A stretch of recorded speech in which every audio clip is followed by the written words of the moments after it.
Hey guys, Tyrup here, and today I'm playing Not for Broadcast. This is a rather unusual concept for a game. Essentially, you're managing the nightly news for a TV station, and that news feed is full with like funny clips. Overall, it makes for a very entertaining game, so I hope you enjoy it. What a wild ride! Well, that's a very blunt question. Advance is lying to you.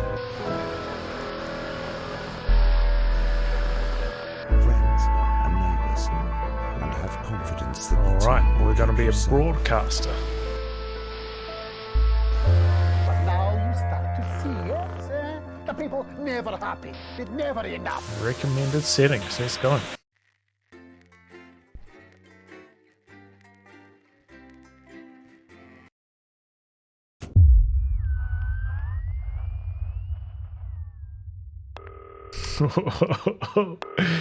Oh shit. It's like me.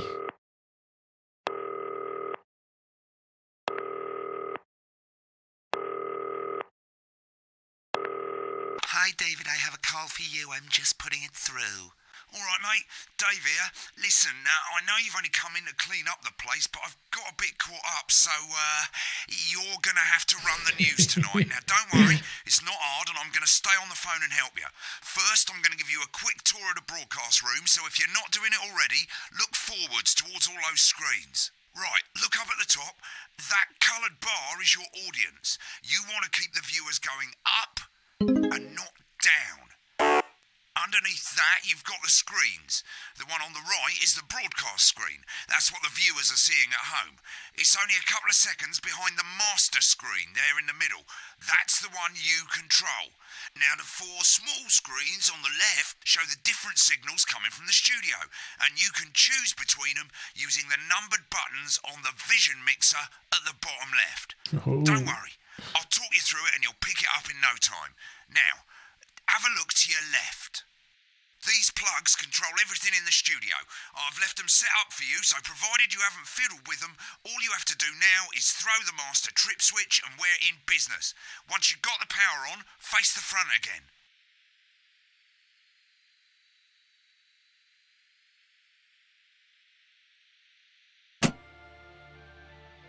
You can see on the broadcast screen that we're in the end titles for the show before us. Fortunately, they go on for fucking ages, so there's plenty of time for me to explain. Oh, right, okay, they're over, so we haven't got long now till the broadcast. Right, quickly, mate, look down under the desk.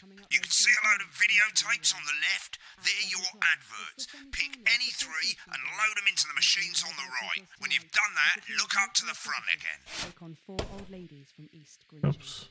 That's followed at 8 p.m. by award-winning documentary series The Shape of Now, which tonight looks at the history of the knee-length sock and its importance during the Great Blackouts of 1871. Not one to miss. At 9 p.m, sit back and My Salad Weekly. The award-winning movie The Freedom. Sounds good to me.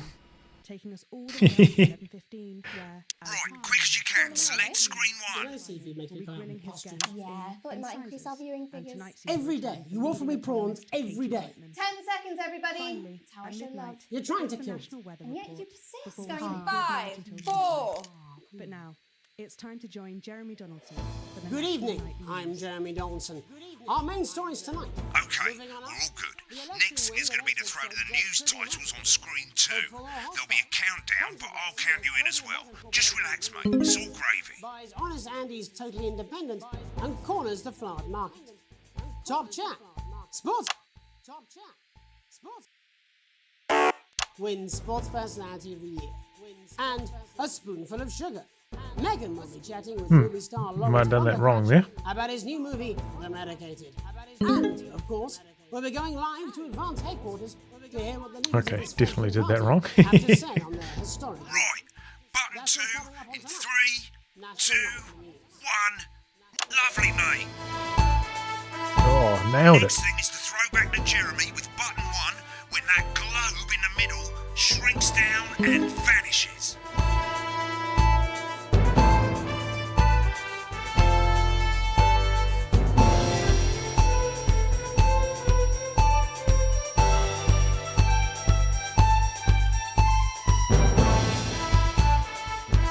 Here it comes. Switch to screen Now, lovely, mate. But first, the votes are in and it's a decisive win for Advance. We often get a bit of interference around this time, mate.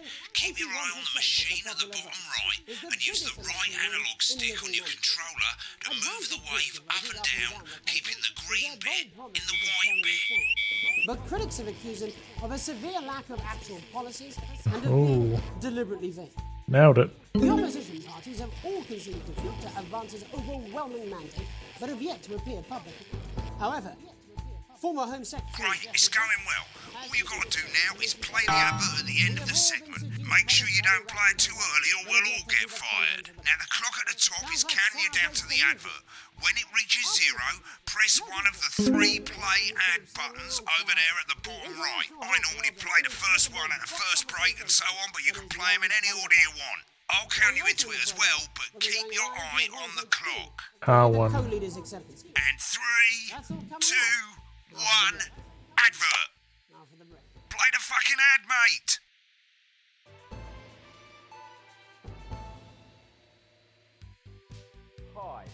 Okay, well that was a slight mistake. I'm not fat, but you are. I hit R2 instead of R1. Now you can have me, Johnny Hamsley, right there in your lounge. Uh-oh. No signal. Wicked. We've made it to the first ad break. You're doing great, mate.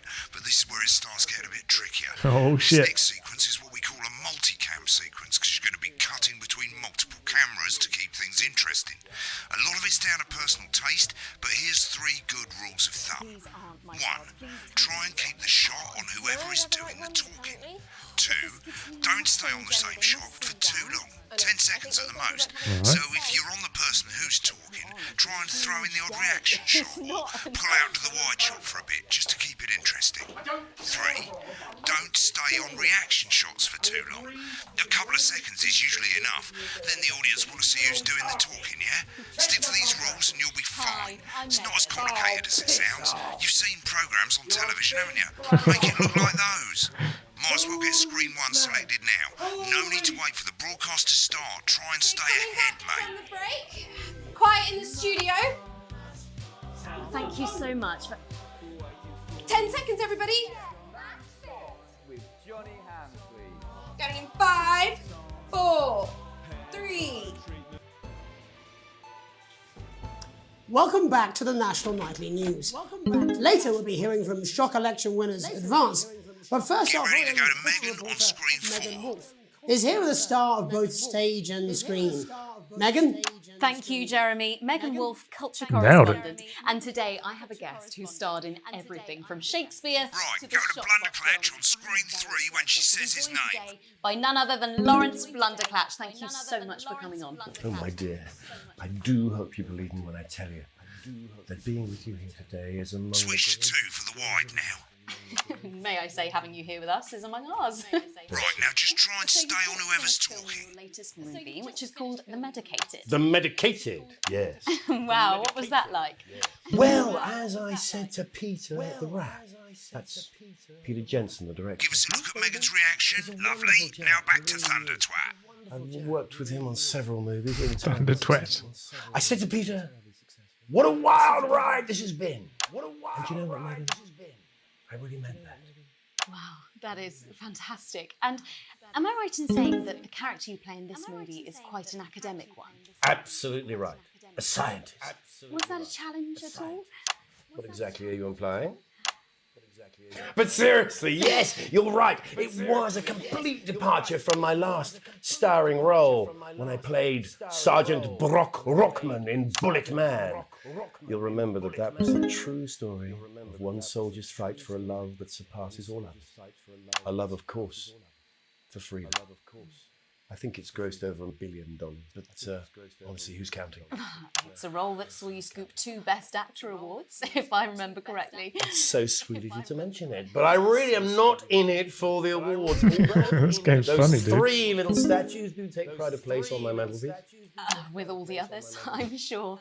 So, if you're not doing it for the awards, what is it then that drives you? That is a beautiful question, Megan, and not easy to answer. Like you, I'm afraid. Cut me, and I will bleed. And often, that's how it feels, doesn't it? Doesn't it? Bleeding. Giving. Suffering for one's audience. I suppose in the end, I do it for the difference it makes.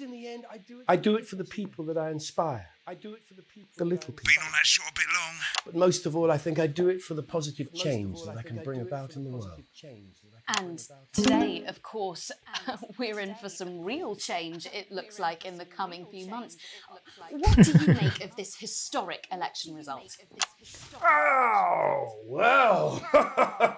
Well, now you're asking. Historic election result. Indeed. Historic is the word. Well, it's difficult, isn't it? Very difficult. But, I think I've always been quite clear that when it comes to politics, one should always strive to not fuck things up. Shit, he swore. Oh, well, don't worry, he won't do it again. Sorry, I said fuck. Shit, he did it again. Okay, don't panic. I'll explain how to deal with swearing at the break. Medicated, which opens next week. Right, they've swapped the shot of Jeremy on screen 1 for a VT of the movie clip. You'll get a countdown on the screen, but I'd just let Megan cue you in. My character, Dr. Lance Hemlock, is faced with a decision that could affect humanity's very survival. Buffed it there. Exciting stuff. Let's take a look. Exciting stuff. Looks like Blunderclash is losing it in the studio, but we ain't got time for that. There's more interference coming. It's a bit trickier this time, mate. Hold down right trigger on your controller, and as the frequency changes, match it to the white bit by gently pushing the right analog stick to the right. It's not your fault. You think I don't know These that? controls are... Now we're going to squash the frequency back by dragging left. No, we mustn't.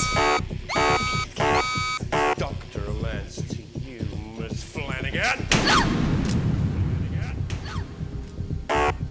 Jubbly, mate. Baby. Next, we're going to change the amplitude. Same as last time. Hold down the right trigger, but this time move the right analog stick up. Try and keep in time with the white guides. I'm drowning, Lance, you said. You need to see this. No, it's not. Right, now let's match it back by going downwards. Oh, I lost a lot of viewers right there. The virus.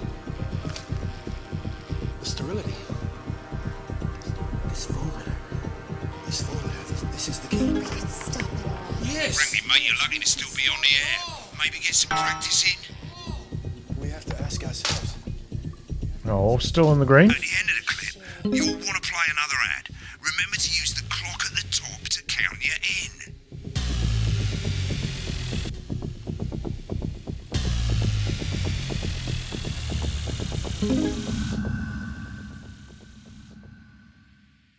Right, I guess I better explain how to deal with bleeping out swear words. As you've probably noticed, the broadcast screen, here, is about 2 seconds behind the master screen, Yep. here. When someone says a naughty word, the bleep button lights up, like this. 2 seconds later, you'll hear that swear word going out on the broadcast, and you need Hold to it down, the okay. bleep button or the left trigger on your controller for as long as the swear word lasts. It can take a bit of practice getting used to hearing 2 things at once. Just stay calm and you'll get it.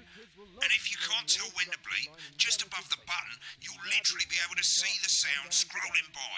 All you got to do is hold it down while the red bit is over the red line. That makes it a lot Simple. easier. Of course, if you do it by eye, you'll have to take your eye off the screens. That's why real professionals do it by ear. Okay, Most real people professionals, like eh? to have the volume of the broadcast screen a little bit below the master screen. Let's set it now. Yeah, As you turn it up, you'll hear the advert getting louder. Good. You're set to start censoring. Like I say, it takes a little practice, but I'll try and help you through it, and soon we'll have you bleeping like a pro. Remember, button lights up, count 1, 2, and hold it down. And with more than 2 areas of outstanding natural interest. Isn't it time your family Remember to select screen 1 now that you've got the feed. Don't wait for the broadcast to go live, that's too late. You can use the buttons on your controller to select the And a screen lawyer and you a want. TV personality running the country. Seriously? We've had worse. 5, 4, 3. Welcome back. And I'm told we can now go live to advance headquarters. I'm told we can now where the 2 leaders, Peter Clement and Julia Salisbury, are about to make their acceptance address. He's pissed. Shall I start? Go for it, Pat. Shall I start? Okay. Go for it, Pat. Thank you all for coming, and, well, thank you all where for coming. do I start? And, well, what a Where day. do I start? They said we What a couldn't day. do it. They They said we couldn't do it. Them dirty, low-down, lying, southern bastard trick. Southern bastard trick. You saw right through their shit. I'm sorry about the language there. I'm sorry about the language there. Sorry about that. That makes me coarser than a grin is funny. Coarser than a grin is... Memorably put. But to be honest, who can blame Peter for celebrating? Throughout the campaign, you've heard us say that advance are not a political party. Advance are not a political party. Is what you have when things are going well. That is what you have when things are going well. When the country is suffering, you don't need a party. When the country is suffering, you don't need a party. A team that can change things. A team that can change. But today is day one of a new future. A better, fairer future. A better, so perhaps we should all be celebrating. Except for the rich. For them the party's over. They shouldn't. For them the party's over. They should be putting their shitting pants on and opening their dusty checkbook. Again, not inaccurate, but not before we came out here to address the nation, we passed the Assets and Wealth Act. To pass the Working with the Wealth Office, we have produced a definitive list of every person in the country with wealth into the millions. You know this sort of probably you rather you don't. Because the likes of you and me are not welcome in their gated community. Tomorrow we will be introducing a sweeping reform of the tax system in this country. No more hiding wealth offshore. No more hiding wealth funds or creative accounting. Trust funds or creative accounting. Fairer, unavoidable set of tax laws. So all you bastard public school snobs have got nowhere to hide. I've got nowhere to hide. We revoked your passport. Okay, done pretty good so far, I think. You want to leave like you threatened before the election. First, fine. You're going to pay first. You're going to pay up. Advance are going to turn this country from a nation of warring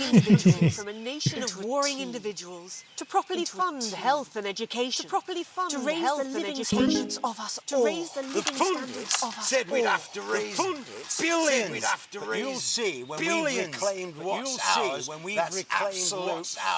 That's absolute. So to you posh twats, the people who pay you a pittance to serve them drinks in their private clubs, the people whose children nice. Raise, so they've got time to get even. So they've got time to get even. Advance have this to say to you. Advance have this to say to you. We are coming today. We are mansions and your vineyards. It ends today. We will put the wealth of this country back. We will put the wealth of this country back in the hands of the people who created it. In the hands of the people who created it. Today. Yes. It ends today. It ends and tomorrow today. We'll start making it fair again. We'll start making it like we promised we would. Oh man, this is difficult. And until then, ladies and gents, we all get pissed. I can't argue with that. Thank you for your time. Well, interesting acceptance speech there. Interesting acceptance speech there. And our apologies man, for I feel like the feedback's going to be the toughest part of this. Out for you in time. Hopefully we got that. If not, out for you in time. Someone's going to be in trouble. If not, someone's going to be in trouble. So, as the country braces itself, that's all from us this evening at the National Nightly News. That's all from us this evening. We'll be back tomorrow with full coverage. We're going to have an ad coming up soon or something, right? I'm Jeremy Donaldson. Have a peaceful. I'm Jeremy Donaldson. Right, looks like you've got it now. Good job. Thanks for all the help, mate. I've got to go. Ferry's about to leave. Probably won't be coming back. Job's yours, mate. Good luck. With this Job's mine. limited edition collection, My Salad Weekly. Sign up now, and every week we'll send you an authentic, ethically sourced ingredient to add to your salad. Try not to get murdered. Nice. First mission down. Broadcast complete. I'm a broadcasting expert now. Maybe this will transfer over to my Twitch streaming skills.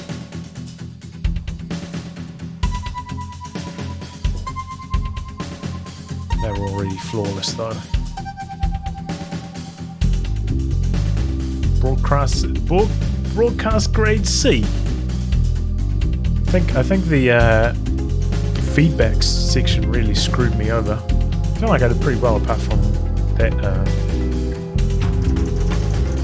attitude kind of issue I had.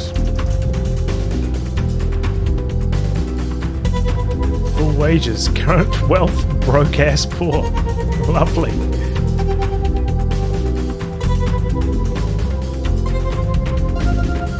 I feel like the music's a bit loud, right?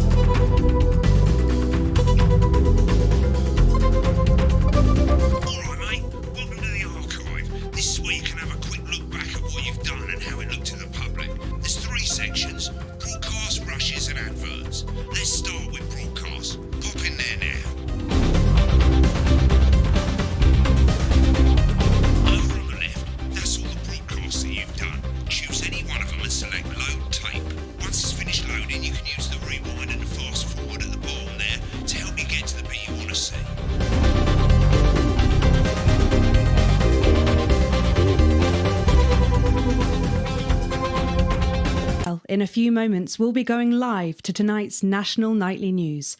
But before that, let's take a look at what's coming up later on tonight on Channel 1. At 7 o'clock, it's the semi-final of the quotation game, and it's a nail-biting quiz tonight as the team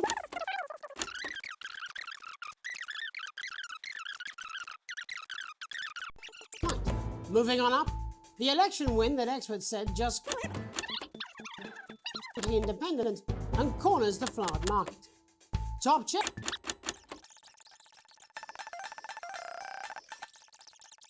But critics have accused him of... Alright. Is that all I have to do? I don't really care about any of this other stuff. Right, now let's take a look at the rushes. It's a tad loud, yeah. Right, this is the rushes room. It's pretty simple. Don't know if I can change that right now. They're going to show you the 4 signals you got from the studio during the actual broadcast. Difference is you Don't can seem to be able to. combination of them, so you can have a listen to the stuff you weren't allowed to show. Select the broadcast and give it a go. And when you're done listening to the backstage secrets, hit back.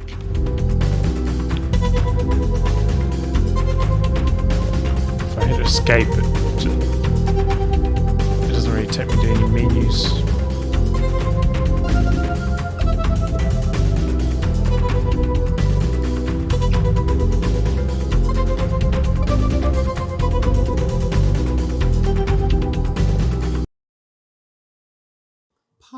Prawn and mayonnaise?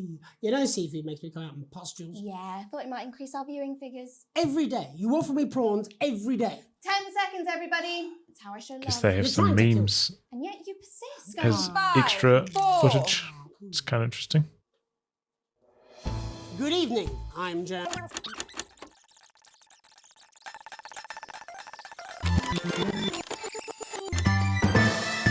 Seriously, that could run the clap to the left and right? Yeah, Megan's pretty pissed off too. I'm not surprised. The bloke doesn't know the rock is 10 seconds, everybody. 5,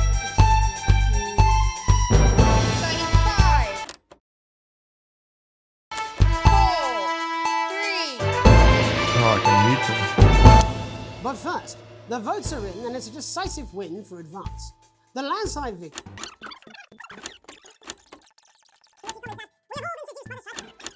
16 times is the fastest I can go. Get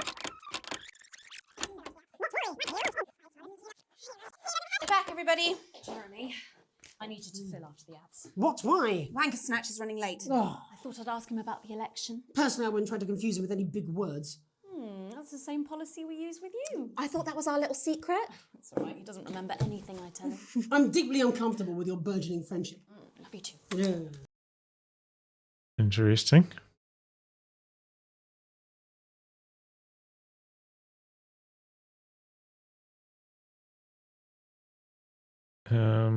Do I really care about any of this stuff though?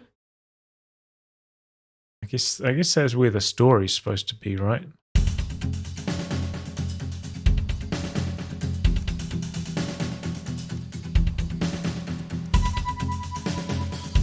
The kind of behind the scenes of a lot of these interactions with the staff that I'm broadcasting. These aren't my cards. Please tell me these aren't my cards. No, they're the right ones, apparently. Oh, but this gives me nothing, Jenny. They must see that. I know. I think they think he won't have anything to say. Oh, for God's sake, come on. It's a huge day. He's not an... Absolute bonehead. I don't care there, Rob. I'm not doing it. I agreed to do one beastly interview a day. I made that completely clear when we started. Check my contract. Hi, I'm Megan. Oh, piss off. You're on thin, bloody ice, Rob. Whole wheat, man. Whole wheat. We're coming back from the break. Quiet in the studio. Thank you so much. 10 seconds, everybody. Going in 5, 4, 3. Welcome back to the National Nightly News. Later we'll be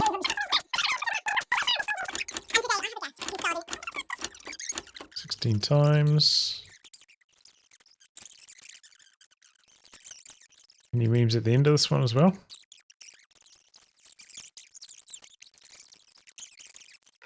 Sandra, you're upset, but we can... I don't understand it. Rob! I'll be at the door. Send up a bottle of scotch and a whole ham. It's in my contract. Bottle of scotch and a whole ham. See, there's some good memes in these. Sorry, I just had to. I had to. Oh, go on then. Say it. What? I told you so. Your hair looked nice. See, this is why you're single.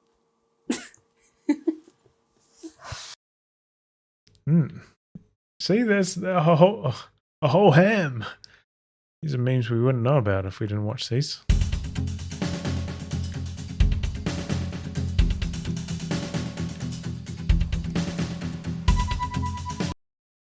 Have a look at this one, eh? I won't guarantee that I'm going to look through all of these once we really get humming into this game. Apparently he's been drinking since lunchtime. Christ, he's a liability at the best of times. I know. God help whoever has to bleep this. 10 seconds, everybody. I mean, a lawyer and a TV personality running the country. Seriously? We've had worse. 5, 4, 3. Welcome back. And I'm told we can now go live to Advance Headquarters, where the two leaders, Peter Clement and Julia Salisbury, are about to make their acceptance address. Shall I start? Go for it, Pet. Okay, well, thank you all for coming, and, well, where do I start? Guess the memes might be at the end of this one. This was quite a long interview though. Oh shit. They all come into the shot up top left and they start talking shit about them, right?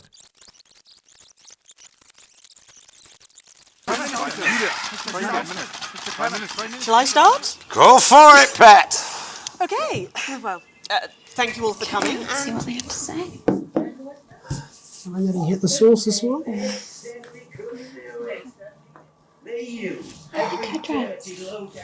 It's very green. Teal. I wonder who they got to act this, you know? You guys recognize anybody? It's highly unlikely, right? But you never know.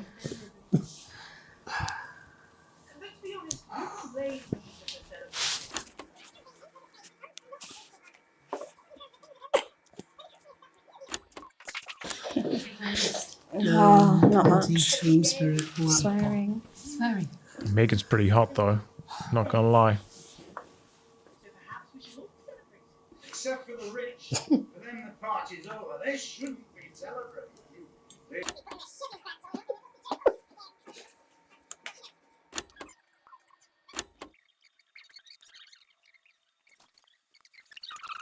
I'm just looking at it.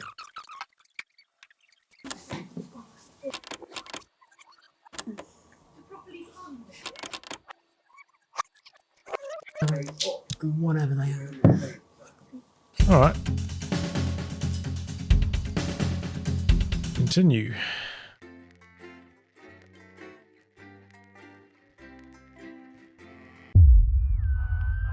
Day 1, here we are. No, day 3. Okay, so my master volume.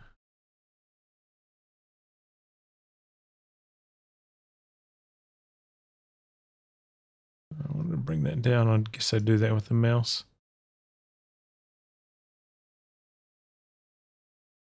63, and we'll go 5 down on the music.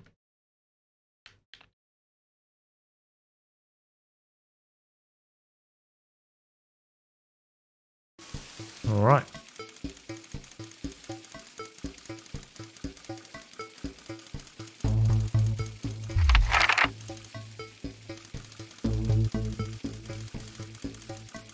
Oh, I've got to fill in my name and stuff. We're about to name my character, guys.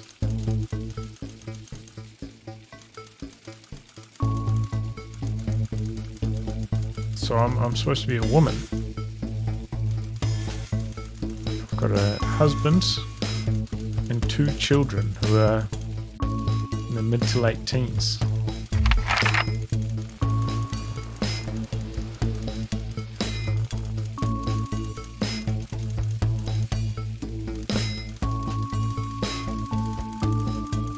Both gender neutral. I suppose that's true.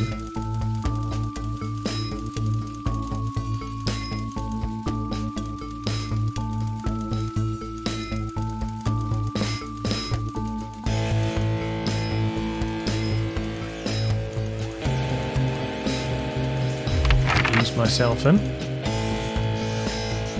A colleague in a different department has confided in you that they've been taking home confidential information. Oh shit. I think I'll snitch them out. Depends if it's somebody I like or not, right? I might snitch them out though.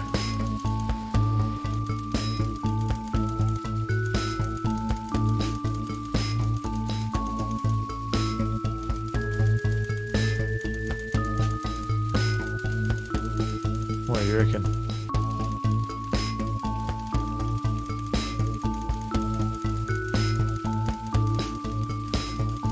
We'll cover them up. Cover them up.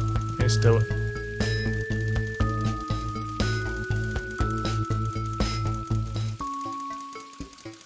Entire department was fired for underperformance.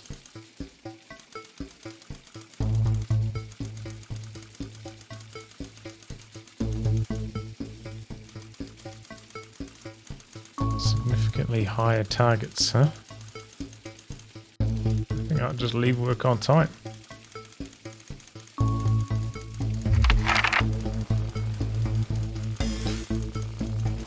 It's the annual company barbecue. You and your family have been invited. Looking forward to a nice day out.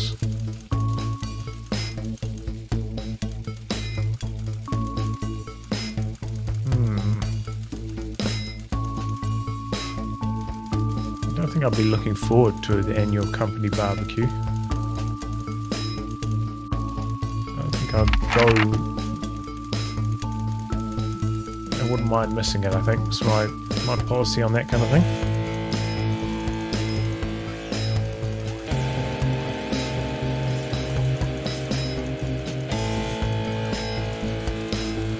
About to retire, okay.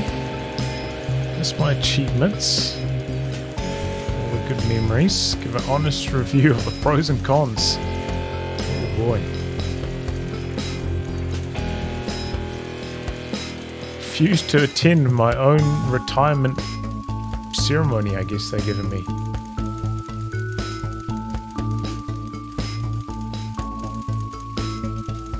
Probably go for the top one, honestly. Spare time,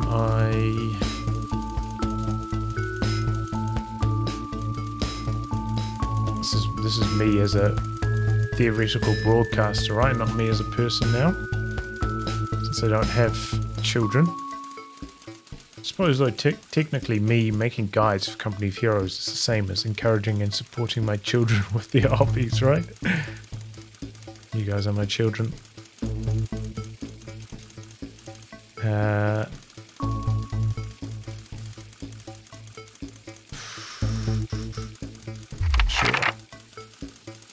Your ideal holiday getaway would be surrounded by natural beauty.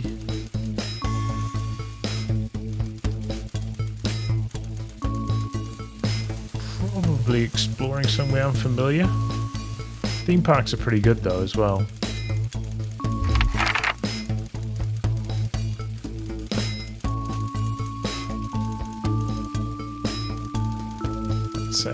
It's happy. Most important, be happy. Alright, questionnaire answered. Let's get to the broadcasting.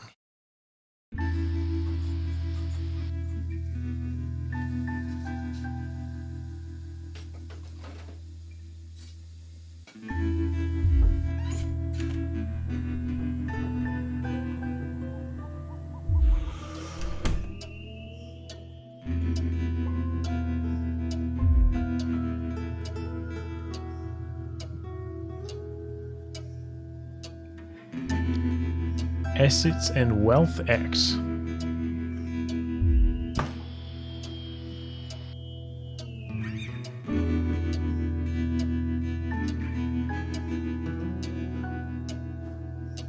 Oh boy, is our co-worker about to do some shady business on the news?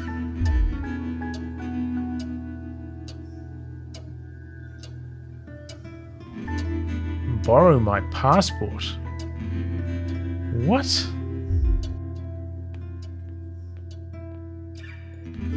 Oh, am I selecting options here? I wasn't really paying attention. I thought this was just like both dialogue options that I was saying to the guy. No, I'm not gonna give you my passport.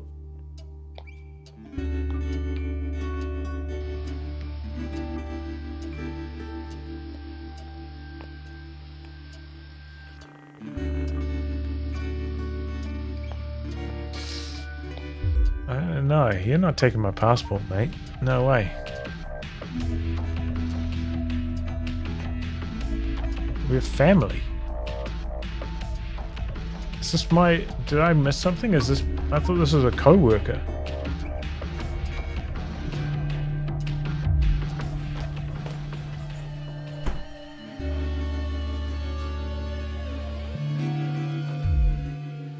That was weird. Was that my family member? Did I miss that? I thought it was a co-worker. There's no way I'm going to give a co-worker my passport.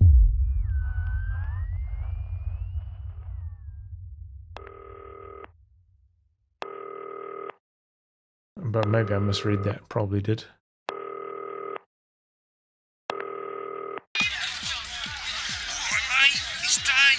Oh.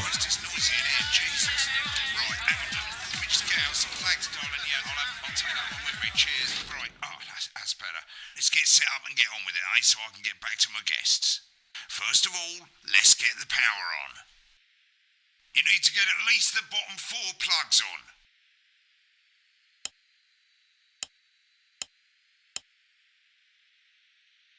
Right, let's load up the adverts. You might want to have a bit of a think about it. Your decisions have consequences, don't they? Right, you can see they finally got the old headline system up and working again, and the vision mixer's already in headline mode because headlines always come at the start. Should be played. It's really simple, mate.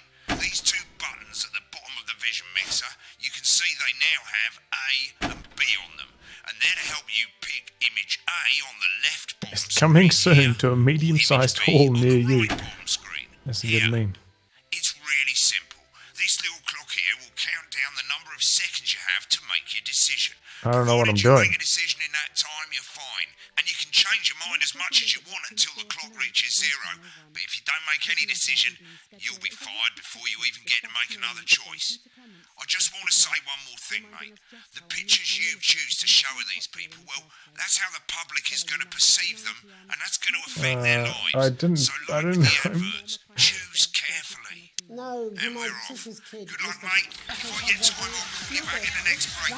Yeah, I'm coming, darling. One of those. My friend Janet says theirs gets really hot. Is this Janet who thinks dogs have their own secret language? Yeah, the one that mistrusts the moon. 10 seconds, everybody. Not the best source of consumer advice, then. I don't know what I'm doing with that clock. He was talking while I was loading in the ads. I wasn't paying close enough attention. Good evening, I'm Jeremy Dawson. Our main headlines tonight. Destination unknown. At the end of Advance's first full week in office, we ask exactly who's leading this charge. Tonight, I'll be discussing what the new future might hold with a leading economist and radical freethinker. With the Assets and Wealth Act on the brink of raising living standards for the vast majority of the country, I'll be asking my guess if we're on the way to a new future. Smiley faces. Out with the old, Remington's Fist have appointed Sophia Remington as their new CEO.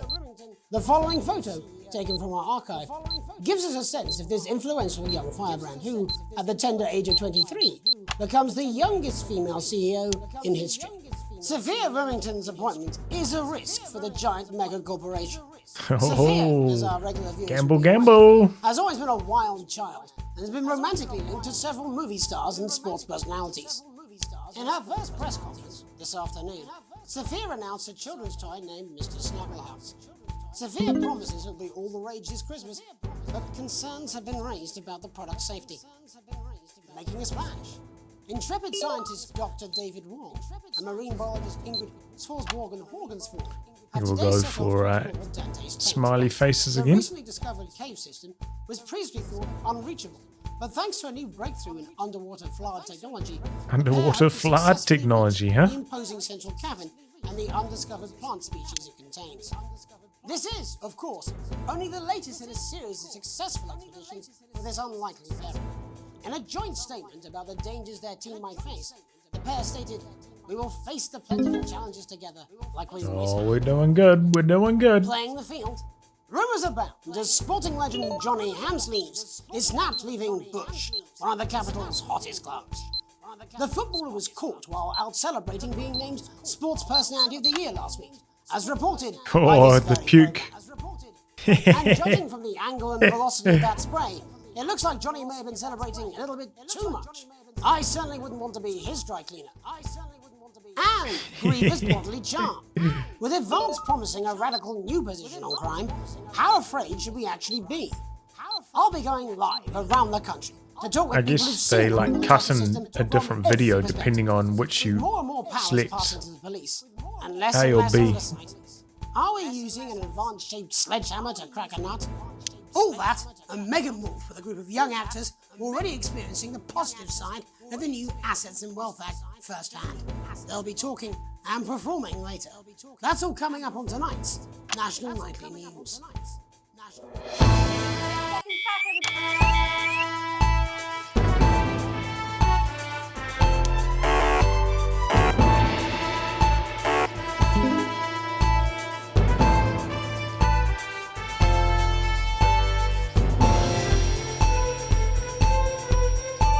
Am I supposed to be playing an ad soon? Hope not. We're going in 5, 4, 3, 2. Oops. In the wake of the government's Too swift early. enactment of the Assets and Wealth Act, we're talking about Advance's first week in office and what the new future holds. Joining me are Katie Brightman, a leading economist, and Alan James, author of Alan James is Right, The Free Man's Guide to Waking Up. Alan, the government certainly haven't dragged their heels on delivering some of the legislation they promised. But what does the Wealth Act mean for us? Nothing, Jeremy. We're still vassal slaves, we're just in prettier caves. A confident dismissal there. Katie Brightman, do you agree? I'm afraid I don't, no. I think that Advance have realised that the current economic system of unlimited, unending growth is untenable, so they're changing things up. There I agree with you. They're moving to the next steps in the grand plan. Grand plan, Alan? It's all in my book. Alan James is right, Jeremy. We're to become the great herd, ignorant, sterile and short-lived. That's what they want. Or perhaps Advance have just realised that if we carry on the way we are, we will destroy ourselves and this planet in a mad orgy of consumption, if you'll excuse the colourful metaphor. Yes, orgy is the right word. Only it'll be the overlords having an orgy on our poor broken backs. It's all in my book. Alan James is... Shamelessly self-promoting? Katie, how do you think the rest of the world will respond to this new approach? I think they're watching carefully. Advance are the most disruptive threat that the world powers have faced since the last Great War. Yes, Katie's right. War is inevitable. Thank you, but that isn't... And this will not be a war like we've ever seen before. We're talking millions of deaths. We're talking high-tech weapons that can level entire Alright, cities. we've got on pretty smooth We're on the broadcast so far. Mock me all you like, Jeremy, but when they murder your parents and they poison your food and they take you away to their camps for hypno-brainwashing, we'll be laughing then. That might be a great way to sell books, Alan, but you know full well that isn't going to happen in a democracy. Democracy is dead. Yes, advance are radical, and change is always frightening, but the truth is that the Wealth and Assets Act has made more than 90% of the population wealthier and is on target to produce a permanent end to poverty. Bollocks! What this young lady doesn't understand, Jeremy, is that these are the same I people. didn't hold that for long enough. Maybe they've rebranded, but it's all a little circus act to keep us from seeing the tyrant behind the curtain. That's where you're wrong, Alan. For a start, they've mobilised... Oh man, this is getting complicated now. You say mobilise, I call it grooming. The grooming of an entire generation to walk happily into eternal bondage. They're like psychic paedophiles. But based on the facts, Katie, what are your predictions? The Assets and Wealth Act is only the first step. Advance now have a historic budgetary surplus, and as well as properly funding our public services, they're already funding unprecedented amounts into scientific research in the arts. Or, as I call them in my book, Frankenscience and opiates. Like opiates, see? Can we get back to the issue at hand, please, Alan? This is the issue. It's all coming from the water, the chemicals. They're pumping it full of belief juice. Don't get me wrong, I want to see these changes, but only if they're sustainable. If Advance lose their power after spending half of our GDP on dismantling infrastructure, that could be catastrophic. The catastrophe is that they're succeeding. They've got us sat here talking about their puppet show. All right, we're running out of time. Quickly, Alan, what does the future look like to you? A bleak space where we've all been figuratively sodomized into submission. Of course. Katie? We might be on the eve of a brave new world. God knows we need some change, but we need to be cautious. Let's walk forwards with our eyes open. Two very different visions of the future there. Alan James, Katie Brightman, thank you for joining me. When we come back, I'll be investigating add time. before Megan meets some beneficiaries of the Assets and Wealth Act. That's all coming up tonight on the National Nightly News. 1 minute back. You know, I think they might do some good. I hope so too.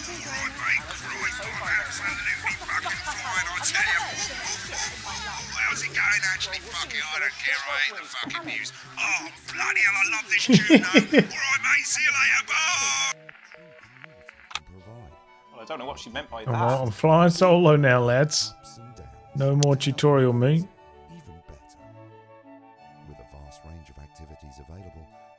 Segment grade E. I got an E for that segment. Oh, that sucks. I'm just saying I'll do what I can. Oh shit, you will. She's good. You know she is. I've said I've got a word in. That's all I can do. 10 seconds, everybody. If that sticks, I'll just 5, 4, 3. Welcome back. In our second segment, we're going to be taking a deep dive into the state of law Hey, in Cobalt. our country.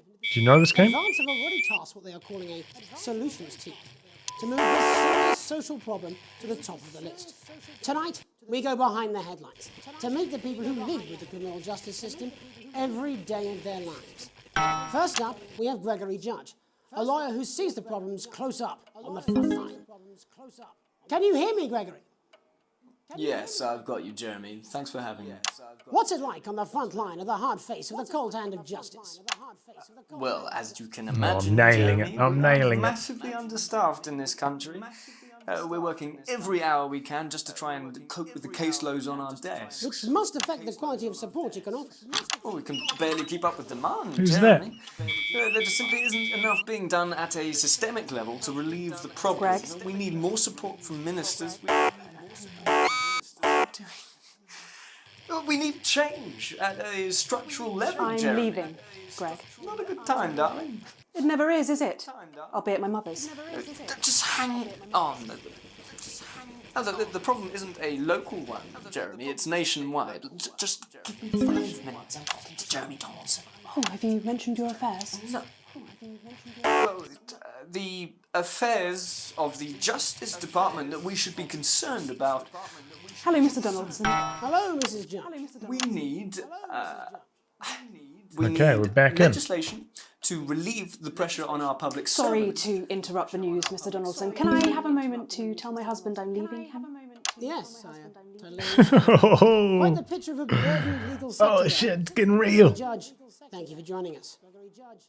Next, I'm joined by Police Chief Constable Bob Peel, a man with a very different perspective on our nation's crime.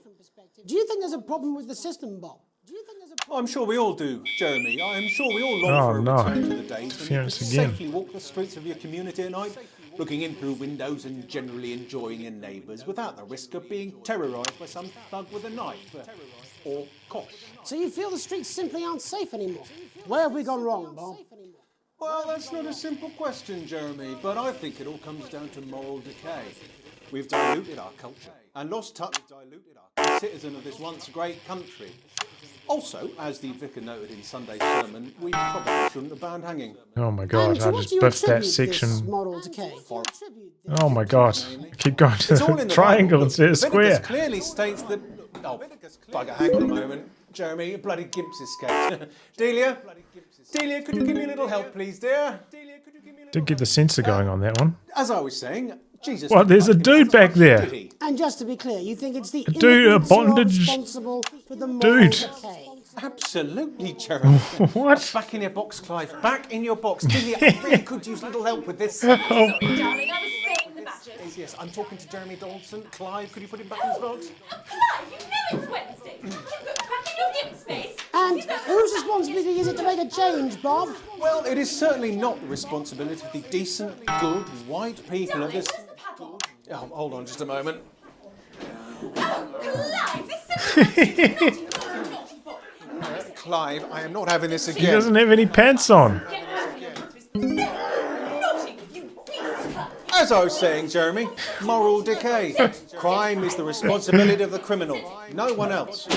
Look, everyone has a sob story, but we don't all end up as barbarians, do we? What is Look, this? When our daughter Alice comes home with an A-, does she go on a killing spree? No, she takes 3 of her pills and hides under the stairs like a normal child. Thank you, Bob. Bob Peel there, really locking down the police's position. Moral decay, huh? Nice. And finally tonight, hopefully uninterrupted, it's time to get to the heart of the matter. Tony Dawson has recently been released from prison. Don't think I need to censor anything else there. Burglary and menacing a swap. He's agreed to talk to us today, which is also, I believe, his birthday. Many happy returns, Tony. Cheers, Jez. Call me Titwank Tony. Everybody else does. No, I'm not going to be doing that. Can you tell us what it's like in prison, Tony? Titwank Tony. Prison's a mixed bag. Structure's quite nice, but it's a constant battle against institutionalisation, as you can imagine. And obviously, titwanks are quite hard to come by. I'm picking up that you're not alone there, Tony. Titwank Tony. Yeah, sorry, my friends are throwing me a surprise party. Good bunch of lads. Okay, well, we're trying to get back to that party as soon as possible. First, let me ask you this. Do you feel that your time spent in prison helped to rehabilitate you in any way, Tony? Titwank Tony. I don't think it's as easy as that, Jez. Yeah, I think asking that is an oversimplification. It sounds like it's getting quite busy there, Tony, but let's try and soldier on. Since leaving custody, Titwank Tony, have you been able to find a new job? Yeah, all the boys are here. Big Chris, Little Chris, and Vampire Chris. Who's this? This one's, yeah. Oh my god. Titwank Tony's on the news. Rehabilitation's difficult with the current system, Jez. It's just not set up for it, you know? What kind of game is this? Unjust. Inherently unjust. So, do you feel tempted to... I'm sorry, who's this now? You are joking. Chrissy Free Bollocks has only got Mr. Fancy, oh. What now, fellas? I'm on the news. It seems like we've caught you at a bad time. I can't really hear you, mate. It's getting a bit busy here. Yes, we seem to be losing the signal here, Tony. Fucking way, Las Bolitas! Well, we're just trying to get that signal back. I think we... Yes, Tony? Tony, I mean, we're literally... Oh, shit, it's getting rowdy. How has this happened, Tony? Can you hear me? Oh, lap dance. Well,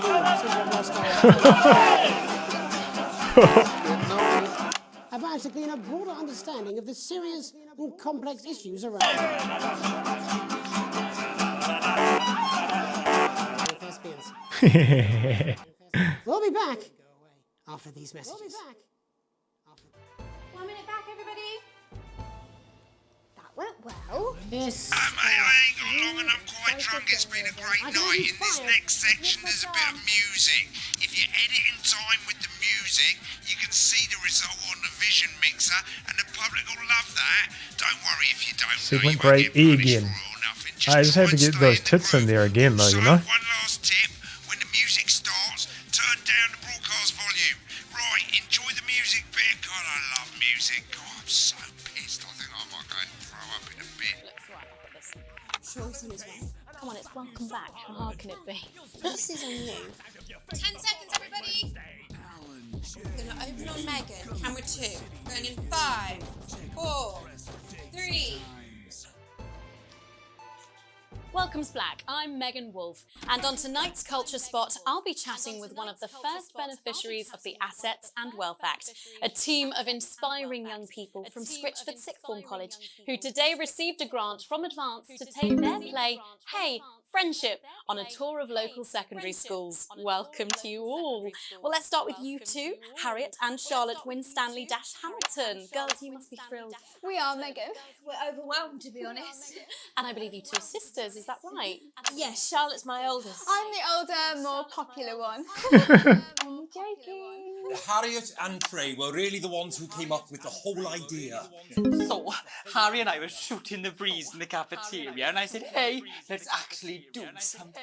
So I went to look for a drama teacher. But she'd been laid off due to budget cuts. Fortunately, I directed a pantomime when I was at university, so I knew the ropes, as it were. Right, yes, but you're the maths teacher, aren't you? Yes, that's me, Jeff Algebra, maths teacher. Maths is really important. Oh, thanks, Steve. Maths is really important. Yeah, thanks, Steve. As is theatre. It's one of the oldest art forms in history. Aristotle believed. I just think that when we travel around all these problem schools and the poor kids see us, they say, hey, I really want to be like those attractive kids. And that's a very beautiful and powerful thing. We touch our audiences and they touch us right back. I suppose with a surname like Algebra, there was really only one choice of career for me. My wife, Angela, and I, we often laugh about it. Angela Algebra. Yes. Angela Algebra. We just want to bring a bit of song and joy into people's lives. And teach people about the difficult issues. The issues in the play are what really matter. And I think you're going to be showing us an extract from this play, aren't you? That's right. To put into context, I play a young first year who's having some troubles at school. Her character doesn't actually have a name, yeah, because in a way she's like all of us. It's like a metaphor. Maybe she's you at home, or like, maybe she's you, Megan. Maths is really important. Yeah, thanks, Steve. Put it in, Coach. Yes, thanks, Steve. Right, well, I'm going to have a little chat with your teacher while you run off. I'm nailing it so far. I can't wait to see it. That's it, that way. So, Jeff, when did you first hear about the grant? 2 days ago. A letter from Advance arrived at the school. Now, the headmaster thought it was all a prank, but his secretary retrieved it from his bin and brought it to me. How? How did you react? I also threw it in the bin. But then, Harriet and Trey rescued it, and they rang the number. All right, we're going all right. And next thing you know, we're on tour. Wow. Well, I think we can all guess which way you'll be voting from now on. Do you know what? It's funny, because Angela and I don't usually vote. We're not very political. I'm a mathematician, of course, and she's a paraplegic, mainly. But we did used to watch paraplegic, I think he means paralegal. Back in the day. And so we thought, why not? Let's have a go at this whole democracy thing. Okay. And here we bally well are. Good stuff. Fucking brilliant! So, let's have a look at a short section of Hey, Friendship.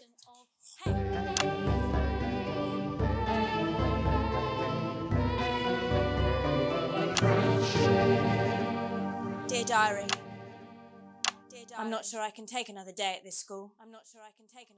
Another day of tears. Another day of fears. But still I walk the corridors alone. Dreading what might be around every corner. What's around the corner? What's around the corner? What's around the corner? Oh, hi Gary. Oh, heavens no! It's Gary the Fist! Gary the Fist! Going somewhere, little first year? Great. I've been looking for some poor victim to bully all morning, but will this make me feel better about my violent father? Excuse me, I'm late for maths. It's my favourite subject. And so important. Maths is for losers. What? Maths is for losers. My arm's stuck, coach. Just keep going, for fuck's sake. Right, maths is for losers. Now, give me your lunch money. Now. Double lunch for me today, but why am I only truly happy when I'm eating? Not today, Gary the Fist. Not today. What do you mean not today? Who are you? What do you mean not today? My arm's free, coach. Brilliant, keep going. Right, who are you to stand up to me? I'm Gary the Fist. And you're just a sad little girl with 2 gay dads who's all alone. Oh no. That's where you're wrong, Gary the Fist. These are my 2 new friends. Vanessa is captain of the netball team. Yeah. And Blake owns a motorbike. Yeah. But I can't fight all 3 of you. And I don't have any friends of my own.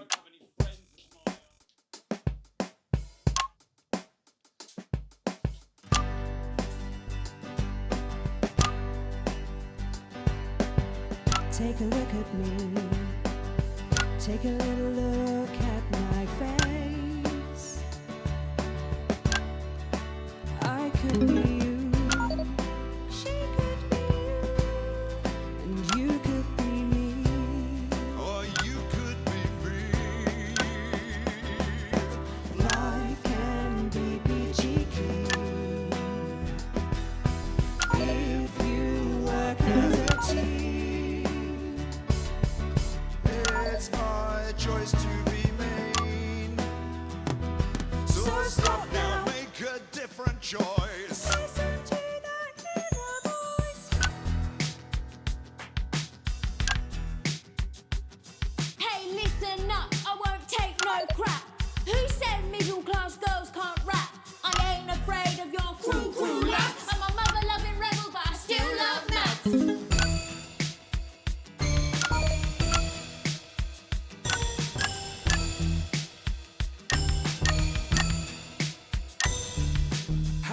Kids, I'm Gary Oh shit, we're going off here. But that's just prejudice, and I'd do better if you knew the way that I became Gary the Fist. Oh. I grew up on a council estate.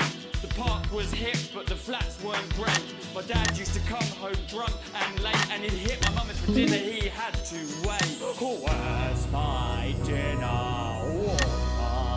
It's not ready. Where's my dinner, woman? Don't make me ask you again. Hitting women is wrong. I guess life's pretty hard on a council estate. Life's pretty hard on a council estate. Life's pretty hard on a council estate. Life's pretty hard on a council estate. Life's pretty hard on a council estate. Life's pretty hard on a council estate. Life's pretty hard on a council estate. It's so damn hard on a council estate. Life can be peachy keen. Yeah. Just work as a team. It's your choice to be me. It's my choice. So stop now, make a different choice. Listen to that inner voice. Friendship! Yes! What a masterpiece. I'm happy with that broadcast. Thankfully, that's all we have time for tonight on the National Nightly News.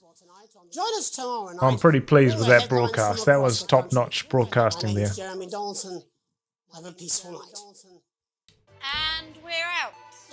Now the ad break. Oh, we're humming What on. the literal fuck was that? That was art. I believe I've got a 14-inch cock, but it doesn't make it so. I have a similar belief about an adequate paycheck. Oh, someone please get these twats out of my studio. And you want your house to look like a Christmas bomb has hit it, then we've got the ornaments for you. You want something like vases or vases or another cactus. You do this in real life, really? A crazy Christmas vase or a toad. Woodpecker Thought this was some kids game. Nah, no way, mate. Local TV in Turkey. Oh, that's cool. Yeah, man, I was getting down with the fucking scene changes. During that song, I was grooving. I hit eight times booster a couple times. Look at that sequence. The last sequence there, A+. Other two sequences, forget about those. Okay, A+. Just focus on that one.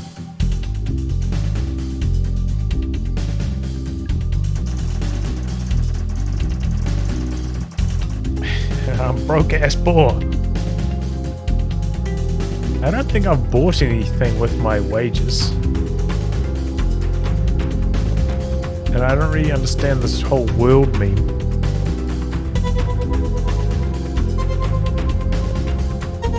Should we look at some of the behind the scenes memes?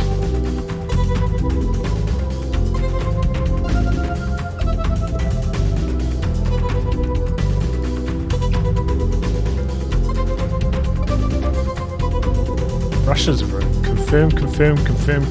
Okay. Let's take a look at what's in store tonight on Channel 1. Kicking off our evening schedule is a retrospective of the best moments from Peter Clement's Just the Job. So look, I can't see any of the rushes from that. It's just all confirmed. Alright. Continue. This game's pretty funny, dude. So yeah, I'm managing a broadcast, basically. So I have to switch between the channels, censor the swear words, adjust the signal for feedback, cut to the right camera angles. It's you know, it's like Code 2 practice, mate. Multitasking right here. I got another bang up job so far. We've got this like weird side story going on, which I was just randomly selecting the wrong answers last time, I think.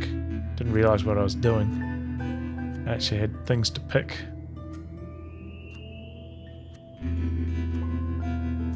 The signal thing is where I'm screwing up and losing those points, I think.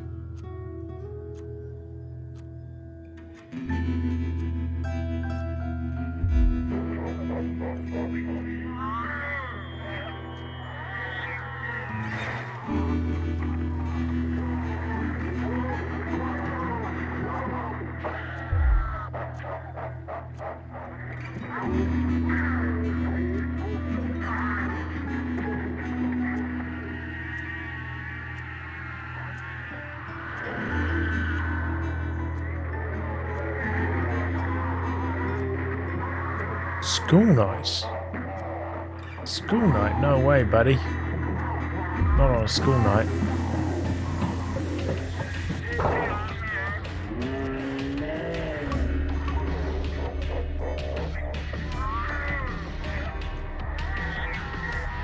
He can cool down.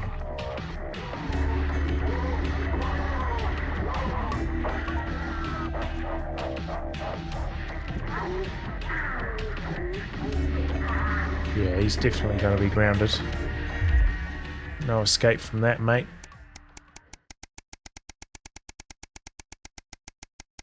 Alright, here we go. Day 48. Let's hit some switches for the broadcast bitches.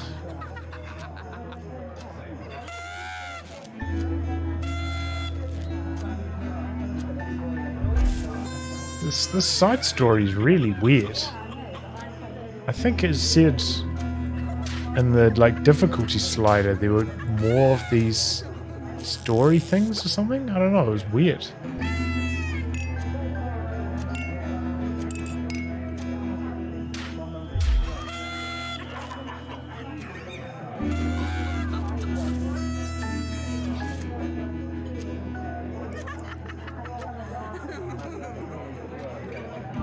Yeah, let's have a talk to old granny, huh?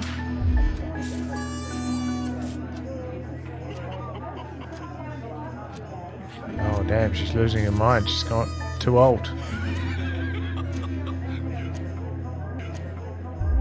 Uh-oh. You You don't like that kind of stuff.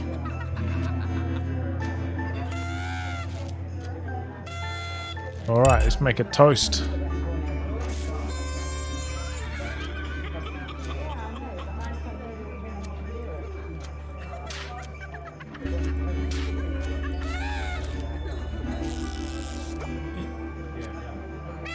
Yeah, you're being a real bitch, Chris.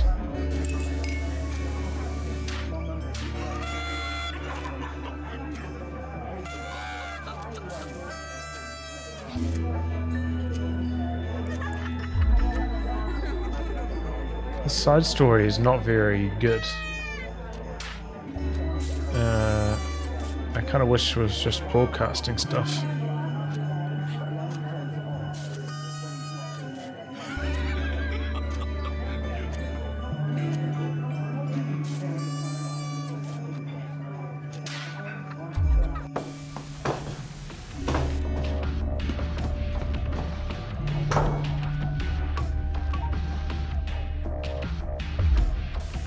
Get out of here, mate.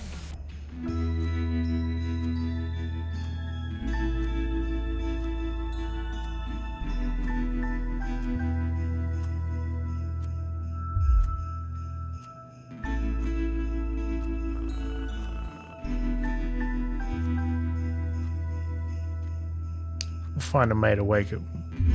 We'll make it work. I'm gonna ace these broadcasts. They're gonna promote me. No worries. Current wealth, broadcast poor. Oh, I just got even poorer. What is money? Giving that to my daughter. I'm broke. And what is money? Welcome windfall. Oh, I like the sound of that.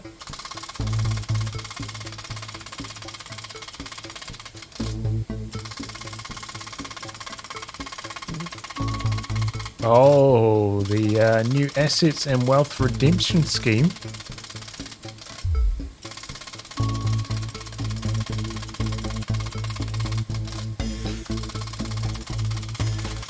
A sizable check. That's what I like to hear.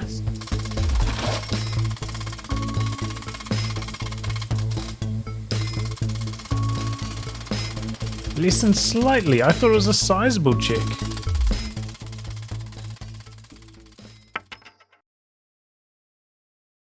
Current wealth, what is money?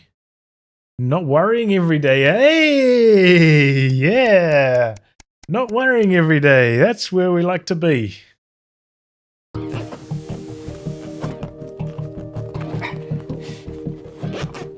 This is so weird to have all this stuff like alongside the actual game. Am I right? Why'd I just get paid? Well, there's a new government and they decided to tax the rich and give it to the poor. So we just got a check. I wasn't paying really close attention to the story at the start, but I think my brother was rich and was trying to use my passport to hide his wealth or something, but I didn't let him borrow my passport. I wasn't paying attention to that. I think I made a mistake there, but whatever. It ended up working out in my favor, so now we're not worrying every day.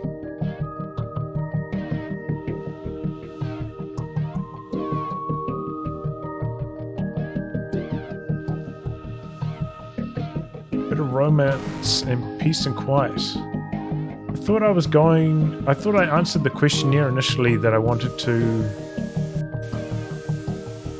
go explore somewhere, not peace and quiets and romance.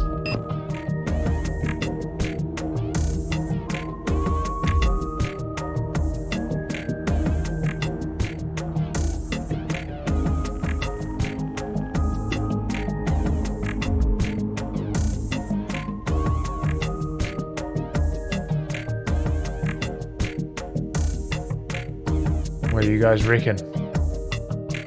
Should I go on my holiday or should I go to work? Personally, I think I would go on holiday. Kobo says ignore work. That's where I'm leaning at the moment.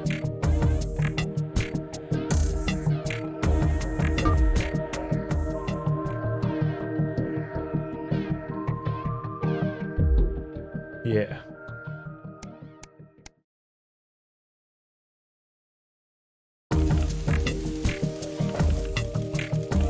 You chose working instead of holiday? Understandable. I mean, this isn't me living this financial position in real life, is it?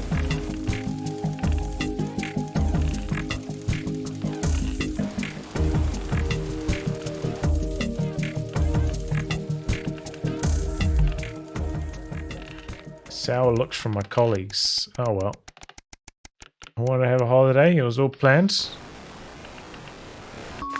I'm gonna go on the holiday.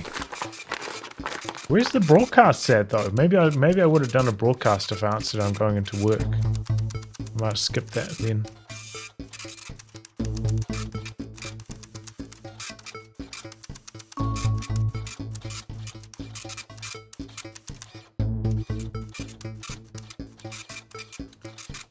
Advanced Go-Getters.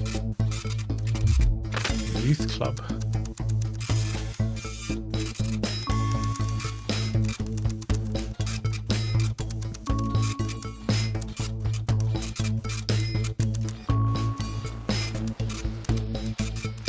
Yeah, I mean, he can go on the Advanced Go-Getters for sure.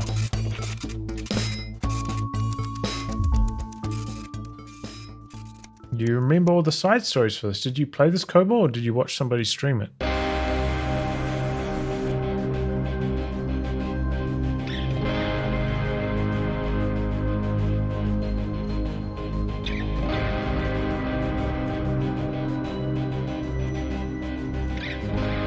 Oh, that's that guy who rants about freedom and stuff, right? That'll be a good laugh, I think.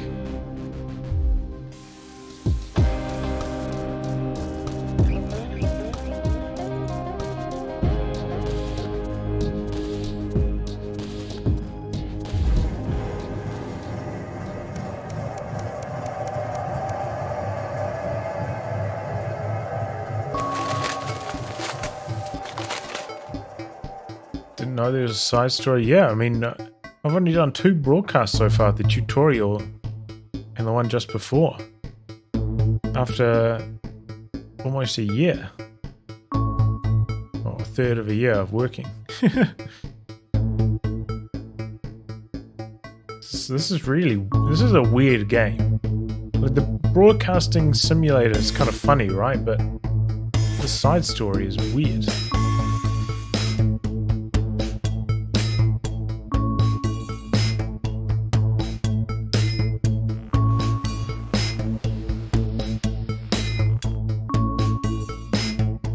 The Go-Getters or whatever.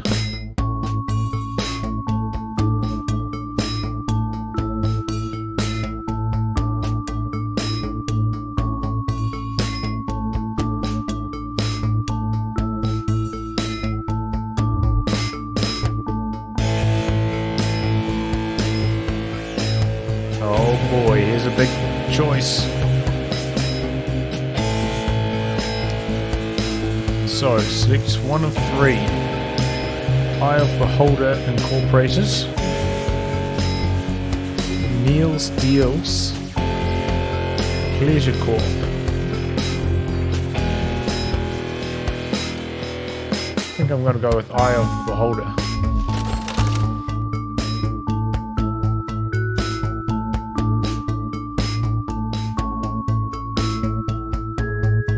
Okay. Don't like reading too much? Yeah, I can sympathize with that.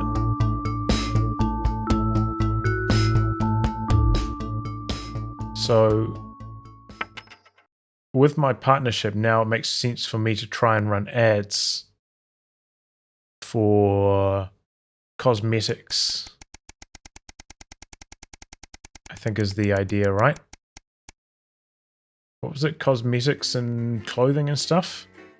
So if it's my choice to run ads, that's what I should run ads for, to increase my wealth. Broadcast time, baby! Good evening, Alex. It's Bozeman here, your boss. While you're powering up and getting the adverts loaded, I thought I should just tell you that we've had one of those public information films from the government, and it's mandatory that you play it. You still have a free choice for the other two, so read those tape labels carefully, but make sure you play the advance advert, preferably at the second break. Right, that's the lot. Have a great show, total pimp. My God, that weather looks nasty.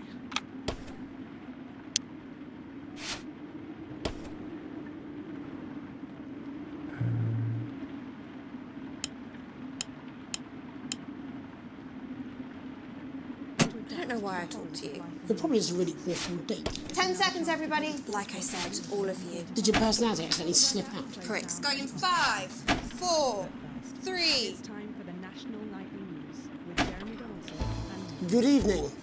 I'm Jeremy Donaldson. And I'm Megan Wolfe. Our main stories tonight. Uncooperative. A mysterious symbol has appeared overnight on thousands of buildings throughout the capital. Tonight, in an exclusive live interview with Prime Ministers Julia Salisbury and Peter Clement, I'll be asking what this mysterious symbol might mean. After 3 months of record-breaking approval ratings, could this be the daring first move of a silent resistance movement? And what would that mean? I think I might have selected the wrong ads there, We but shall overcome. Trapped in Dante's taint for more than a month now, doctors Ingrid Svorsborg Horgensvoord and David Wong announced today that they're considering 2 possible options. With 2 of the finest minds in science working together, hopes are still high for the eventual return of the team to dry land. Without enough engineers Operation to successfully Survive. fix their craft, the team seem likely to attempt to farm the cavern's ecosystem while they wait for rescue from above ground. I think I'll stick to risotto, Jeremy. La Buff avoided. As the last Mr. Snugglehogs is found and destroyed, we ask, how could we have been so blind? Fortunately, this station wisely chose not to advertise Mr. Snugglehugs, and the subsequent disappointing sales turned out to be a miracle, as only 7 children were horribly injured by the lethal toy. How much worse I could didn't it choose have been? to advertise Thankfully, that. we'll never know. Questions have been raised about the government's judgment, with Prime Minister Peter Clement forced to apologise this morning for seeming to endorse the self-combusting plaything in this publicity shot taken last Christmas. Let's hope his niece recovers quickly. Fallen angel? Notorious addict Johnny Hansleeve seems to have reached a new low in his battle with booze, as this recent picture reveals. Johnny's star certainly lacks its former glow these days, with public concern over his mental and physical health growing at an alarming Is he rate.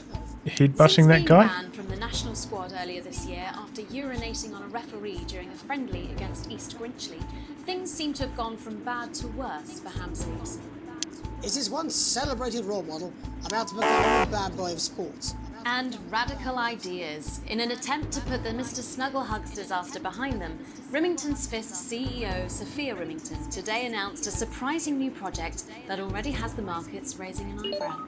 Known for taking risks and bold strategies, could the Tunnel through Earth be leading the moves. business giant down a dark alley, or taking it to a new level of success? We understand the Mobile Orientation Operational Borrowing Service will be a new international travel system based around the construction of a major tunnel through the centre of the Earth. Sophia Remington claims it will make travelling from one side of the world to the other the matter of an afternoon. Geologists are concerned about the implications of digging a hole through the planet, while flat earthers claim it should be quite easy. With that exclusive prime ministerial interview coming up later. And our very own Patrick Bannon live at the first annual Sports Board final. You won't want to miss a second of tonight's National Nightly Nightly News.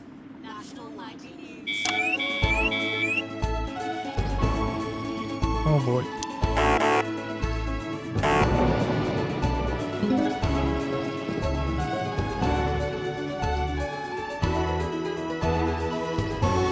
Well, I might have missed an ad break there. I don't think I did.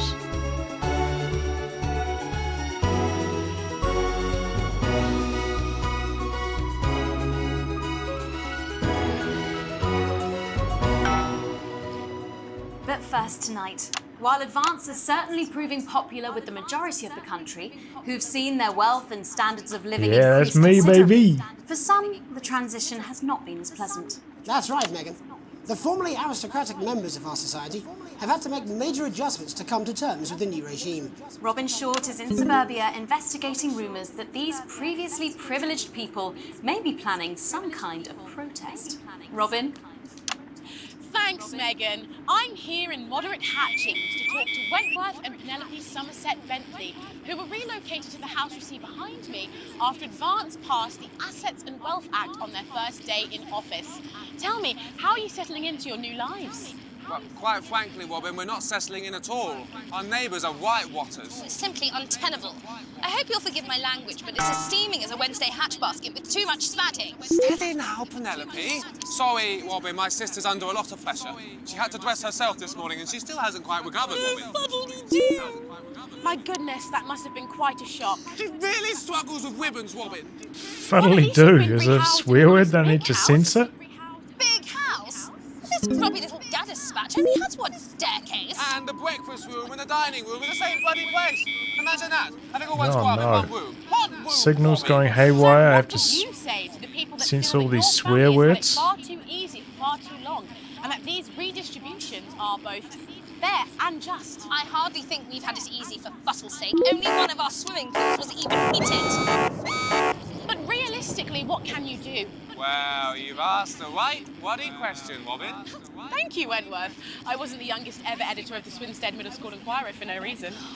I think our toilet butler was from Swinstead.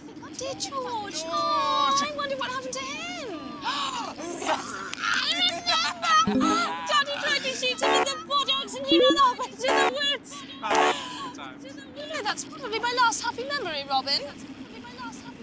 Oh my gosh, But what can you do? this is stressful. We will rise and rebel. Yes. We wage war on our revolt. Yeah, the signal thing is really Righteous annoying. words and rebellious writings. Our best guess in our quest for redress is to divest our breasts and undress bare just protest. Yes. Oh, what's that? Daddy! Daddy, it's Daddy! Daddy! Please don't do that. We can't show this on the news. Right, you buggers! Carry Hey! Get the dog! Tilly's our mummy. She's proper cracked off too. You are showing some shame. Free at last! Somerset Bentley, glad to meet you.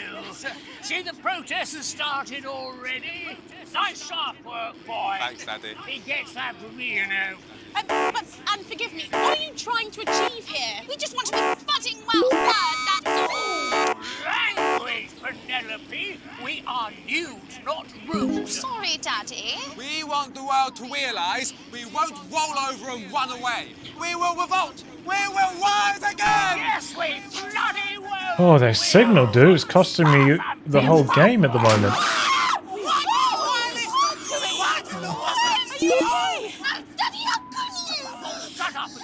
Well, Jeremy, Megan, as this embryonic protest movement takes one in the top legs, it's back here in the studio. I'm Robin Short, struggling surreptitiously in Moderate Hatchings. Thanks, Robin. Well, that's certainly a story we want to be keeping an eye on, eh, Megan? Speak for yourself there, Jeremy, but I've seen enough sharp work to last me a lifetime. I'm sure you have. But can a naked protest movement ever really catch on? It doesn't seem like the way we do things in this country. But as I'm sure you're aware, Jeremy, this country is becoming a very different place. Yes, but seriously, who's going to run around naked in our weather? Well, hopefully not you, Jeremy. Yes, well, there wouldn't be enough canvas for the slogans. When we come back, our very own Patrick Bannon will be live from the Sports Board Finals. Stick around, you won't want to miss it. Sports We'll be back after these messages. 1 minute back. Oh, sorry, I'm busting. Oh. She's funny. Yes, I know. I think it's very endearing. She wants your job. She's welcome to it. Why is it raining on my desk? Alex, Boozman, we're getting reports in that naked protesters might try and spoil the sports board final by waving their fleshy bits about. Oh, Try and make sports sure you board. don't broadcast it. It's 6 p.m. for God's sake. No one wants to see fannies on the news. Boozman out. Nobody wants to see fannies on the news. Segment grade E for that one, guys. Pretty bad. It's all in the signal modulating interference thing. I feel like I'm nailing the camera angles, and I'm doing okay on the swear words. But the signals is not going well. But I always say welcome back. I think we should just keep it as it is. Well, of course you do. I've got one hack line. What's that supposed to mean? I didn't write it, Jeremy. That's all right, fine. Jenny, there's something wrong with the auto key. 10 seconds. Oh, I just felt a drip again. Have they not fixed this? Want to see us fry? It's good for the ratings. 5, 4, 3. Welcome back to the National Nightly News. Coming up later, we'll be speaking to the Prime Ministers about their exciting new healthcare facilities, transition centres. Nice to see they care. You're absolutely right, Jeremy. But first, we're going now to our own Patrick Bannon, who's reporting live from the finals of the new game that's gripping the nation, Sports Board. Patrick? That's right, Megan. You join me live here from the final of the first annual Sports Board Championship. It's been a hotly contested competition so far. I think it's fair to say these two have been dancing around each other all season.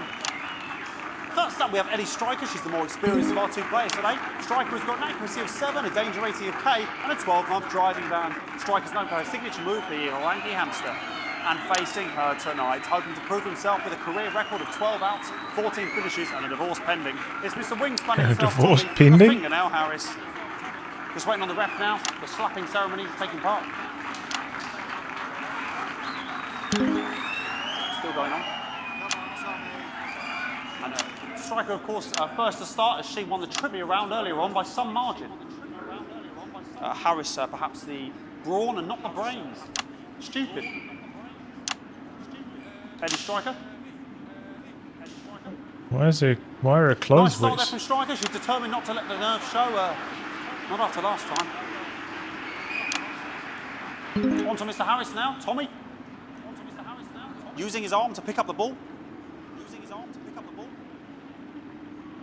Not a bad shot there from Harris. Back to Stryker for shot number 3. All right. She's gone. What was that? Her legs. Not bad, if you ask me. Bit of business with the ref, but it got sorted out. Back to Harris now. A ball in the hand is worth 2 in the bush. I'd say that's fair, but what do I know? Oh no, and Harris is not going to be happy with that. So really not a good start of Tommy Harris in round 1. We can only hope that round 2 treats him a bit better. But first, of course, after the argument with the ref section, it's time to change ends. Now we have the ceremonial changing of the ends.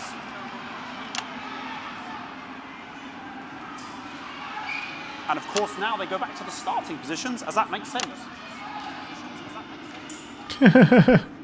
Stryker giving it large.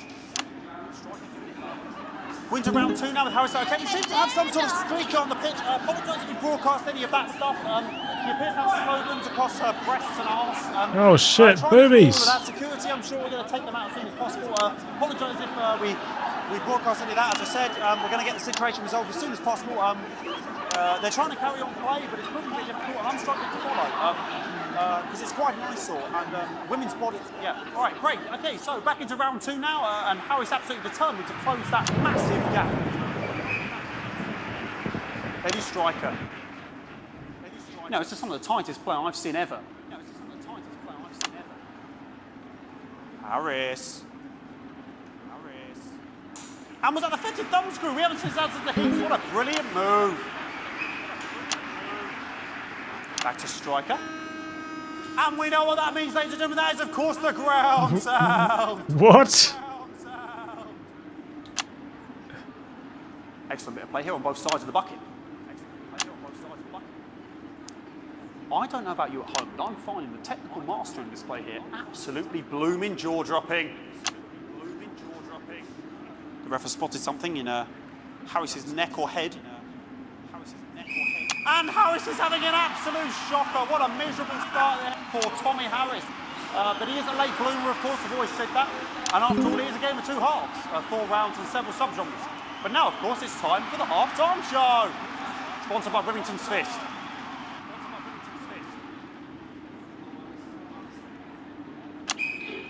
Nice piece of music here to start the half-time show. Okay, another posh protester loose on the court here. We can only apologise for that. We'll do our best to shield you from having to look directly at it. Oh no! He's running around here with his genitals on display for all to see. And ruining what was shaping up to be quite the dancer, to be fair. Now he's thrusting himself in Harris's face. Security's on it. And the bucket's been knocked over! I cannot stand it when the bucket gets knocked over. Hopefully he'll get taken out now. Genitals flying around for all to see. Really, if you ask me, not Sunday morning television. And out of there, hopefully taken away, never to be seen again.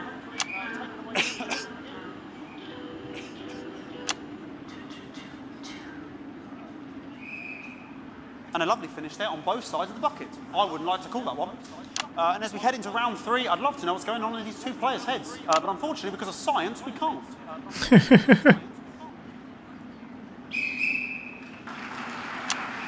Not bad. So that ball boy's giving me the eye all day. I don't know what's going on there. Striker there, not a great start. She looks a bit flustered, I think, after all that swinging around. Back to Harris here. God, what I wouldn't give to be that ball. I'm all right, ladies.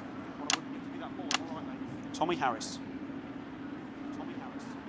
And it dribbled down his arm, which is actually a really good move, because, of course, if it dribbles down his arm and goes on the floor, it's not going in the bucket. Back to striker.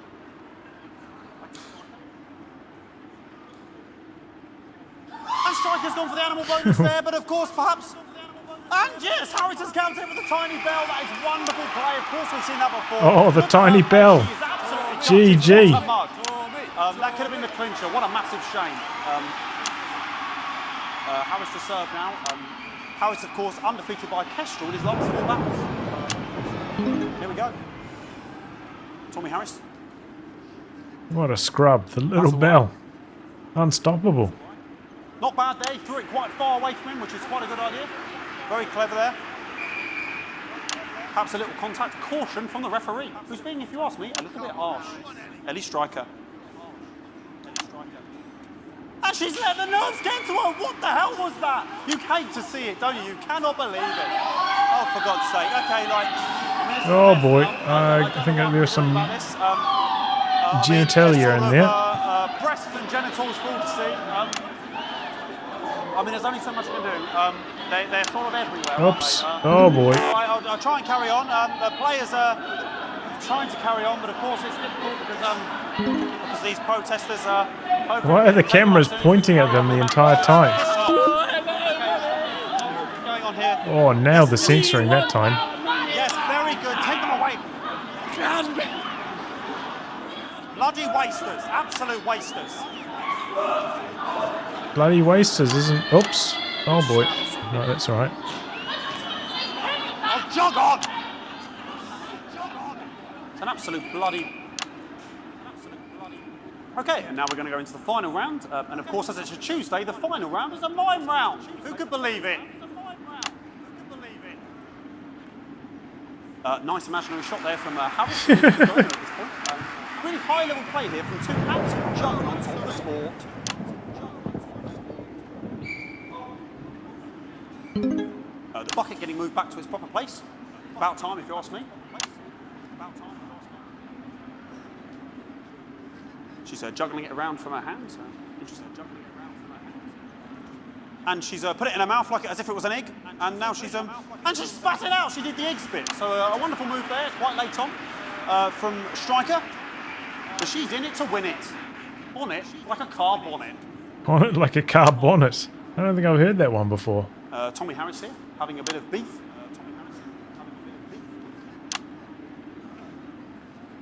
And he's peeling it as if it were a banana, which is an interesting move. Not sure if he hasn't had his potassium or what's going on today with Harris. And he's thrown it, and the banana was the ball! What a fantastic move there from Harris. Unfortunately, that is the end. What a pathetic... There we go, Jeremy, that is over. How can he look his 8-year-old son in the face tonight? What a lump. We just have to wait for the referee now to announce it to make sure it is all official. In, please.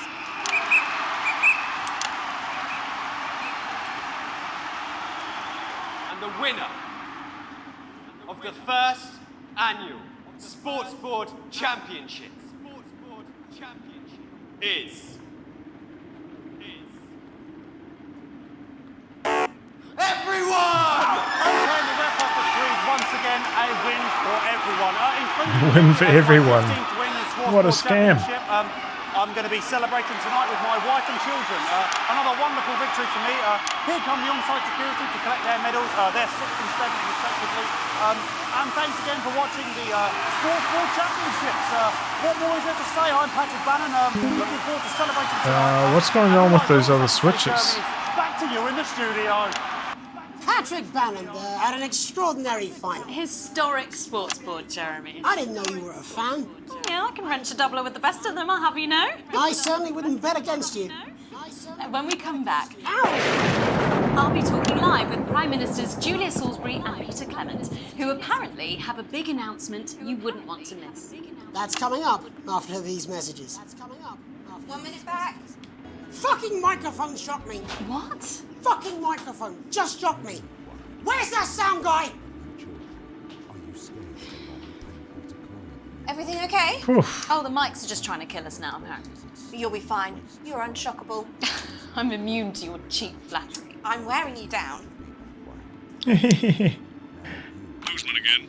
Just heard from the chaps in maintenance that this storm is causing the odd power surge. Some of your controls might be a bit, dangerous. Now, I know you're tough and you can take the odd shock for the sake of a perfect news broadcast, but too many in quick succession can stop the old ticker. I'm sure you'll make the right decisions. Oh, damn. Can I see? Oh my god, they're throwing us a curveball here. Need a whole new lining up there. Triple C. We'll look into it. That's so good to see you again. Miss Wolfe, your star seems to be in the ascendant. It's a great time to be alive. Too bloody right, Peter Clement. Megan Wolfe. My, but that's a firm handshake you've got there. She's tougher than she looks. Am I here? Here, with Mr. Clement on your left. Right you are, pet. Your seat, yeah? 10 seconds, everybody. No, mine's fine. Have you had a little accident? She's a cow. 5, 4, 3. Welcome back. I am delighted to be joined by Prime Ministers Julia Salisbury and Peter Clement.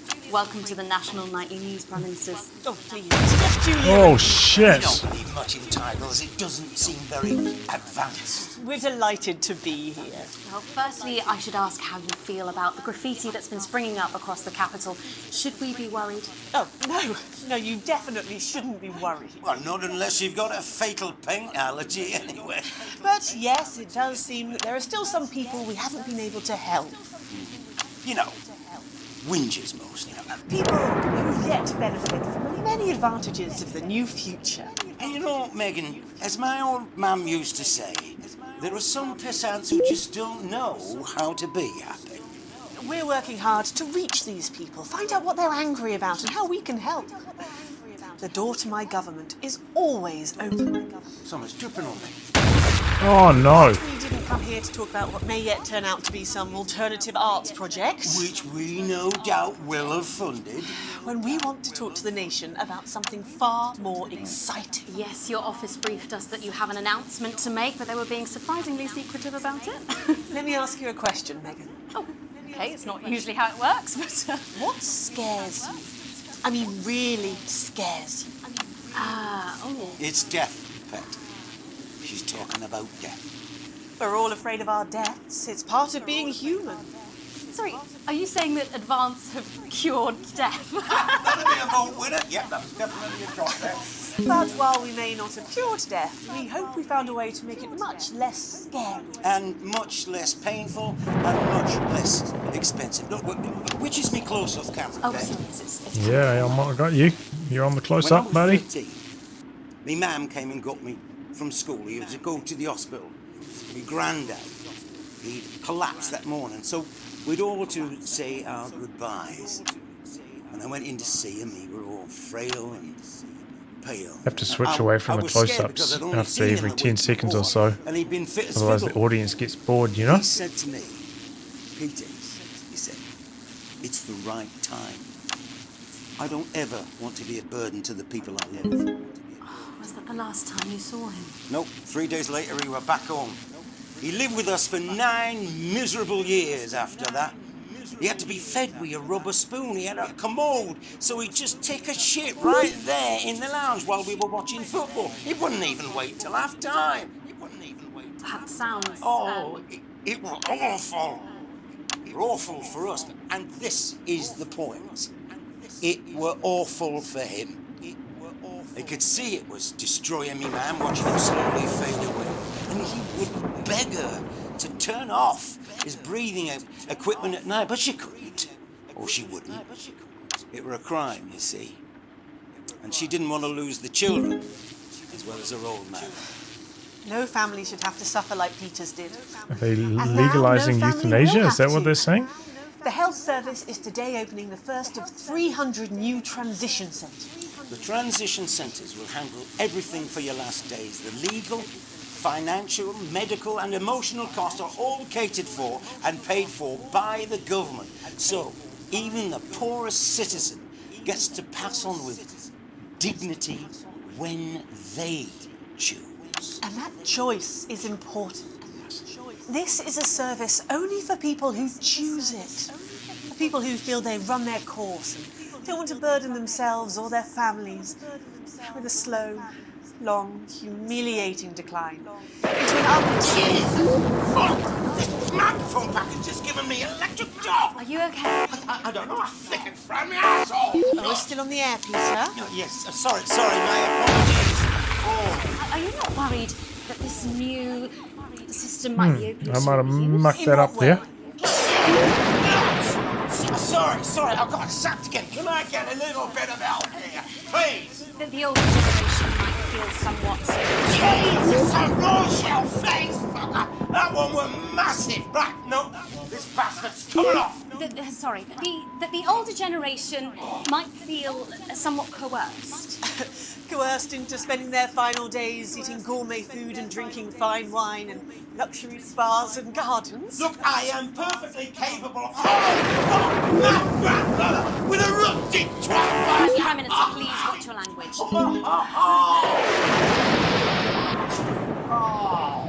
For fuck's sake. Go get yourself sorted out. Right.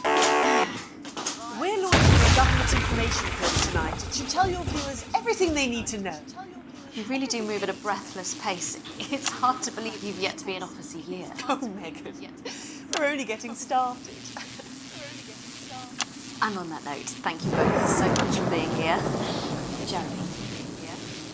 Right, yes, that's all we have time for tonight. Thank yous go out to our guests. Congratulations to all the winners at the Sports Board Final. And we'll see you tomorrow night at the same time. My name's Jeremy Donaldson. If you can, have a peaceful night. And we're out. Good job, everybody. So they just... All right. I don't suppose there's any way this could be a good thing. It's my nephew, so we transitioned the moment I saw the link. Did I die then? I activated the ads. Broadcast grade D. Keep getting screwed over by the... I thought I did pretty well. So what, like there are 4 screens, right? And you have to switch to the screen that has like the green dot indicator. That's like the optimal screen to switch to.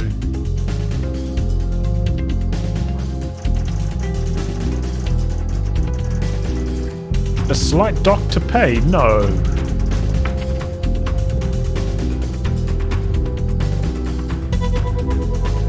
No, I'm doing good.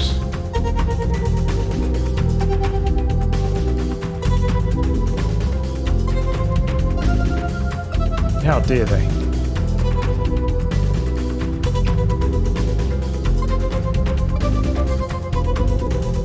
I want to go have a look at that sports board again.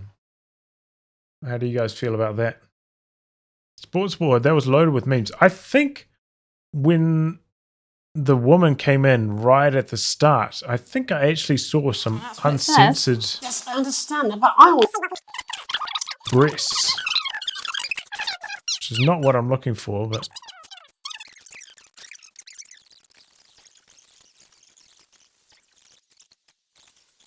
Not a bad shot there from Harris. Back to striker for shot number 3. All right. She's gone to sort of throwing it under her legs. Not bad, if you ask me. Bit of business with the ref, but it got sorted out. I think they did this all in one take, right? Which is pretty impressive. I'd say that's fair, but what do I know? Oh no, and Harris is not going to be happy with that. So really not a good start there for Tommy Harris in round 1. We can only hope that round 2 treats him a bit better. But first, of course, Get a bit of opportunity to actually watch it here since I was pretty focused on the broadcast before. Now we have the ceremonial changing of the ends.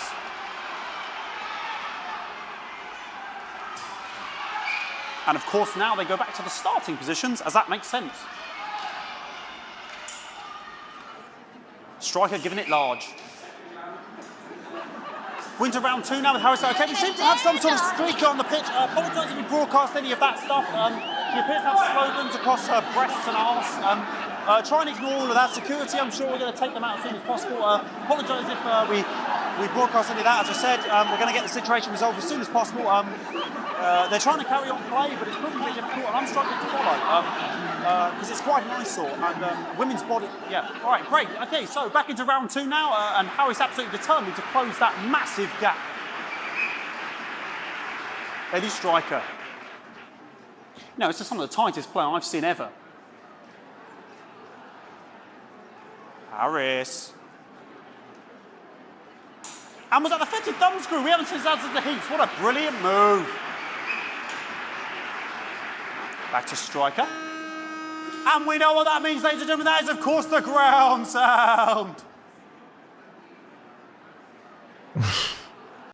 Okay.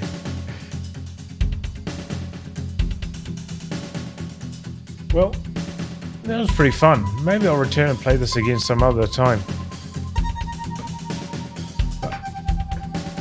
Oh, I want to stand up and move around. I've been sitting down in the chair too much today. Let's go.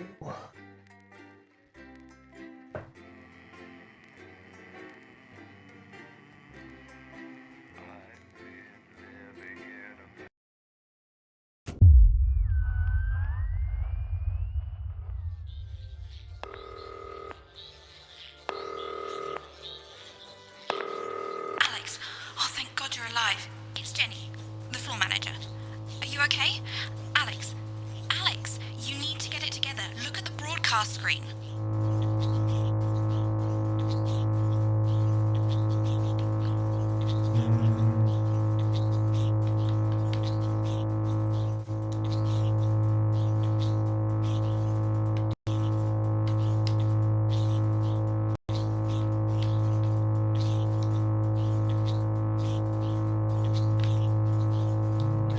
Doesn't seem to be working.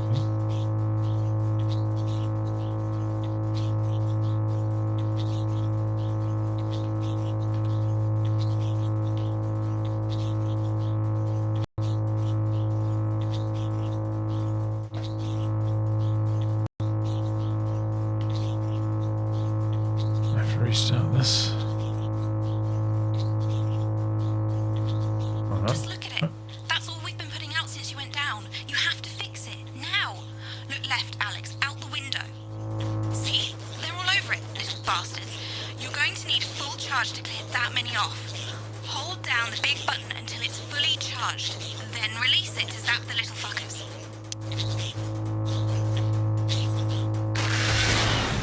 Excellent, Alex. We're broadcasting again. They must have built up while you were napping. Usually it only takes a tap on the button to clear one. Look, there's a lone one climbing now. Zap it off before it starts to mess up the signal again. Okay, one more thing to multitask, That seems to be the last of them, for now. Right, we're about a minute out. Get the adverts loaded up. I've got to deal with my pet idiot. And Alex, keep your ears open. You'll hear them climbing up the tower. Don't let them build up. We'll be going live to the National Nightly News. But before that, let's take a look at what's coming up later on. This has no credibility, Jenny. On Channel 1 at 7 o'clock. No professionalism. What's wrong with this picture? It's not a mess.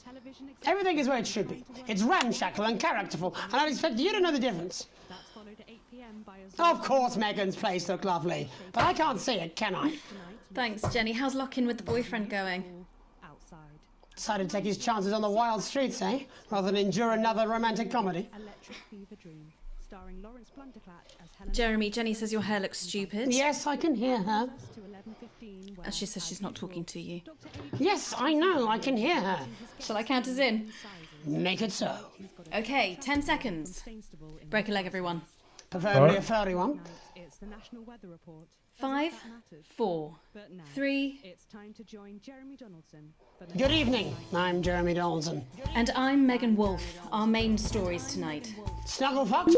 It's been almost 5 weeks since all the Mrs. Snugglehugs toys woke up simultaneously in factories worldwide and began searching for their husbands. The Mr. Snugglehugs were so short-sightedly destroyed. And now, as this photograph suggests, they may be changing tactics. Built to surprisingly traditional gender stereotypes, the Mrs. Snugglehugs have been arming themselves with a variety of household implements. All the more reason to make sure that cat flap is taped up good and tight. This frightening new development means that even those previously thought to be relatively safe, like the young and fit, must take care to watch their backs and keep their ears open for the soft steps of sinister feet.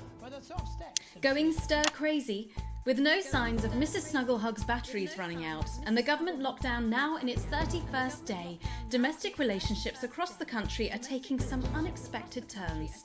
Dramatic reports are beginning to emerge of uncharacteristically bold behaviour in homes across the country.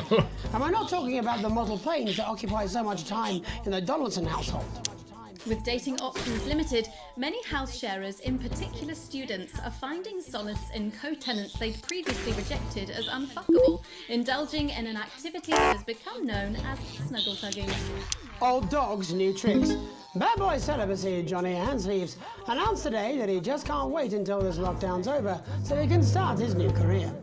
It is, of course, up to each of us to choose how we spend this brief spell of collective unconsciousness. But if this photograph, sent by the man himself, is anything to go by, Johnny seems to be making some interesting decisions with regard to his time at home. Making his announcement by drunkenly shouting at his neighbours from the steps of his capital accommodation, Johnny was heard to repeatedly yell, "I'm gonna open a fucking florist," before failing to get back inside his house and slipping it off over a low hedge. I'll take a dozen roses, Johnny. The shape of things to come? In their own version of a lockdown for more than 45 years now, the descendants of Doctors David Wong and Ingrid Svorsborgen-Horgensvoord and their unfortunate team today managed to get a personal statement to the surface using flagellized imaging equipment. Many of the Svorsborgen-Horgens brood, as they've come to be known, have certainly captured the public imagination, with a recent vote naming Helvetica Svorsborgen-Wongensvoord the most likely to survive a massive electric shock. Helvetica Svorsborgen-Wongensvoord here with a little update from Don I think I'm going okay so far on the broadcast. Ever harvest, and autumn's just 2 weeks away. Or at least that's what we think. There's no real day or night down here, and all the clocks broke a long time ago. But if our calculations are right, we think that for you up there, it is Wong's Day, the 4012th of Jamboree, or as you call it, Piss Mouth Day. Or possibly Boxing Day if we're a bit out, so Let's click on the I hope you get all the presents you asked for. censoring there. I'm hoping to complete my collection of rocks. See you in September. Helvetica out. It's hard to believe they've been down there so long now. But as everyone knows, time moves differently underwater, Jeremy. That's why goldfish are so stupid. That's right. And as anyone will tell you, the deeper the bowl, the thicker the goldfish. There's no denying the logic of that. Class war, a worrying turn today for the Oh, formerly let's rich click as on it ever there. more punishing measures are announced, Alex. With the country becoming ever more hostile to the previously wealthy, those who managed to skip the country must be very grateful to the people who help them right now. This programme has received reports of rich relatives on the run actually being filled with helium and released into the stratosphere. If those rich bastards think they're above the rest of us, why not give them a hand in getting there, Jeremy? And Advance speaks out. With the snuggle struggle proving a test to governments around the world, Advance HQ released a curious statement this afternoon. In the accompanying release, they asked us to stress that they have been listening and that this should be taken as a response to how the people really feel. We've certainly done our bit on this show to contribute to the political climate. But let's not forget, how we behave in our home lives is what really matters. Let's hope it's not just me who filled out that questionnaire, Jeremy, or we're all in trouble. Let's play that statement. Got it. Good evening. In these difficult times, it's important that we all feel united. Taking care of them That on we're all in the aerial. this together. And for a short time, we must bear significant change. To help myself come to terms with these tough but transitory times, I've written a list of things that are just as temporary as all of this discomfort. I thought it would be helpful to share my list with all of you. Wonder if there's going to be a bunch of swear words in this Christmas list. with the in-laws. Your child's school play. Youth. Beauty. That phase you still don't talk about. Your New Year's resolution. Your husband's hairline. Your waistline. Your term in office. Your fleeting lifetime. Uh-oh. And all of human endeavour. I hope my relatable list has allowed you to find reassurance, to know that just as these things pass us by, so too will this crisis. Together we will endure, as we always have. Thank you. Ridiculous stuff.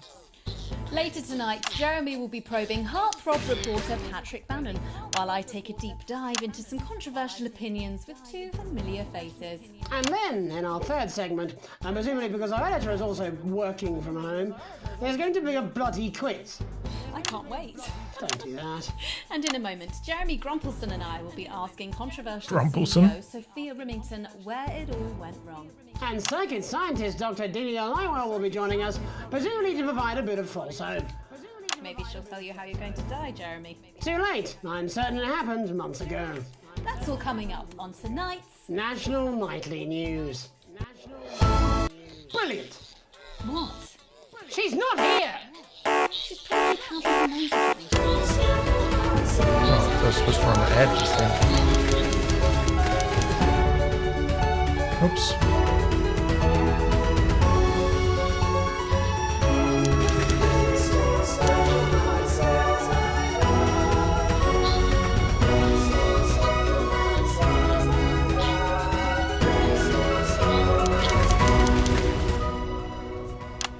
First tonight, how do we get here? Where are we going? And most importantly, who's to blame? Joining us from her villa on the island of San Palmerino is CEO and socialite Sophia Remington. Thank you for having me, Megan. I am loving your hairdo, babe. And from her crystal healing laboratory in what I assume is a garage in Lower Uppington, Doctor, it says here, Delia Lywell. Thank you for inviting us on your show. Us? Don't. Miss Remington, your toys are rampaging across the developed world, your company is worth less than my annual salary, and your country's president recently called you a national disgrace. Have you taken your eye off the ball? Oh, honey, you're so cute when you're angry. The thing with you folks over there is you have an island mentality. You can't see the bigger picture. So, what is the bigger picture? The bigger picture is lithium batteries.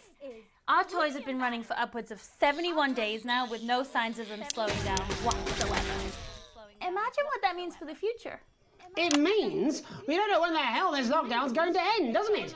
You don't seriously believe Remington's fist can survive this?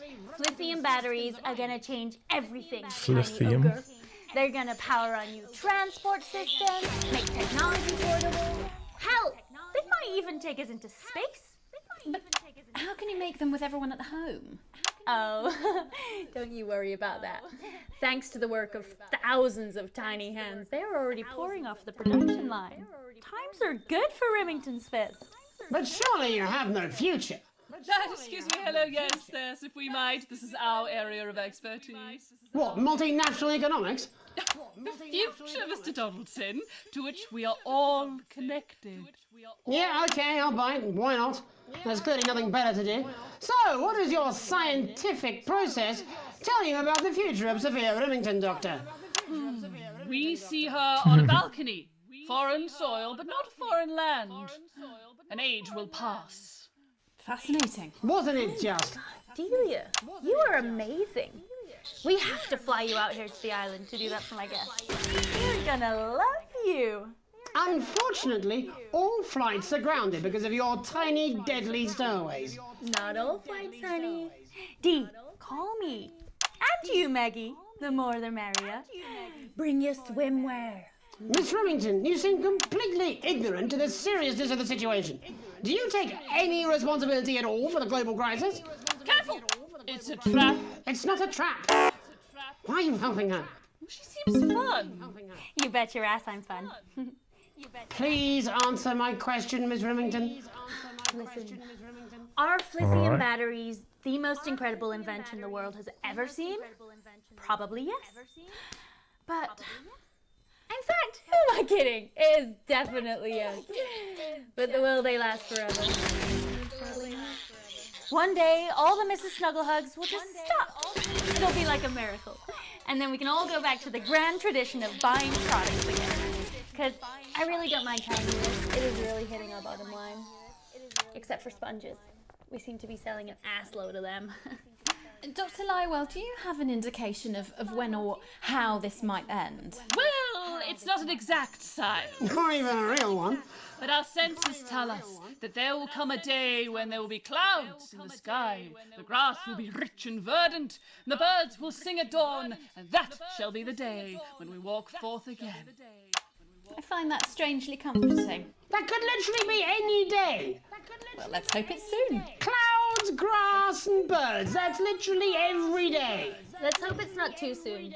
I'm kind of hoping we can make it to the 100 days. It sounds good. Besides, if it lifts now, the children will have to go back to working normal hours. Well, let us ask the eminent professors for 100 then. No, let's not, eh? I'll drink to that. Stay strong and party on.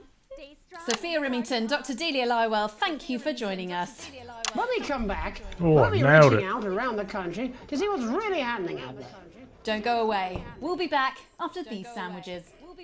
Well, she's a Hindenburg-sized fuck-up. I mean, she's fun at a social level. I wouldn't want to be on her board. All right, got the air brakes going. She's gonna drive that company into the fucking ground. It's going good. Advance knows this, and we're making sure we get to them while they're young. The Advance Go-Getters... Hello, mate. It's Dave. You're not going to believe this, but I've decided to come home. Listen, I'll call you back at the next break and we can talk about how I get me job back. Cheers, Alex. See you, mate. Talk about what's happening at home. We'll be listening. All right. Taking notes. You wouldn't let your children drift off down the river to uncertain ends. Yeah, well, it's been a long time coming. Oh, exactly. You said it, I've said it. He must know, he's not stupid. Oh, it's the salt made again. I just don't want it getting back to him that it came from us. Hey, no, Jenny. You're not backing out on me now. We're in this together. We'll get him.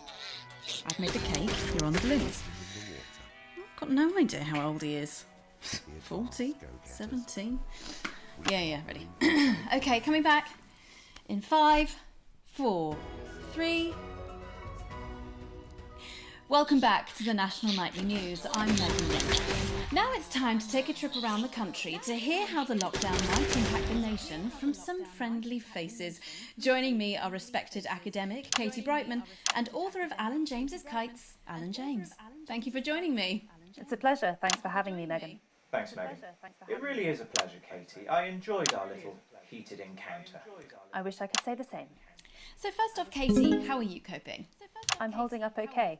The lockdown directive was so sudden that, like many people, I haven't been able to get home. Oh no, what happened? I was staying at a hotel after an international college convention, and we had a particularly heavy night out. You know what economists are like. Notoriously hate splitting the bill. And I overslept, and as you can imagine, I've been here ever since. But there are certainly people much worse off than me. Exactly. My tour has been cancelled indefinitely, and I've had to refund every single ticket, even the cheap seats. Oh, Alan, I'm so sorry to hear that. Yeah. People are being quite rude about it. They don't seem to realise I've already spent it filling the beach house with beef. The crisis claims yet another victim. So, this is just a reminder that my book, Alan James's Reich, is now available in paperback. Unbelievable. What was that? You're unbelievable. So, Katie, how do you think this might affect the economy? Should we be worried? Very, Megan. Not to sound dramatic, but this could be catastrophic. Unemployment has skyrocketed, and frankly, it will be a miracle if a lot of businesses can survive this. There you go, scaremongering again, spreading this latest liberal hoax. That's what they want. They want us quiet. They want us compliant. And they want us inside. A hoax? How on earth can you say that, Alan? Well, I haven't actually seen one of these supposed toys. Have you? Well, no, but... Did you know 3,000 people die every year On topic, from I'd say. regular toys? That's a lot of people. And this is no different. You're just as likely to be hunted down by a yo-yo or a tennis racket. He makes an excellent and persuasive point, Katie. Don't listen to her, Katie. The press are the enemy of truth. She's agreeing with you, Alan, you absolute shit! Well, then I must be wrong. Are you now recanting your statement that these toys aren't R2 and L2 there. People are saying they're just like normal toys, and that simply isn't true. Corrupt media lies. And Katie, how do you respond to Alan's claims that Mrs. Snugglehugs might be dangerous after all? I suppose I guess I'm agreeing with him. Thank you, Katie. I appreciate your support. A lot of folks are saying this Mrs. Snugglehug situation will all blow over, but it won't. Yes, right, exactly. We need decisive action from the government. We need huge financial support to protect our workers and our businesses. We need to support the vulnerable, and we need to repent. Exactly right, Katie. We brought it on ourselves with all our liberal indulgences like art, cake, and healthcare. We need to act now and begin sacrificing our firstborns, or to push a beloved family pet. Absolutely, Alan. If we can all successfully come together as a community and perform the ritual, hopefully we will appease the great ancient. Katie, could it be any worse?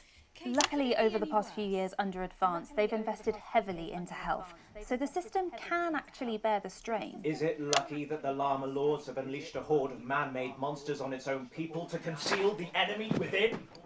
Will you just stop for 5 fucking seconds? The Global Alliance of Fish People are amassing an army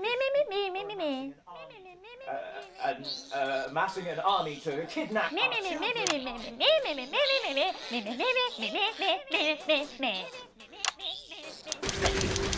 That's what you sound like.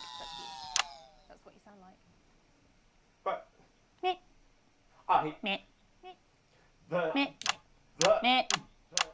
I don't sound like that. Yes, you do. You do, Alan. You do sound like that. And that's why no one wants to be your friend. I've got loads of friends. No, you haven't. I don't think you do, Alan. Yeah, stop lying, Alan. I'm not lying. You are. Oh, good one. Oh, good one. Well, I'm telling. Alan James, Katie Brightman, thank you for joining me. Some real food for thought there from two of the territory's leading minds. Any moment now, I'll be heading over to Jeremy, who is going to be bringing us an up-to-the-minute report of the status of the nation. Over to you, Jeremy. Thank you for what I'm sure was a reasonable debate slick which really movements contributed by to the him. national conversation. Next, out on the You streets, got there just in someone time who's always with the doing sandwich. exactly that. It's Patrick Bannon. Are you there, Patrick?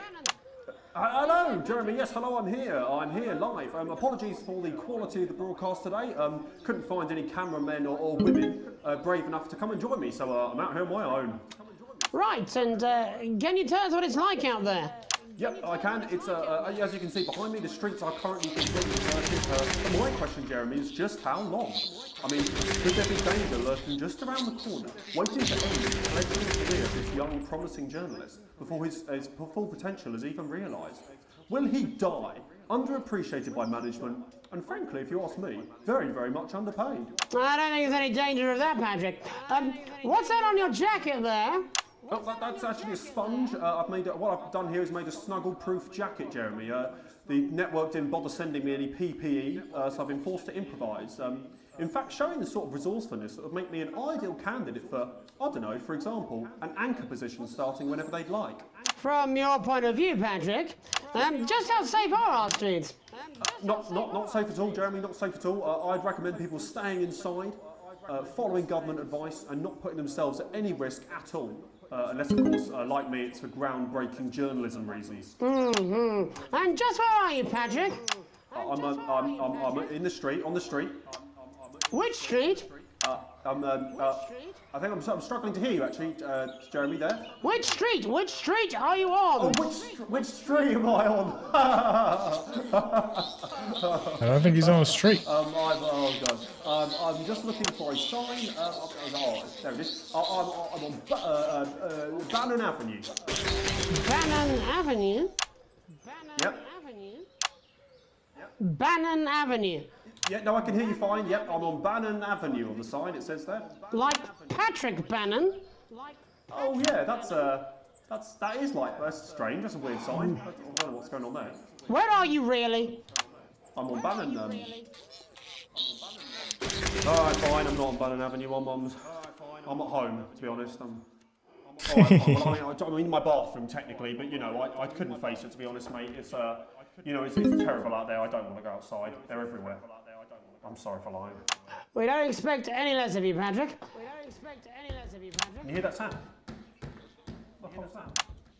I can, yes. I'm no expert, Patrick, but it sounds unmistakably like a tiny fist Is he about tapping to on get your door attacked there. by some toys? Oh, fuck, it does. Oh, fuck, Jeremy, shit, no! Oh, bollocks. Perhaps there's a small queue of tiny fists, each wielding a different gendered household implement, ready to bash in the heads of lying little roving reporters. But you're lying, aren't you? Oh, shit. Fucking, listen to me, you bastards. If you're out there, just piss off, you little fucking snuggle fuck. I'm too talented to die. What the fucking hell? Okay, it's fine. It's fine. Hold on. Don't worry, Patrick. I'd say you've got a few seconds before they break their way in there and finish you off.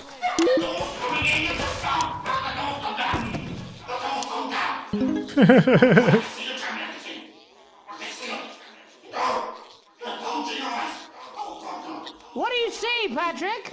I see only the devil. I see only Satan. Oh God, no. They're coming to this. You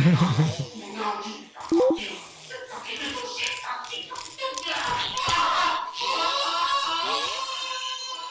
Thank you, Patrick, for that report, showing the nation, and more importantly, management, just where you belong. It's time for another break, but when we come back, we'll be hoping to take your mind off the world for a little while, and who knows, maybe even bring you a few smiles. Join us after this. You're damn right. Yeah, I had them delivered. Yes, to Bannon Avenue.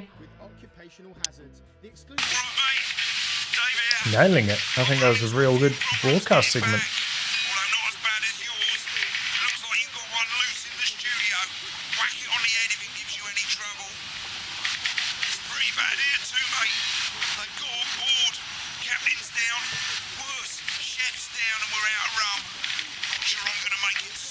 If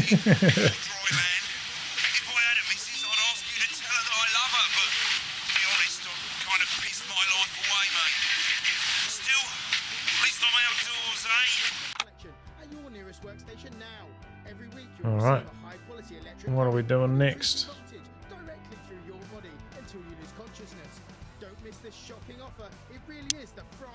No, I'm not.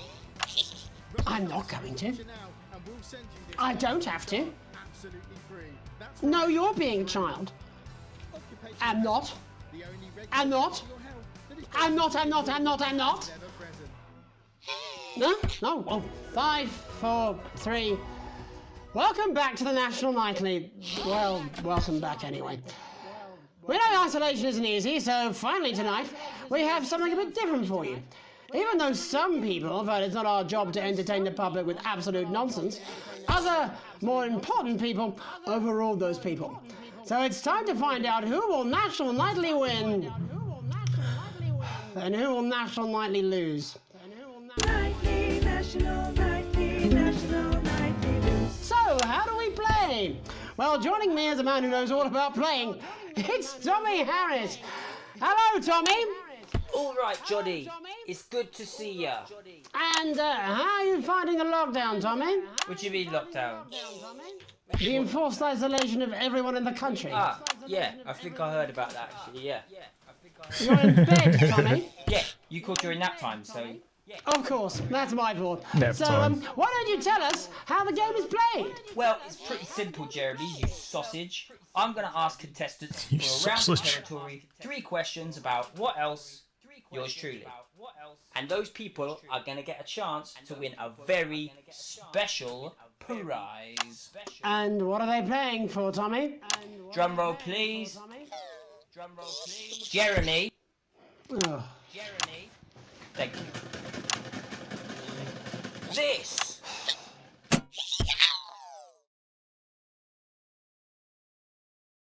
She's turned off the trip switch, Alex.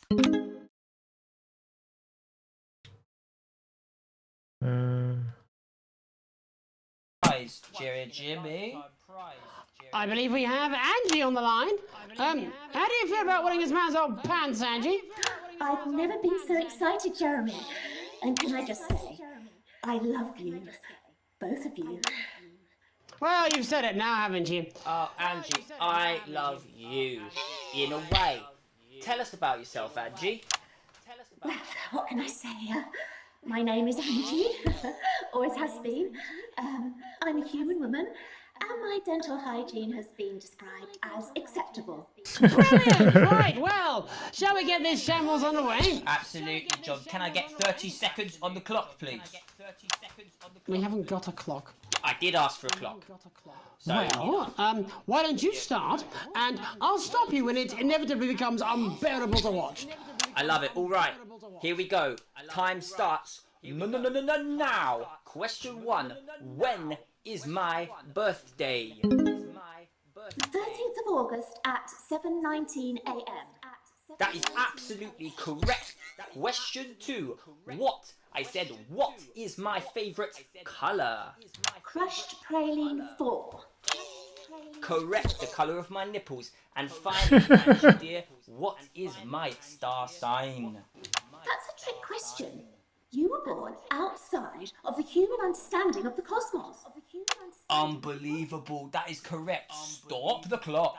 Wow, that really was tough to watch. How did you do, Tommy? Well, Angie, my love, you got every single question right. Which of course means you lose and win absolutely nothing. Thanks for playing, Angie. Bye. Do we have another contestant on the line at Jelly Bean? We do indeed. We should have Sonia Artleach. Are you there, Sonia? Of course I am, Jamie, darling. Thank you for being here, Sonia. Oh, there you are, Tommy. Mwah. Let me guess, you went to theatre, don't you? Is it that obvious? What gave it away? Was it the glamour or poise? It certainly wasn't your inherent sense of humility. Tell us about yourself, Sonia. Oh, well, if you must play this broadcast is game. going good. I am a theatrical agent. I represent the likes of Rudy Beefman, Samuel Coffee Cup, and Jodie Carpetburn, amongst others. And how's the lockdown affected you, Sonia? Well, they may have closed the theatres, shut the studios, and boarded the cinemas, but they won't get me that easily. How are you managing without any work? Due to a savvy clause in all of my artist contracts, I am able to claim my 15% from their unemployment benefit. Wow, that certainly is sharp. Standard stuff, standard stuff. And can I ask, where are you speaking to us from? Well, I work from home, you know, to keep costs down. And who's this? Well, you know, when they gave the order, I was actually mid-meeting with a client, so we've been isolated together. No fucking way! What the fucking fuck? Is that Tommy Harris? I'm a huge fan. Can I just tell you how bloody brilliant you are? Actually, Jeff, we're about to play a game, aren't we, Tommy? We got time. Well, if it's not too bold, I think I am in love with you, Mr. Harris. No, it's not too bold. That's all right. Don't worry. Hey, I'd love to show you some of my stuff. I've been working on some new shit. Well, at least you're already aware. During lockdown, we've been workshopping some of Jeff's ideas for much younger children, haven't we? People still let you near their children, do they? Yeah, that's right. Yeah. I've been developing some shows for younger children. Well, we'd love to see it, wouldn't we, Gerbil? Absolutely dying to. Right, so, what do kids love? Timely child support payments from their absent fathers. Shallow and overproduced musical numbers? That's right. Animals! So, I'm trying to address the things that kids need to know, but through a medium that they'll understand. Do you understand? I think yes. I think so, yes. Jeff's one of my best clients, aren't you? I am, yeah. So, the first one we've been working on is called The King of the Jungle's Mortgage Repayments. It's about a lion who's having problems with his interest rates. I see. Does he have a broker? He does, yes. He's a porcupine. How did you know that? Well, your work is universal, darling. It speaks to people. I'm going to say something to you, mate. I think you're onto something here. Oh, the bear, Yes, right. This one is much better. So, this one tells the tale of Mr. Bear. Now, Mr. Bear is a very sad bear, because all of the other bears don't think that he'll amount to much, and they tell him that his plays are lazy and derivative. I think you're onto something there. Now, Mr. Bear is a tragic figure. Picture this. He's at his lowest ebb. The trees are closing in. He can't even face his salmon, can he?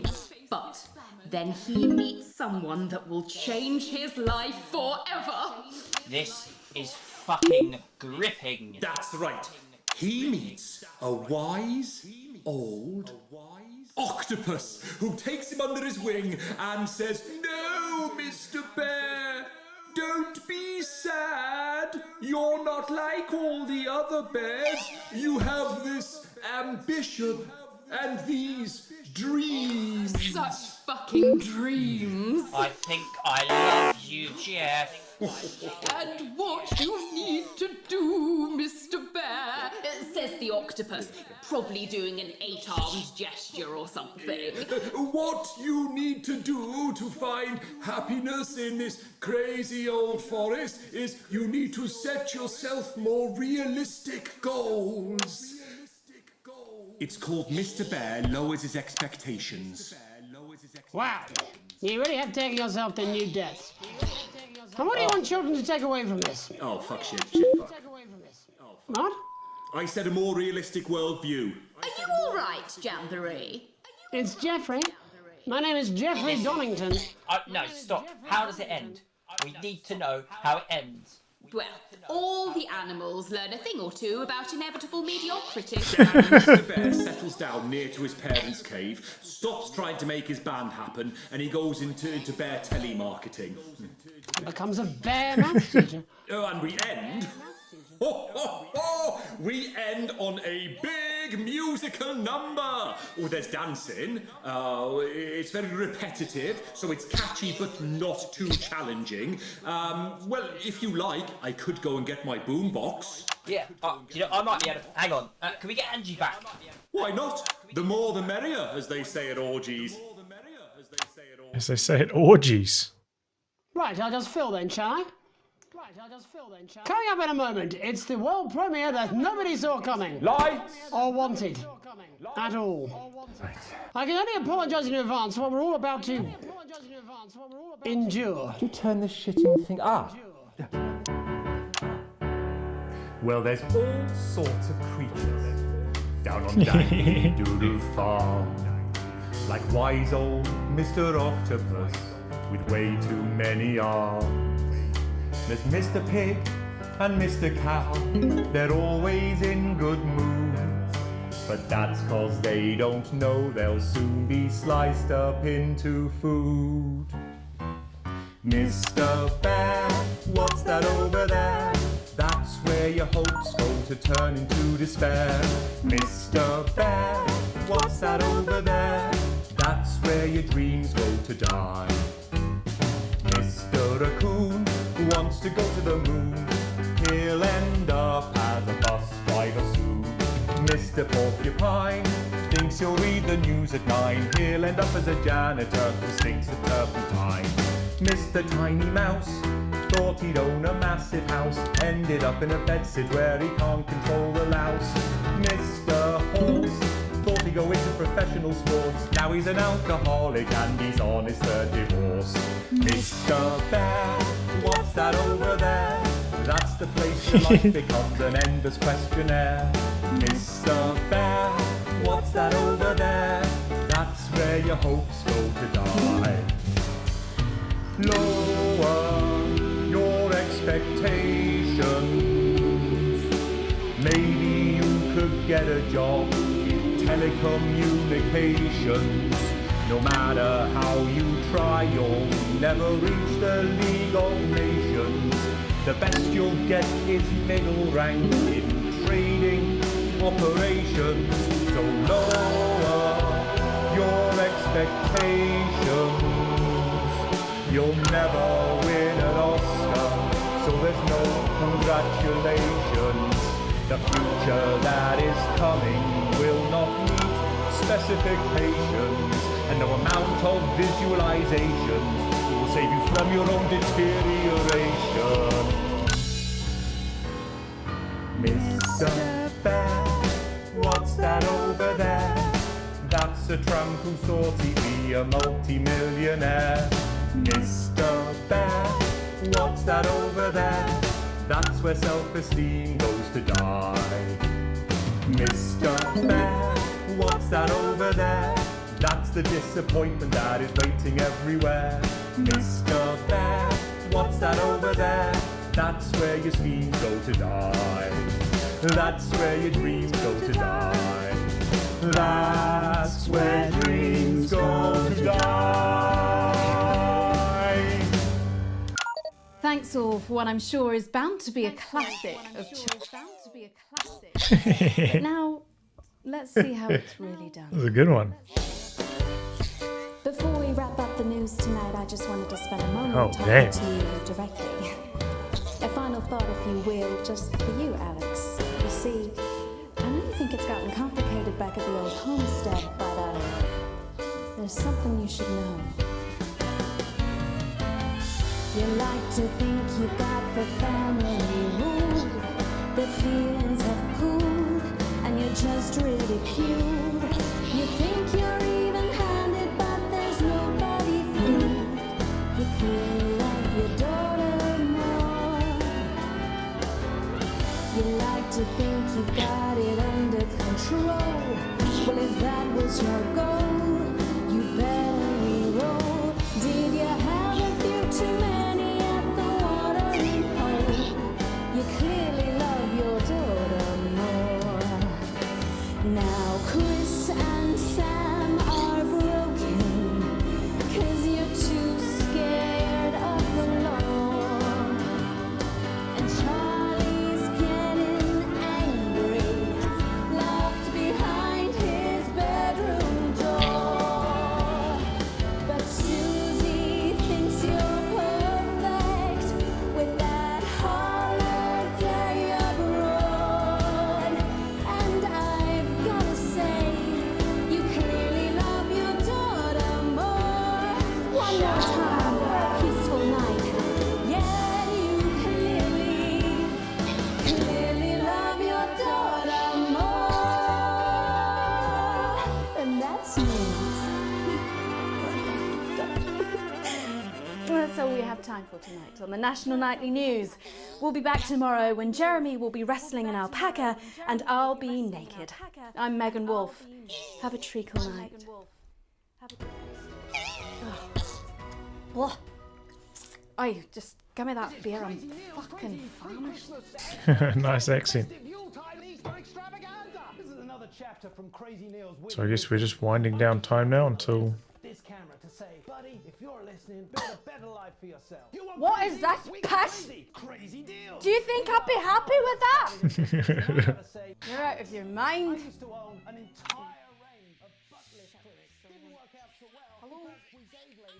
Alex! Wake up! Alex! Wake up! Wake up! Wake up, Alex! Alex! Wake up! Wake up! Wake up!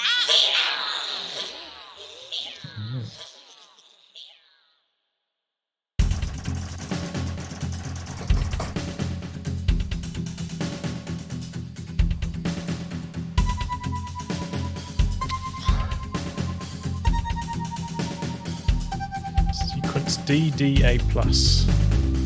C. C's to get degrees. Don't know what I'm messing up on those early broadcasts. I feel like I'm getting a pretty good handle of who's about to talk next and switching over to them next. Sometimes I mess it up though, that's true.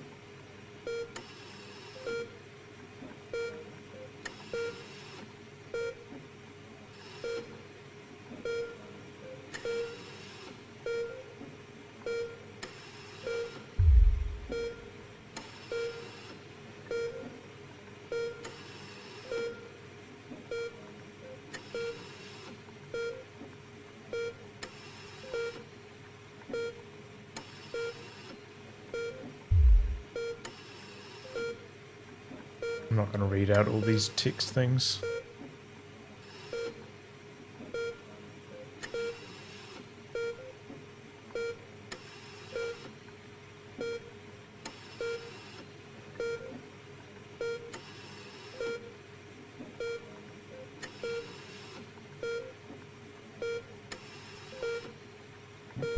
Okay, I don't know what the difference between those two answers really is, but the top one.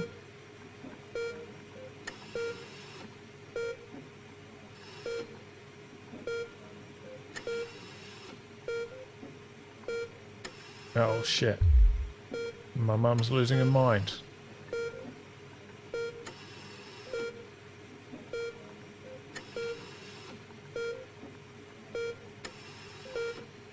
Oh, that was a bit sudden right at the end there. This video loop.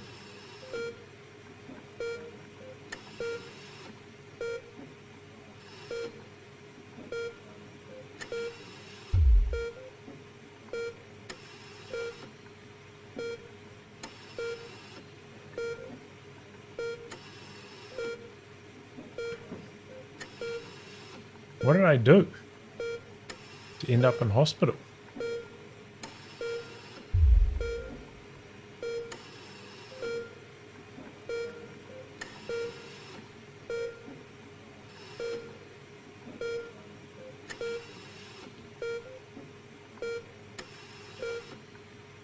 Bozeman, that's my manager, right?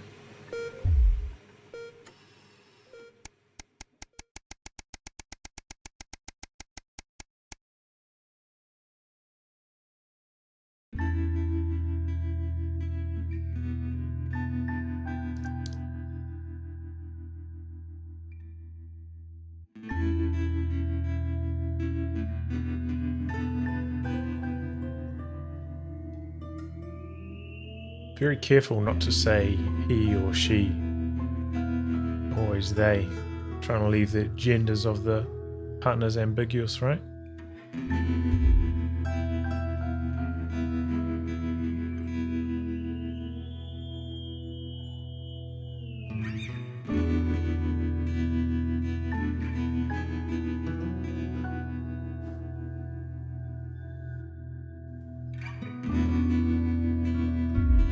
Oh boy, a nurse.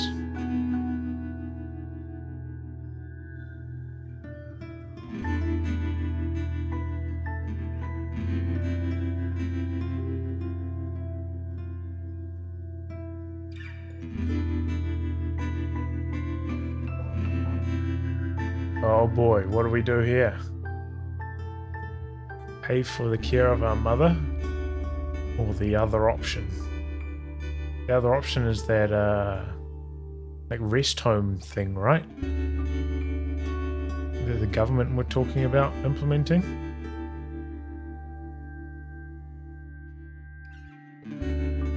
I think real life I would pay for care, but I kind of want to see what that government care option actually does, right? So I'm going to click that option.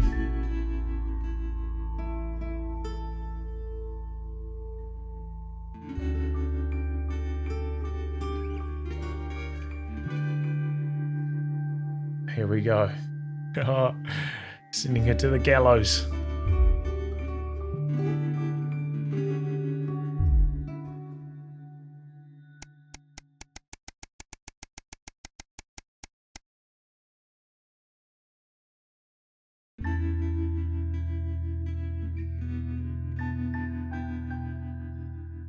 Order a takeaway. That's such a like British way of saying things, right?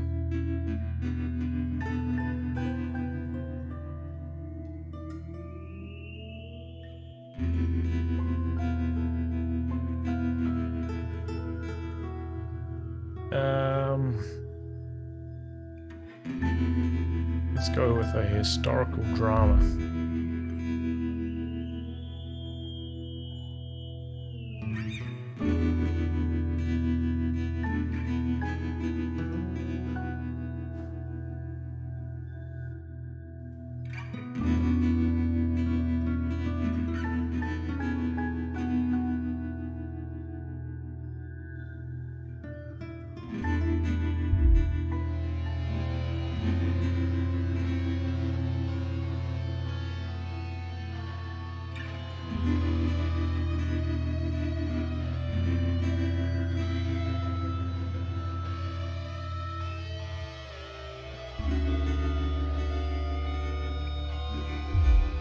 Weird.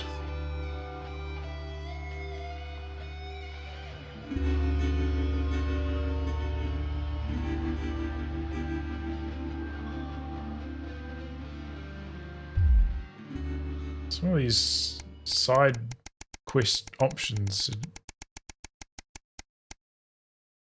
a little bit tedious. Be back in the broadcasting booth, that's what the people want to see.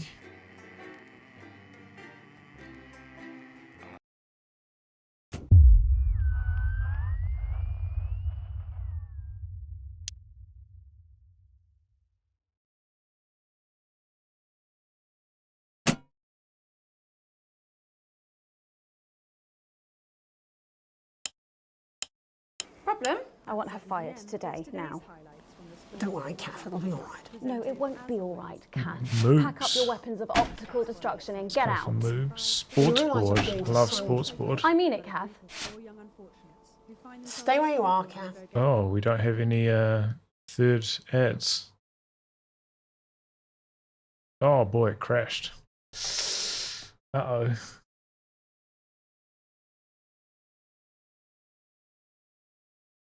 I wonder if it saved my progress there.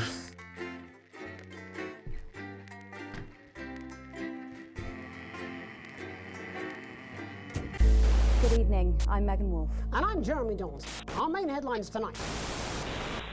Starting! Starting! What was that, up to like day 230 or something? Hopefully it saved my progress up to this point. Yep, nice.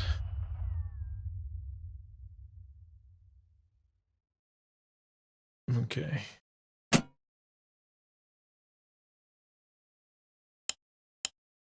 I want her fired today, now. Looks like we don't have the It'll be all right. No, it won't be all right, Kath. Pack up your weapons of optical destruction and get out. You realise you're beginning to sound like me? I mean it, Kath. Stay where you are, Kath. So it looks like we don't have to worry about zapping those toys off Or the yours. broadcast dish. Oh, good. You can tell him I'll return his wife's casserole dish at our dinner next week. Back in the studio as well, so no more lockdown. Jenny? Yeah, I'm on. I'm sorry, Kath, you're going to have to leave. At 11:30, it's a double bill for popular transatlantic comedy That Nun. Letting it go to your head. She nearly blinded me. 10 seconds, I thought we were everybody. part of a team these days. Things are better, Jeremy, you know that. Good thing about the last broadcast is I don't have to worry about the Do your job. antenna. Have me fired too. 3. It always pissed me off. Good evening, I'm Megan Wolf. And I'm Jeremy Dalton. Our main headlines tonight. The establishment strikes back. The World Council has agreed today to impose punitive sanctions on the people of this country. The sanctions, which are broad-ranging, include restrictions on the supply of oil and gas, food, clothing, and even some medicines. But how should we react? We asked the public. So how do you feel about the sanctions? I actually think that with Advance in charge we'll be fine. Of course, the rest of the world will want us to fail, or it will be their billionaires next. But I trust Julia and Peter. Thanks, Patrick. Fascinating stuff. Fascinating stuff. Popular Prime Minister Julia Salisbury has released a reassuringly brave statement in response to the World Council's controversial announcement. This international declaration is nothing short of outrageous. We are a democratically elected government with massive popular support. We do not recognise these sanctions. This is what I hate the Other most. socially progressive nations of the world to both resist and ignore them. Advance have struck fear into the heart of the international community by showing that it is possible to have radical change for the betterment of the many. And whilst I wish we could improve other countries as much as we have our own, we do not rely on the help of others to thrive. This country is entirely self-sufficient. We are a team, now more than ever. And this team is on your side. Thank you. Well, I think I did pretty well in that section. Defiant stuff. But what do you, the public, think of our government's stance? Robin Short found out. I was wondering if you could tell me what you think of the government. What? That shower of iridescent pricks, punishing success and rewarding laziness? They're taking this country down the bloody Swanee. Swanee. And it's not just me. I'm the Swanee. My wife Iris, she agreed. A whole lot of problems. Protests were held today at the controversial construction site for Remington's physics-defying MOOBS project. Since digging straight through the earth began 6 months ago, the project has been beset by problems, including localized tremors and the heat deaths of many of the workforce. Residents of the nearby town of Calamity today converge on the construction site with sincere, if misspelt, placards, demanding a suspension of digging until safety checks can be carried out. Of course, that's half a world away. But what does this country think? Patrick. So, any thoughts about the MOOBS project, one way or the other? Well, that is something I really care about. Fantastic, great. So, what do you think about it? Coughing?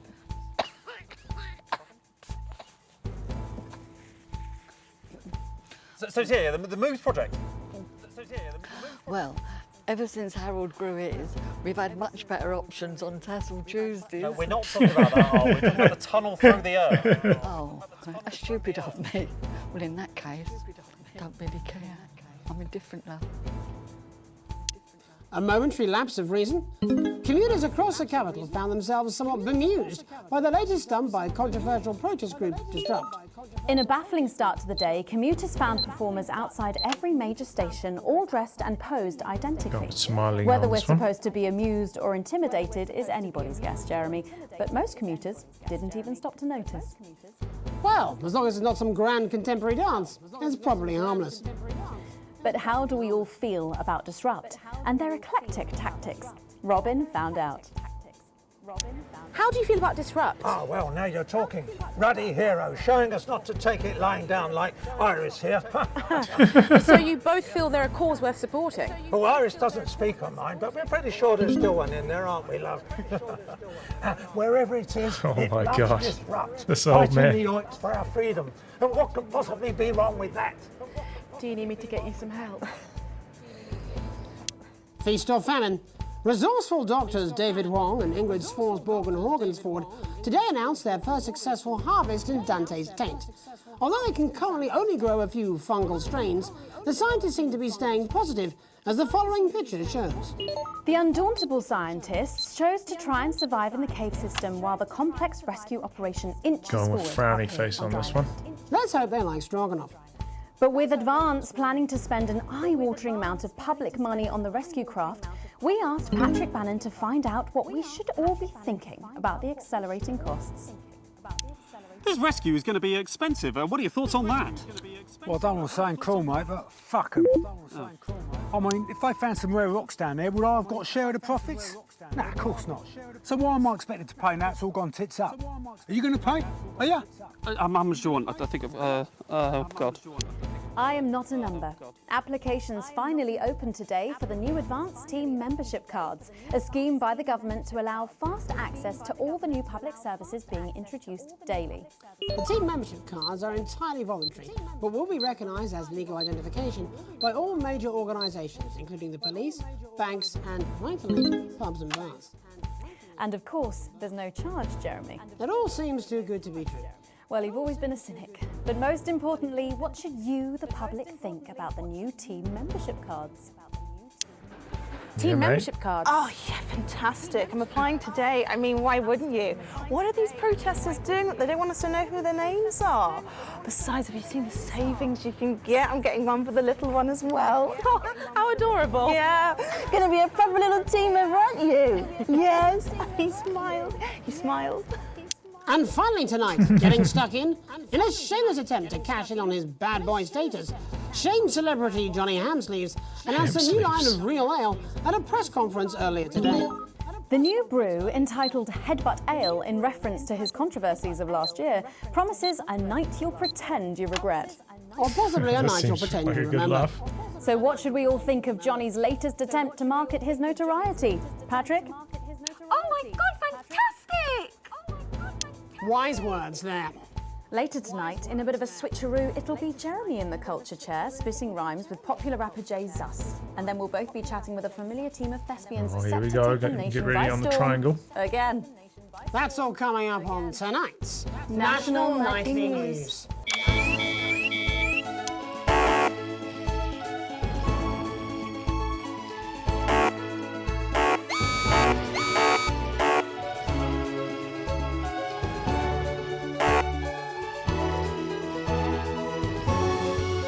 It's just awful having to do this.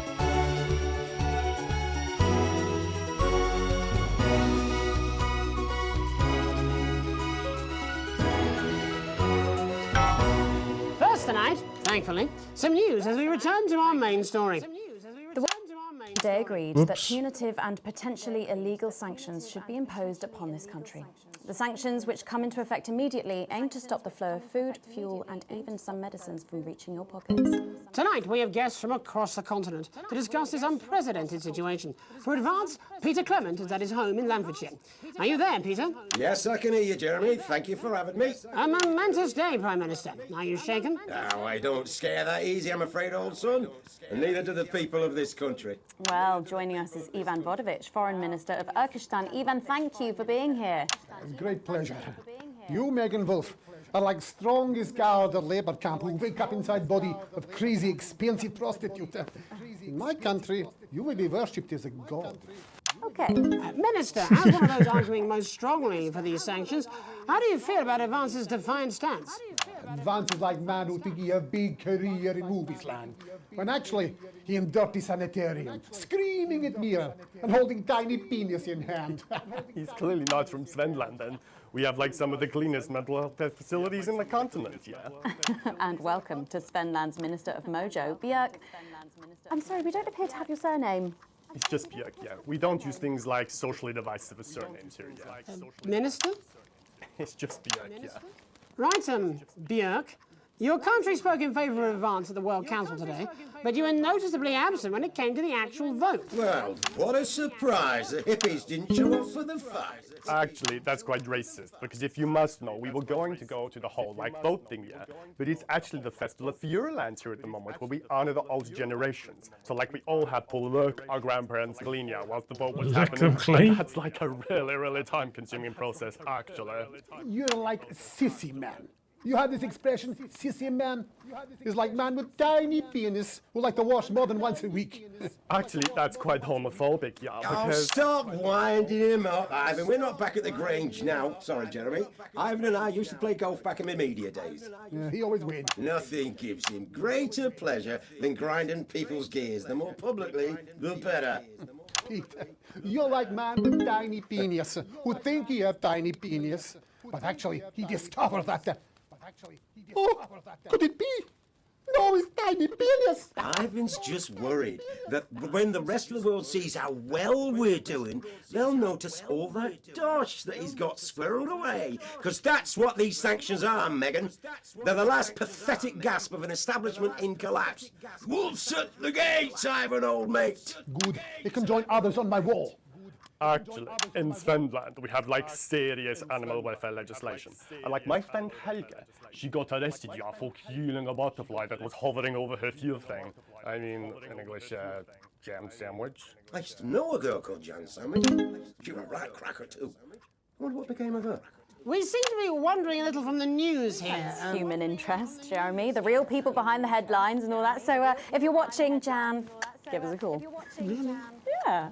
Let's see if we can't organise a reunion. Crash, I'm not sure about that. I'll have to run it past Mrs. Clement first, eh? Peter, you're like man trying to empty ashes of mistresses into oncoming vent. Soon you have tiny penis and beard full of secrets. In Svenland, we don't really go in for all that restrictive monogamy stuff here. We're kind of flawed, actually. Okay, well, it seems that we are running out of time. Yes, so before we go to the break, briefly, if you would, gentlemen, with the people of this country facing shortages and possible shortages and power outages. Uh-oh. Yes, of course. Thank you. Possible shortages and power outages. Can you summarise your thoughts for us, Minister Bjerk? Well, from here, you all look a bit stupid really arguing about outdated divisive concepts like money.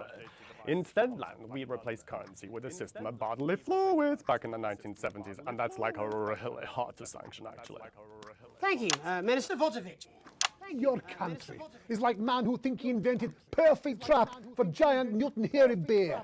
When really he's just standing in field holding his tiny penis, yes. Thank you, Minister. And finally, Prime Minister Clement. Let me talk to your viewers here, Jeremy. Oh, damn, he's coming in. Don't worry, everybody. Don't be afraid. Don't even lose a wink of sleep. We knew the rest of the world would react this way, and we're ready. As my old man used to say, you can't make a shite pie without blocking a few toilets. Thank you, Prime Minister. Reassuring words there. We'll be back. After these messages. What? 1 minute back. Hey, Peter, I over your way this weekend. You fancy a quick 9? Yeah, sure, front or back. Oops, missed the Well, air I brake hope there you're slightly. asking Megan Wolf for me. She's out of your league, mate. Multi-billionaire Sophia Remington. Correction. Well, you have to be more careful. It's all part of his long-term plan to get fired live on the news at 6 in front of the nation. We're advertising moves at the moment, which we were neutral about in the broadcast. I forgot what moves was, but it's tunnel through the center of Earth, right? New government censorship should show up in blue. Same as regular censoring. Keep an eye out for the advanced blue waveform. Going all the way around the planet. There has to be a better way. Advanced blue We're still waveform. meant to bow. I've got to do some government censorship now, huh? Should I just like curtsy? Hang on. Have they given you the Crown Prince report? Well, Megan? This game's pretty fun, man. It's not really like, yeah, Thanks for having me on your kind of like multitasking, and it's got these kind of funny stories. Ask you about the chimp party. Live in 10 seconds. He put that get up on himself. Just saying. Going in 5, 4, 3. welcome back. I'm Megan Wolf. Later, we have an exclusive first look at a theatrical sensation everyone's going to be talking about. But first, it's time to go over to the culture spot with lovely old Jeremy Donaldson, who's joined by a very special guest. Jeremy. Thanks, Megan. I have the honour and privilege of being joined by hip-hop royalty. He's been called the son of the streets and the father of truth. Not sure how that works, but whatever. Let's welcome Jesus! Thanks, Jeremy. Yeah, it's a real honor to be here on your show, The News. You know, as a kid on the streets, I used to watch you through a window of the shop, so to be here right now is crazy. You've had quite the journey to be here today. Can you tell us about it? Well, you know, I try not to Gonna have to do a few wide shots on this one, I think. I understand you. But yeah, man, the streets is all I remember. Like, my mother donated me to a charity shop soon after I was born. Elderly lady took pity on me. You know, she let me sleep on a pile of crime fiction until I taught myself how to walk. Wow, that's quite the childhood. And she died tragically. Right there in my arms, man. You know, I remember a tear falling as she laid there next to the used homeware. And in that moment, I became a child of the streets. I was just 18 months old. What a tale. What a tale. You're known for your direct and honest lyrics. Was your style informed by your troubled past? Oh, like I said, I try not to talk about it. It's just, it's just too hard.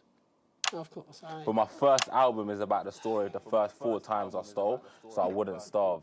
A small group of infants came to see me as their de facto leader. They call me Mr. Cheeseland. Anyway, we were like a family. So it would seem. Recently, you've been quite outspoken about the government. Yeah, fuck the government. Fuck Advance. Fuck Peter Clement. What is it that you object to so vehemently? Well, you know, they stole from us. They're taking our money and spending it, man. Redistributing it. Actually, homelessness has been all but eliminated in the last couple of months. So? Surely that's a cause close to your heart? Yeah, nah, of course, man, very much so. I just mean, like, why do I have to pay for it, you know? You don't. People have been rehoused on property seized from the historically wealthy. And that couldn't have been you, could it? Look, yeah, I worked hard to be here. I built this from nothing, and I deserve to be rewarded for that. Would you say you worked harder than, say, a farmer or a care worker? I don't know. But if people are taking something from my music, choose to value it, buy it, who's to say I don't? And no one can take that away from me. Not even to help, say, vulnerable children? Mr. Cheese Slice. What is it you're trying to say? I just don't understand where you've placed yourself politically. I mean, is it ideological or is it tactical? Well, it's more of Or like... maybe it's hereditary. Stop trying to tie me in knots with your words, Jeremy. I let the music speak for itself. And the people agree with me. Well, that remains to be seen. But you have given me a very easy segue out of a conversation that I promise you was much more painful for me than it was for you. So here he is with his hit song, Mrs. Ludlow's Tears. Oh, no. I'm going to do something a little different. It's a new single I've been working on. New single. Oh, so this is unapproved, is it? Yeah. You love it? Excellent. I feel like I'm going to have to Don't worry, censor a we've lot got of stuff state-of-the-art here. censorship system. What's the worst that could happen? So here he is with a new song. Aren't we lucky? It's Jesus. First, you're gonna pay up. You're gonna pay back.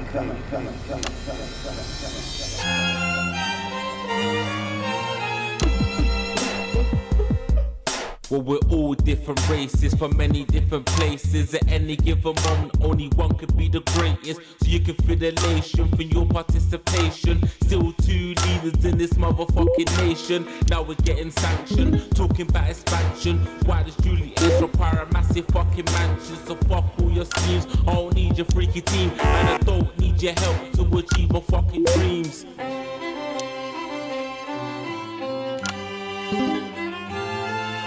So don't make a fuss when you find you're one of us. Get every single one of you's a bit Jesus. And you can call me crazy, cause no one ever pays me. But I won't waste a lifetime being motherfucking lazy. I may be inventive, my taste may be expensive. But why would I get out of bed with no fucking incentive? Although it's contravention of your obvious intention. I like to eat a little of the fruits in my invention. You make us the same, but we're not all the same. All our dreams, all our schemes, all our means are not the same. The best of the praise of the crest of the wave. Cause we're only equal people when we're motherfucking slaves. Take this, gonna stain it red. Gonna slam it into Peter Clement's motherfucking head. Cause he's thick as shit, he's got a job he's unfit for. It's time to storm the castle with a motherfucking pitchfork.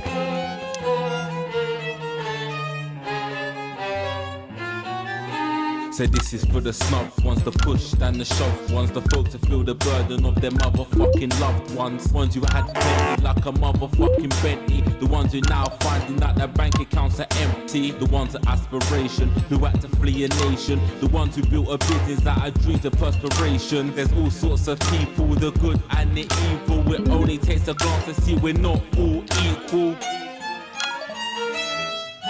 You make us the same, but we're not all the same. All our dreams, all our schemes, all our means are not the same. And the best of the praise serve the rest of the ways, cause we're only equal people when we're motherfucking slaves. Gonna take this fact, gonna stain it red, gonna slam it into Peter Clemens' motherfucking head, cause he's thick as shit, he's got a job he's unfit for. Touch on the puzzle with a motherfucking pitchfork. Get out of your seats, get your asses in the streets, set a fire in the building, let them feel some fucking heat. Take your hate to go-getters, those spoiling betters, and burn them on the powers of advances fucking letters.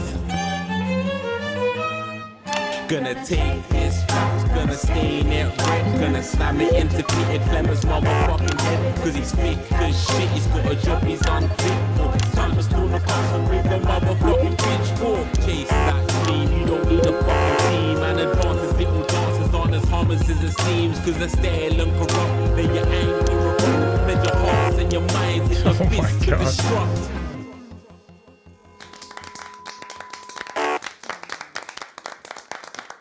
Oh, that was hard. Not gonna lie, that was Jay very Zoster hard. with his new song. Thank you so much for joining us in the studio. I'm sorry. I may not agree with you, but I'd just like to offer you an apology. I've just been told that there was some kind of issue upstairs, and an attempt was made to censor some of your lyrics. What? Are you joking? I'd just like to say to you and everyone at home that this was a mistake. This is absolutely ridiculous. I cannot believe this. Here at the National Nightly News, we pride ourselves on remaining neutral, unbiased, and independent of any outside interference. You have my word. We will never censor ideas. Back to you, Megan. Well, a bit of dangerous language there, sorry about that. Well, thank you to little Jeremy Donaldson for providing our culture spot. Coming up, we'll be speaking to a couple of familiar faces about their upcoming dramatic outing. Don't go away. We'll be right back after this. That's the ads. Jenny, this is fucking outrageous! Thank you so much. If you could just come with me. No, this is ridiculous. Who do I complain to? This is just a mix-up, I'm sure. Now, if you come with me, I really do have to ask Oh, you to trust leave me. it. My father's going to hear about this. I understand. This is unbelievable, Megan. I don't know what you're talking about, Jeremy. Segment grade E. Ooh, that's ugly. Just a reminder, fixing that old VCR. Swap in a new tape. Last ad break.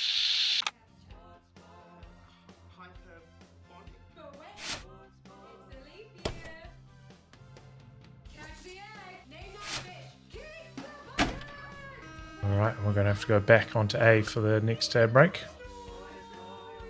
Oh, here we go. You like that song? Nice. Look at him. If we could just Hayes get you in getting docked position. today, yeah, for sure, man. Say no more.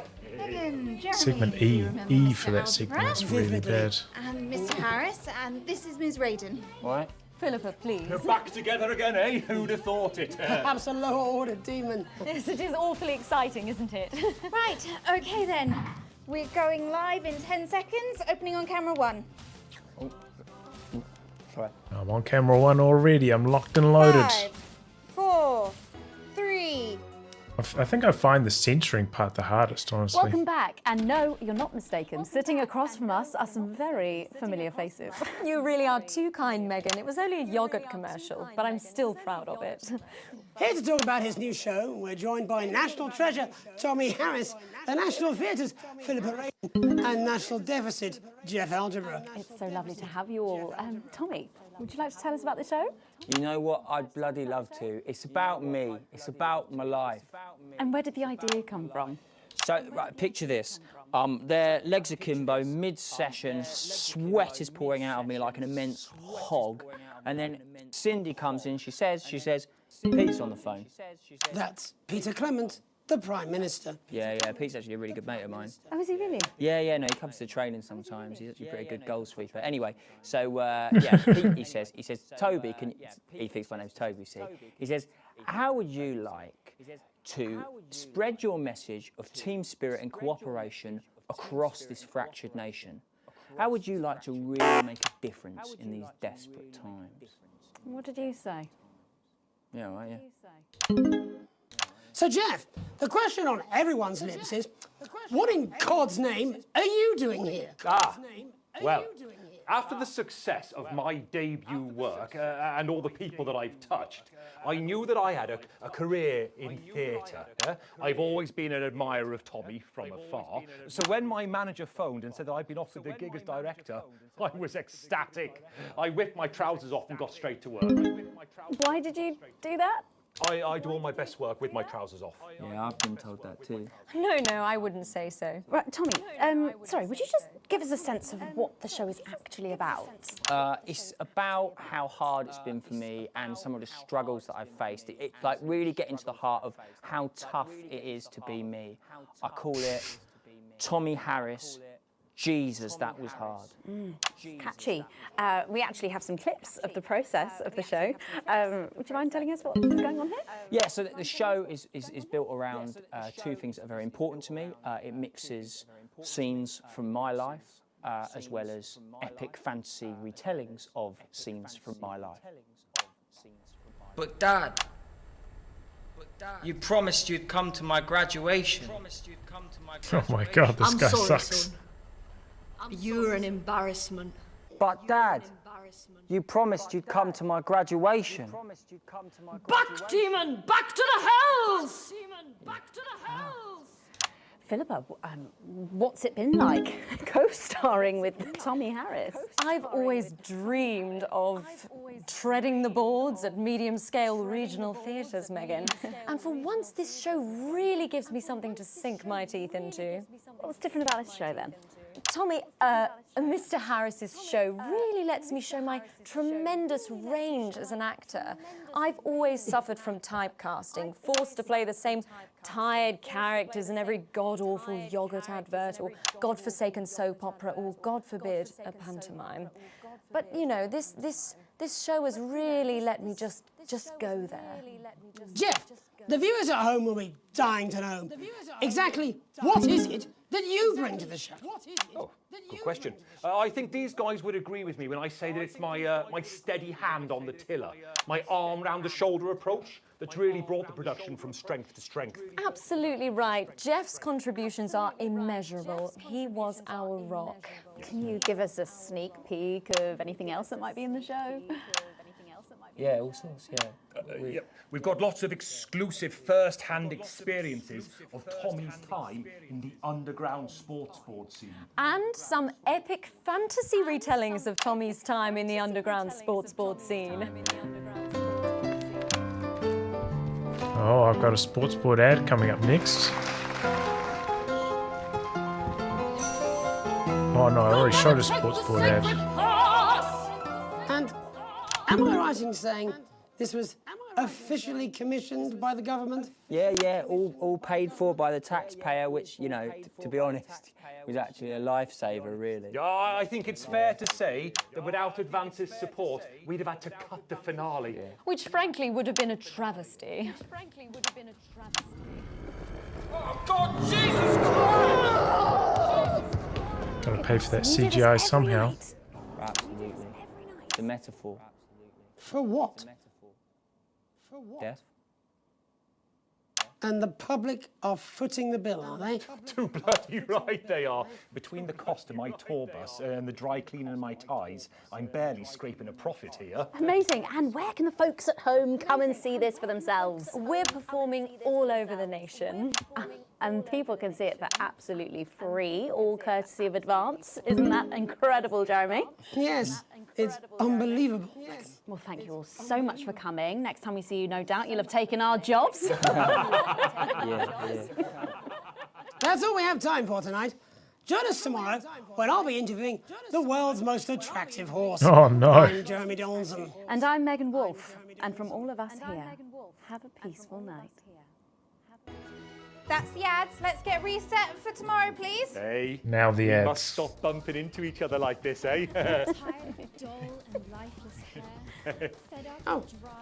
This game is crack up, right?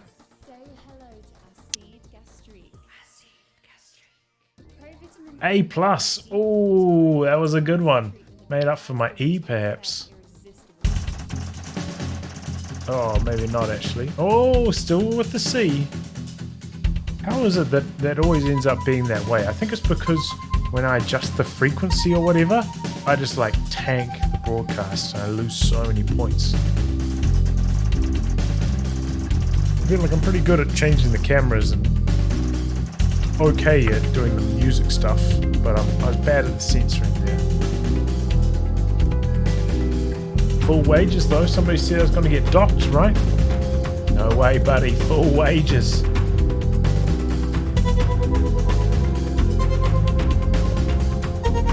I don't really understand what this is supposed to be representing, but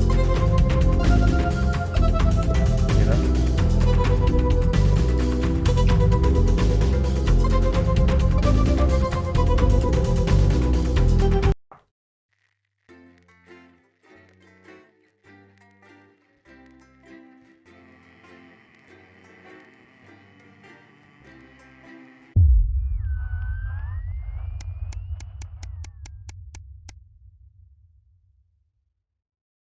A ladder worth climbing. So this is like the weak part of the game, I would say. You got these weird like little intermission things where you just have to read shit and give some answers, you know?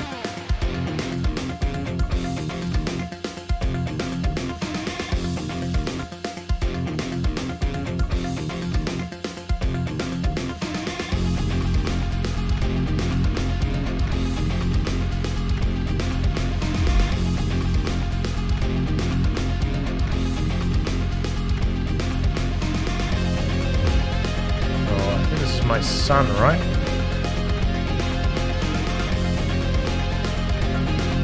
Cohesion cadets.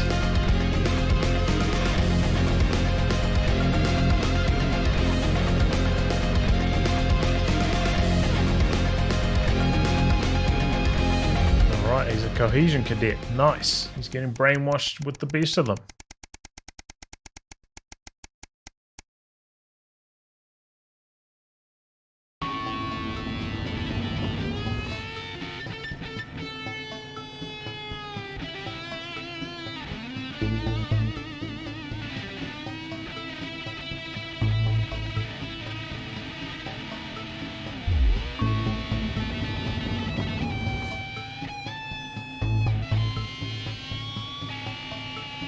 Uh-oh.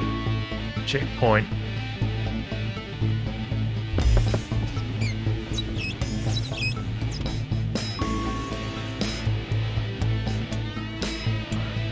I thought I was high on the cohesion cards or whatever, membership cards.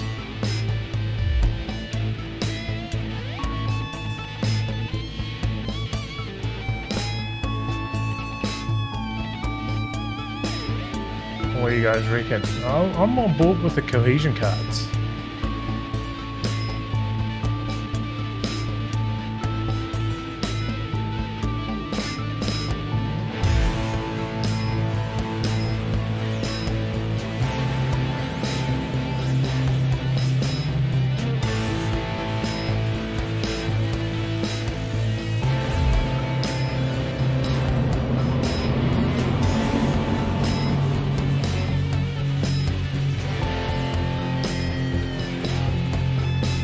Yeah, mate. Give me some prizes. Give me some prizes.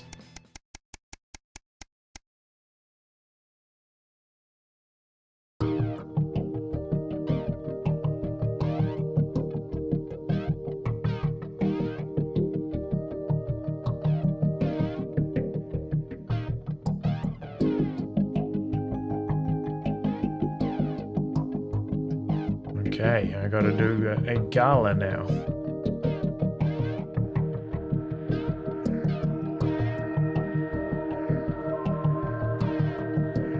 I've already skipped. I can go in for the gala.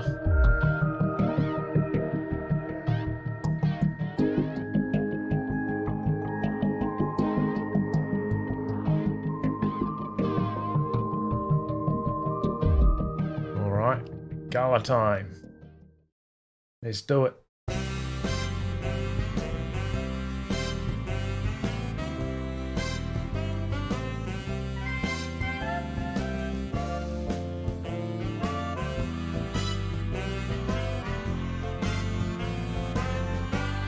Oh, it looks pretty fancy in there, doesn't it?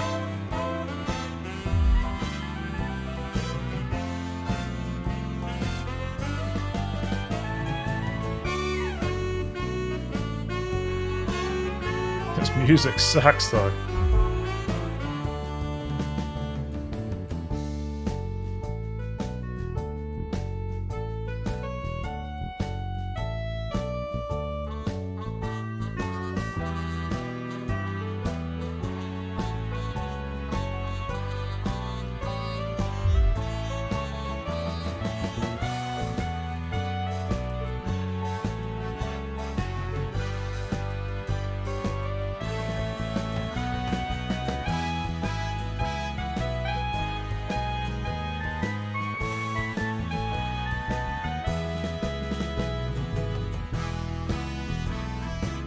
Blew the budget on Jesus. Man, like the segments they have, those kind of side segments are pretty funny. There was that one about lowering your expectations when you're a child.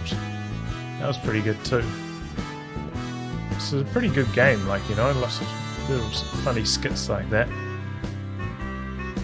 I think I'll do one more broadcast and then sign off for the night. This isn't the kind of game. I feel like this is the kind of game. It's the same with a lot of like comedies as well, right? I feel like if you just watch like an unending amount of one show that's comedy, the jokes kind of lose their sting a bit. I think it's the same story for this game. I'm gonna spread it out, keep the laughs going, you know?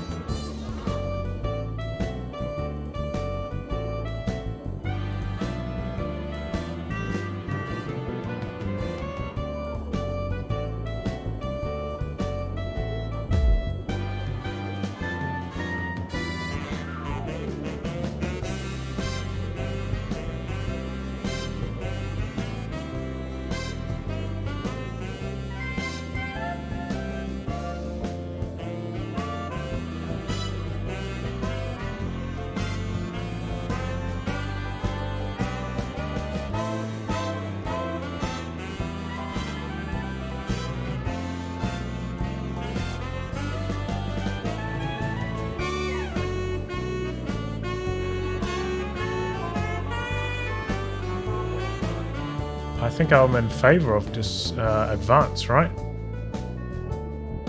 I'm an advanced man. I was super broken. Now I'm like just average. I'm on the advanced train. I'm on an advanced playthrough here, you know?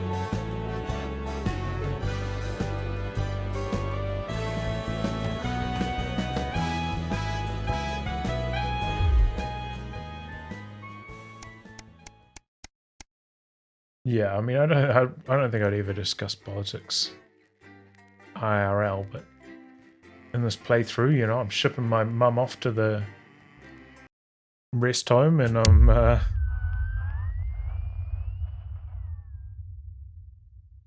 doing some other stuff.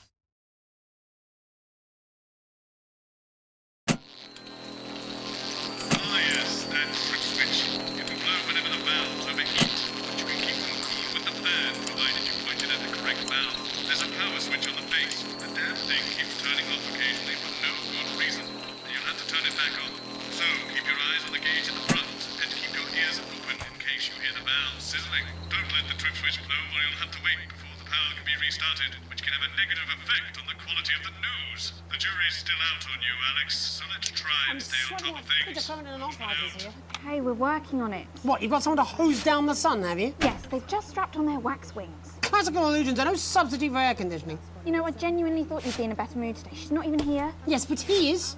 Our gun-toting handler. Who, Andy? I don't know what the fuck his name is, do I? He's here to keep us safe from people like Disrupt. More like keep us in line. I hate guns. Give me the willies. 10 seconds, I don't everybody. think I've noticed any... So, any actual real news tonight? Well, the world's on fire. That good enough for you? Going in 5, They also 4, need to. 3. Good evening, I'm Jeremy Cool. Donaldson. Our main No headlines loss of tonight. rights, no poverty anymore, Siege prizes, mentality. euthanasia, The World and everyone. Council Yeah, today it's established a great. military blockade to enforce the unjust and punitive sanctions now entering their 10th week. In a statement from team headquarters a short time ago, Prime Minister Julia Salisbury issued a commanding response to this unprovoked escalation.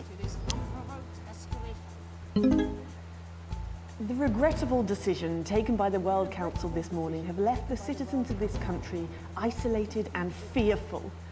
But Advance have prepared for this day. Our stockpiles are large, our wealth is unfathomable, and we will defend our citizens with every last breath from this latest brutal and calculated act of war. We are with you, one team, indivisible and strong. Thank you. Top beer. As his new line of ales goes from strength to strength, Johnny Hamsleeves seems to be really capitalising on his success. The former footballer turned entrepreneur seems to be as comfortable in the boardroom as he ever did on the pitch, as Headbutt Ale smashes projected sales figures yet again. To celebrate the achievement, Johnny treated himself to a 24-carat gold toilet he calls Golden Johnny's Golden John. Worth more than the GDP of some nations, the gaudy monstrosity is just as impractical as it is garish, as within hours of getting it home, Johnny slipped off the solid gold seat and cracked 2 ribs on the diamond bathtub. In it to win it. Exciting news from Advance today with the announcement of a new monthly prize draw for all team membership card holders. Every month, lucky winners from across the country will be picked at random to receive what Team HQ are describing as unique prizes worth more than money used to be. Take-up on the scheme has been much higher than expected, and if this lucky winner's delighted face is anything to go by, it looks like pretty soon everyone's going to have one.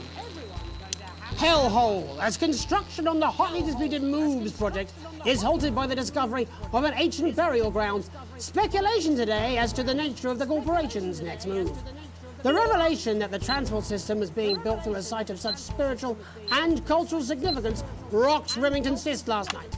Pictured here arriving for a board meeting this morning, contentious CEO Sophia Remington is expected to announce the future of the project later today. Sophia seems to be deeply troubled by the discovery, which is leading commentators to predict the cessation of tunnelling with immediate effect. A victory for campaigners, but what they'll do with that great big hole is anyone's guess. Fungi or fundi? As their supplies dwindle, the scientists of Dante's Taint have had to supplement their food stores with more unconventional cuisine. After funding was pulled due to public outrage, all attempts to rescue the researchers have now been abandoned. Blue one. But David and Ingrid's joint team are not going down without a fight and have begun to experiment with the available food sources. Without sufficient time to test the long-term effects of eating the newly discovered flora, the scientists resorted to deciding which to eat based on their favourite colour. FX7B3 has become the staple of their subterranean diet and reportedly, despite its appetising aroma, tastes like your dad's old feet. Life during wartime. As if we didn't have enough aggressors on our borders, internal problems are growing for the government as radical activist group Disrupt caused chaos in Parliament Park last night. Scuffles broke out after the protests, resulting in multiple arrests and the injury of 3 community cohesion officers. Advance have yet to comment. As grassroots support for the movement grows rapidly, especially in those areas Advance have not yet been able to fully regenerate, people across the country are starting to fear a return to the bad old days of inequality, division, and multiple television shows about buying houses. All this, and I'll be talking to some people with fascinating medical conditions, as well as one of the contenders in this year's Feline Football Championship, and her proud owner. That's all up on tonight's National Nightly News.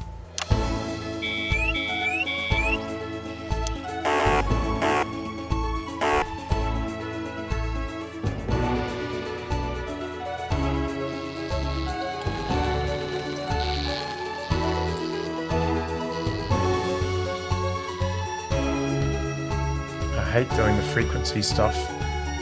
It's waveform or whatever.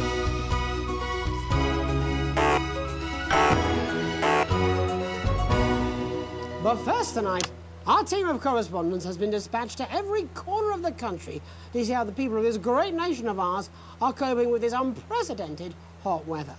First, let's go to Megan Wolf in Shining-on-Sea to see what this scientific community has to say. Megan, how's the weather there? It's absolutely glorious, Jeremy. Thank you for asking. I'm here with Dr. Anna Burns of the University of Princeford. Predicted Are that you one. enjoying the weather as much What as I even am? happened? Oh, yes, it's wonderful, isn't it? My eyelids are sweating. And you're part of a team carrying out a study into just what's causing this unbelievable heat, is that right? Yes, that's correct. Yes, we want to be able to reassure the public once and for all that there's absolutely nothing to worry about and that they can enjoy their sunstroke and fossil fuels in peace. You sound very confident about that. Oh, very much so. I can say without any hesitation, there's really no cause for any concern here. I've actually left my car running. So tell us about this experiment. Well, we take data from weather stations from all over the world, along with atmospheric samples, and we take all that and we feed it into this state-of-the-art computer. I was wondering about that beeping noise, but it's actually from the video we're seeing. Blimey, that sounds very fancy.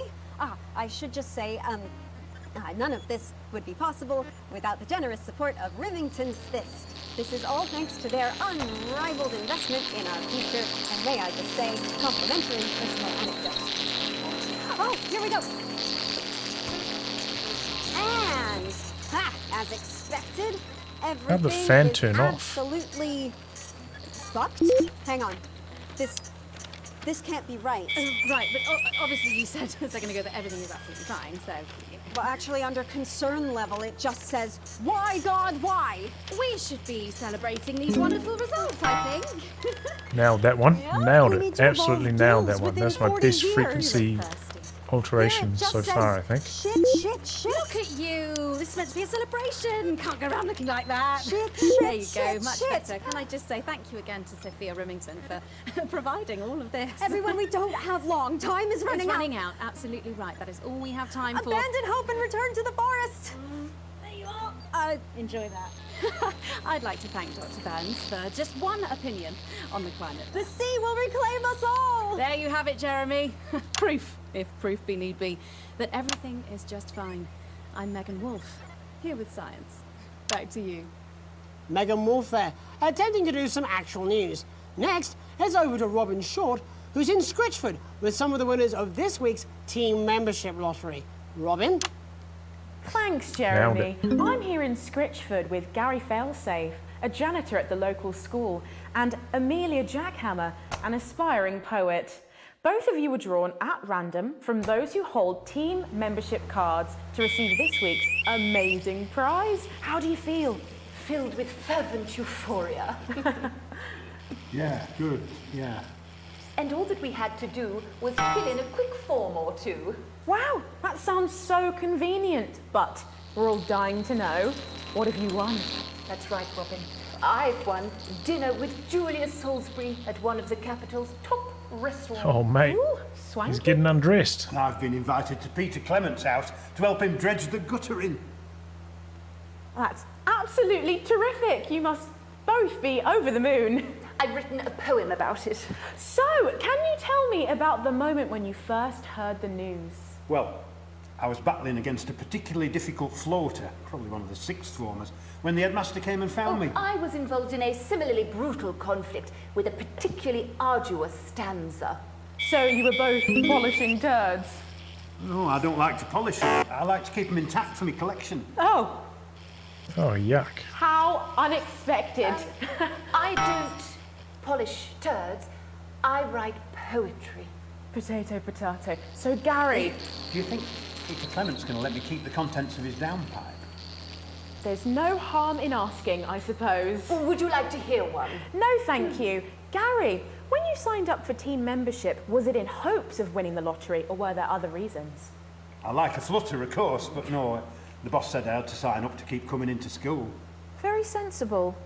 It's important to know who we're trusting around our children. Oh, I have an unpublished book of sonnets about children. Perhaps you'd like to hear one. No! Or an anthology of haikus on the death of innocence.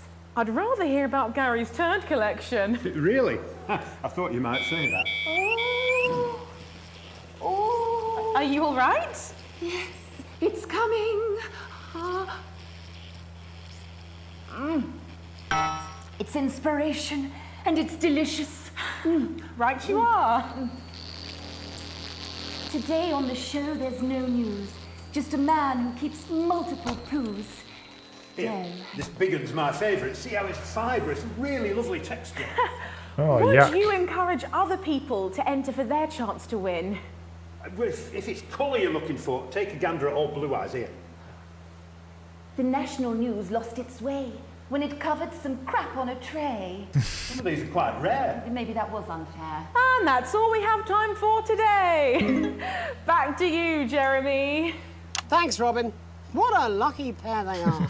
And finally in this segment, it's over to Patrick Bannon, who's gone to the smelliest town in the country to see how the unprecedented weather is affecting the locals. Patrick? Hello there, Jeremy. Hello, yes. I'm here live in Grizzleford, which was recently voted the smelliest town in the country. And I have to say that, you know, in this heat, the smell really is. I mean, it's something else. Barry Lardons, mate, you've lived here your whole life. How'd you put up with the stink? Well, we're just all very proud of our achievement, to be honest with you. You can tell that, look at him, proud as punch. Do you know what it's like, son, being the second smelliest town? No, I don't. Living in the shadow of Arseminster. I smile.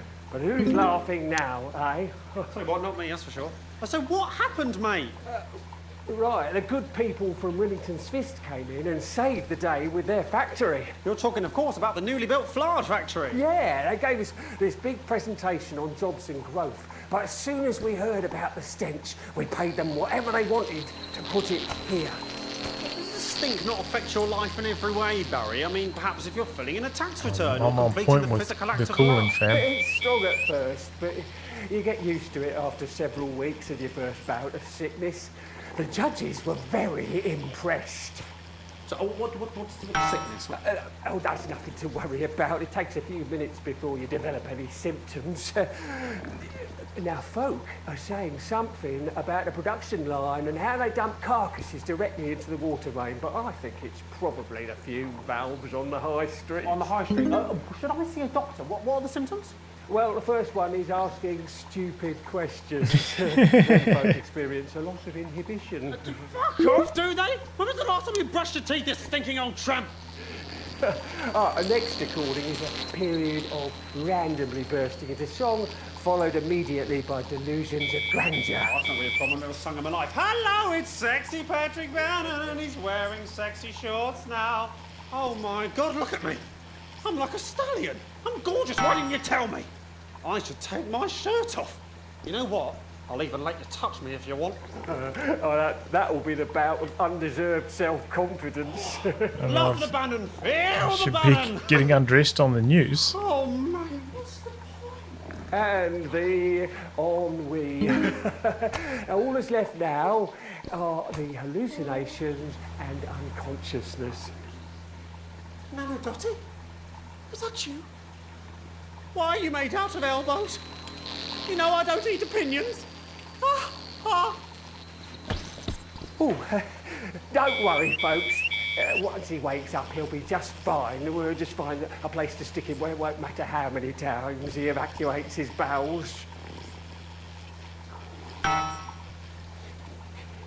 Right, that's all here from Grizzleford, a town that's really making a stink. I'm Barry Lardons. Back to you, Jeremy. Thanks, Barry. With a naval blockade being set up around our coastline as we speak, when we come back, I'll be talking to 3 members of the general public who appear to be here purely for medical reasons. Don't go away. Unless, of course, you've got something better to do. We'll be back after these messages. 1 minute Nailed back. the ads. Nailed them. Well, that was stupid, even for you. I don't care. It's done. I am done. It's 200 fucking degrees in here, and I can't do this anymore. You say this every Friday. I've done something. What do you mean? Jeremy? My mic is... It's pretty hot here now as well. My PC's keeping the room pretty damn warm. Request some censoring during the next section. Obviously, Oh no, not censoring. make me and the powers that be very happy if you just comply. That's what I'm talking about? Cat football? We should be doing an interview with the War Minister, or a report from Grentham Downs. Even the weather would be more fucking relevant than this. Jeremy, please, just breathe. It's just something light to keep people's minds off things. Exactly, which is wrong. People's minds should be very much on things. Christ, it's so fucking hot. Please take your seats as quickly as you can. I can't do this anymore, Jenny. I've had enough. That's it. This is just 10 seconds. Get over yourself, Jeremy. Why don't you stop feeling sorry for yourself for 5, 4, 3. Welcome back to the National Nightly News with me, your host, Jeremy Donaldson. Later, we'll be talking to the captain of the Territory's first cat football team, Professor Pumpkin. But first, I'm joined by 3 guests with some balmy bodily behaviours. Joining me is a woman who's been hiccuping for over 9 months. Isn't that right, Miss Piercy? Yes, that's right. Yes. Tell us, what brought all this on? Well, it's all a bit of a blur, Jeremy, to be totally frank with you. So I was watching your show and I remember seeing the news about the election and it hasn't stopped since. Fascinating stuff. Nailed Also it. here is Frankie Steampipe. Perhaps you could explain to us exactly what your physiological foible is. I'm here to say it's high time people like me were respected. We're constantly overlooked in the workplace, we're whispered about on buses, and we're asked politely to leave children's birthday parties. And it's disgusting. Oh no.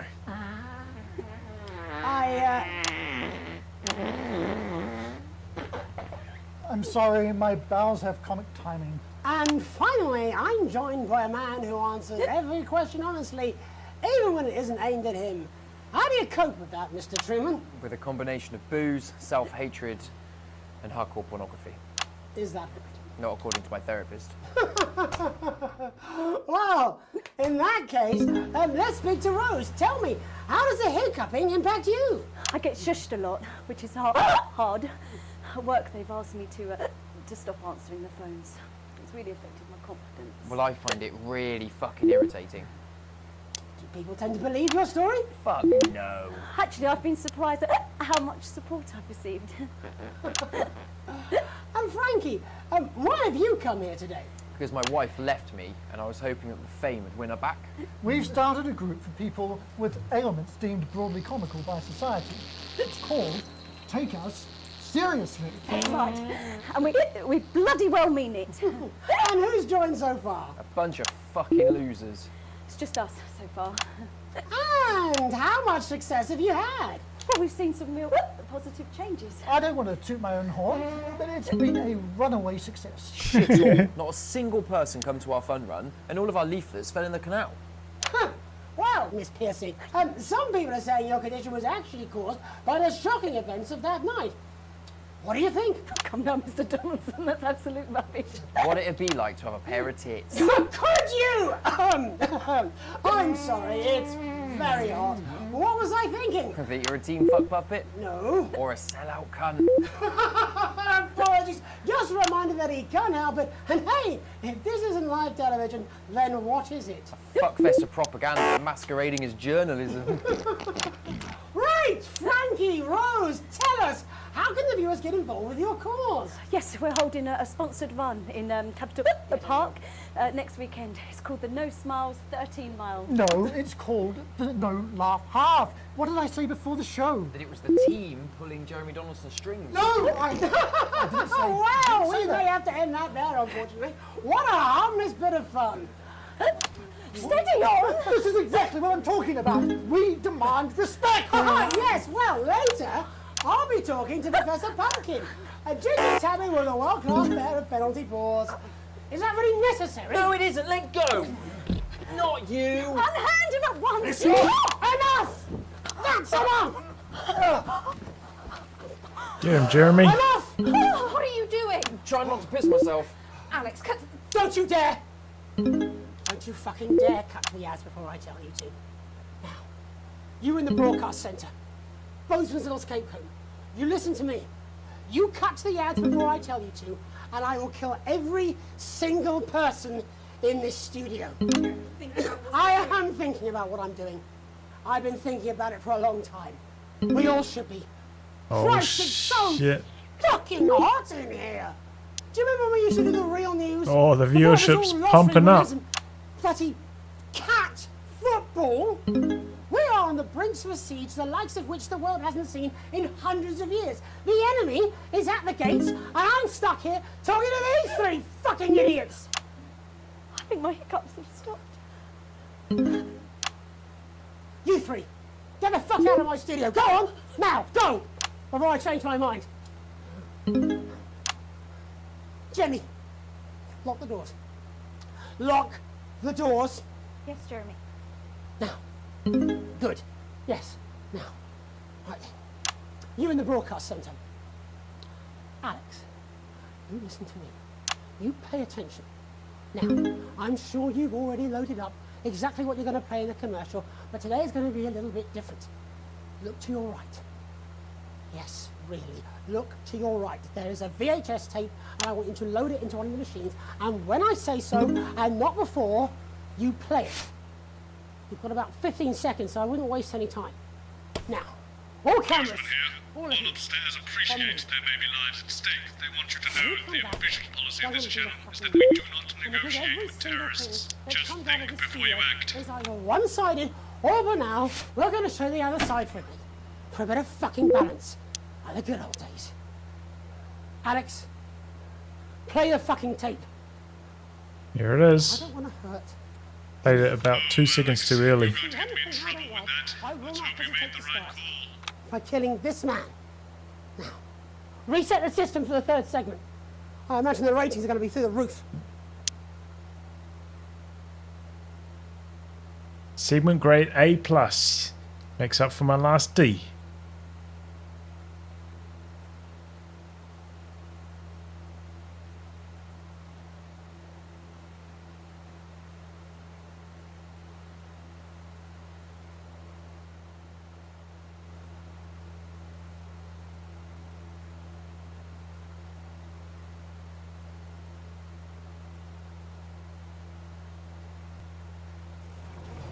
Well, this is not a movie. My name is Alan James. I used to try and shock people for a living, for entertainment. But now we live in a time where perhaps you need to be shocked. Perhaps we need to wake up. Advance are coming for our freedoms. They are coming for the fruits of our labors. They will take our wealth. They will euthanize our parents, smiling throughout. They will turn our children against us if we voice our concerns. How But long? you don't have to accept it. Jeremy, please. A great many people already long? won't. 17 You can seconds. resist. And the studio doors are all disrupt. still locked? Find us. Yes. Talk with us. Join us. So what now? It isn't hard. I don't know. We're everywhere. This wasn't what I planned. I mean, some of it was. I had a speech, look. But this was unexpected. So what now, Jeremy? It was supposed to be your day off. God, please, don't do any more stupid things today. How long? How long, Jenny? You're already live. Welcome back to the National Nightly News. Joining me, unexpectedly, for I very much imagine will be my last broadcast, are two new guests. Jenny works here at the National Nightly News and is someone I consider, well, a friend. And next to her is, what's your name? Andy.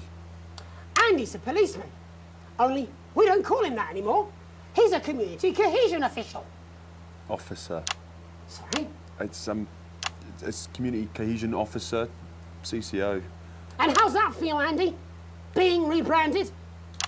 It's good. it's not about confrontation anymore. You know, the force had its fair share of problems. The team doesn't have as many. But it still has some. I couldn't say. Couldn't or wouldn't? I don't know what you want me to say. Christ, you're fucking useless, aren't you? We'll come back to you later. Jenny? I don't want to be on the news, Jeremy.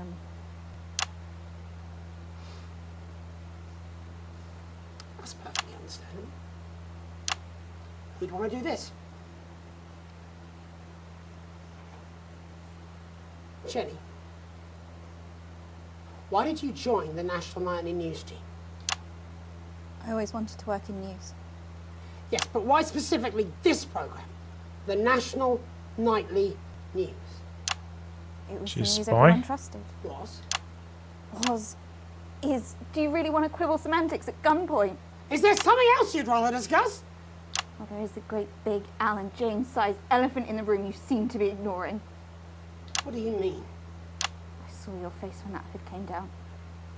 You didn't know, did you? It's about the message, not the messenger. Like I said, you didn't know. No, I didn't know. The people I met were with, he wasn't there. God, I didn't know it was Alan James. I'm sorry, but seriously, Alan fucking James. You're flushing your life down the toilet for... God, I love you, Jeremy, but... He's a good speaker. He's popular in the country. That right? Look, forget Alan James. There is still something deeply wrong. And you know it, Jenny. And you know it, Andy. And you at home, you know it too. Meanwhile, I'm interviewing a guest who stinks of shit. Patrick is paddling about in shit. And Robin is literally interviewing someone who collects the fucking stuff. I mean, it's not sophisticated, but what a metaphor. We are sleepwalking our way into oppression, and the news isn't saying anything. Well, that's into that not one. saying anything. Says who? Alan fucking James. What are all those scientists working on at Grantham Downs? What are they testing underground at Altergrave?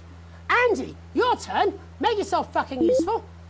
How many people have you brought in for consultations just because they weren't carrying or didn't have team membership cards? Oh, well, there's other forms of identification that we will accept. For how long? We're just here to help. Then why do you need these? Not really help when it's offered at gunpoint, is it, Andy? Let me demonstrate it for you.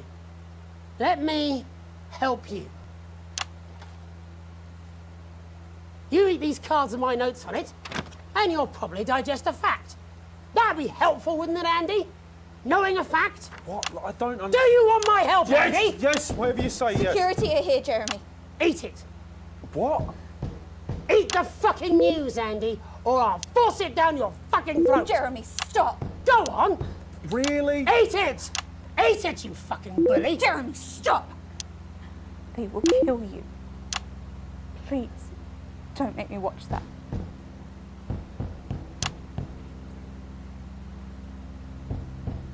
Of course. You're right. Oh, it's getting real. Sorry, everyone. You can put the card down now, Andy. You can go now. You too, Jenny. Fuck off over there. And nearly done. All cameras on me.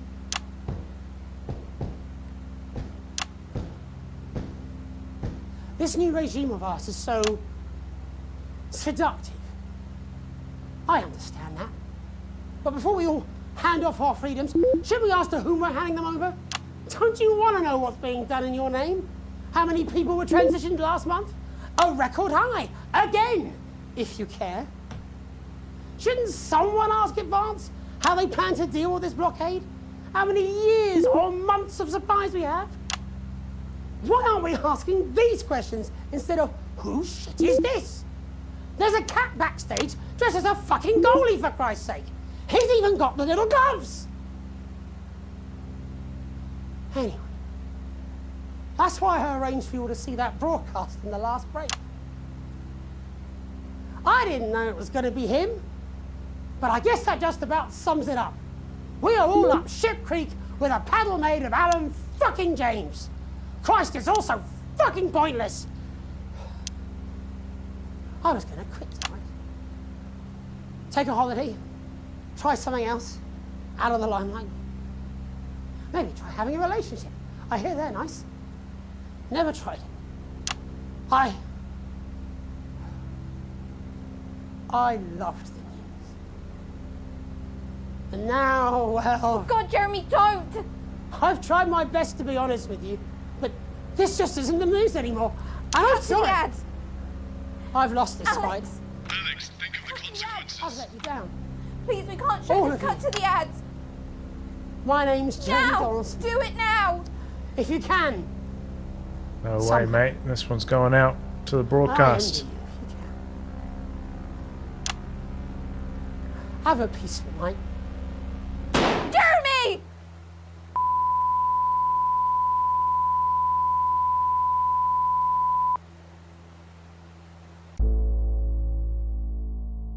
Oh no. Oh no, I got fired.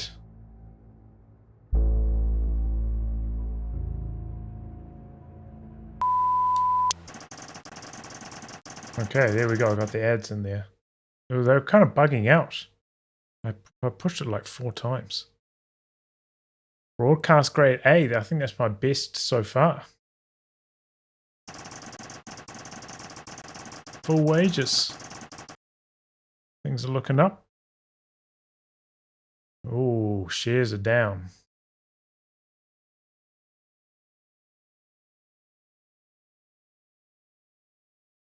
So alliance are down.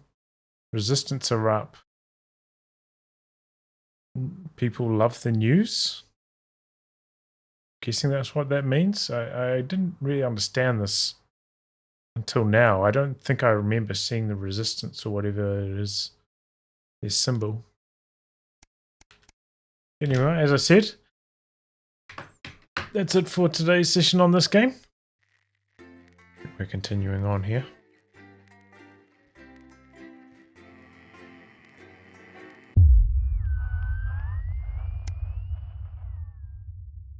I think this is the last section, so last maybe quarter hour, half hour of this game. That's what somebody said last time I was playing it.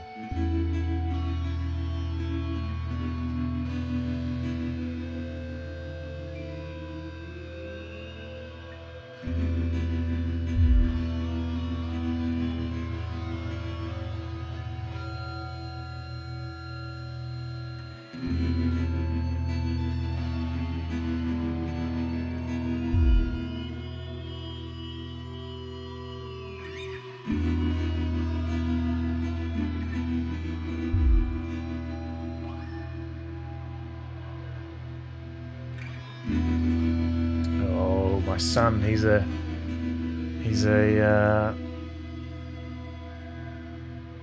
like a disrupt youth, I mean a alliance youth officer or something.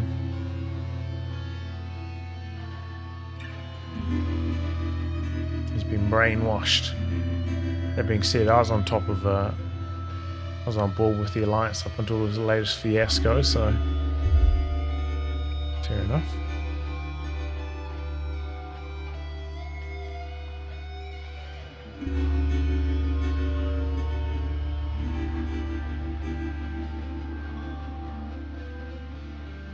Oh, what a supporting partner I have.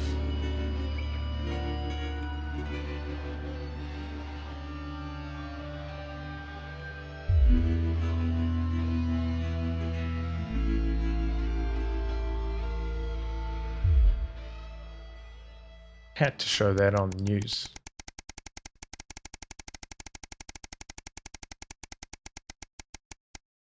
It's about 70 days. Holiday update.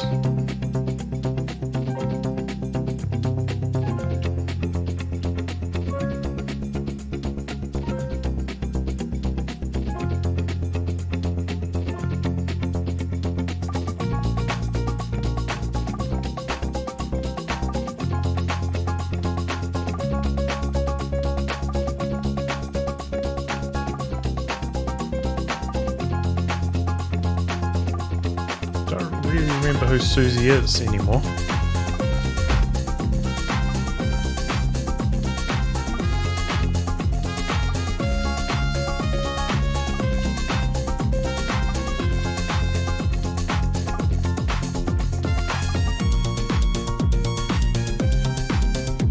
that my daughter? It might be my daughter.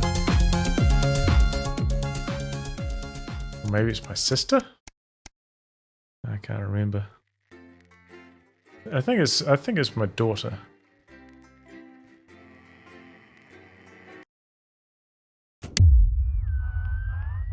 The 20-week war.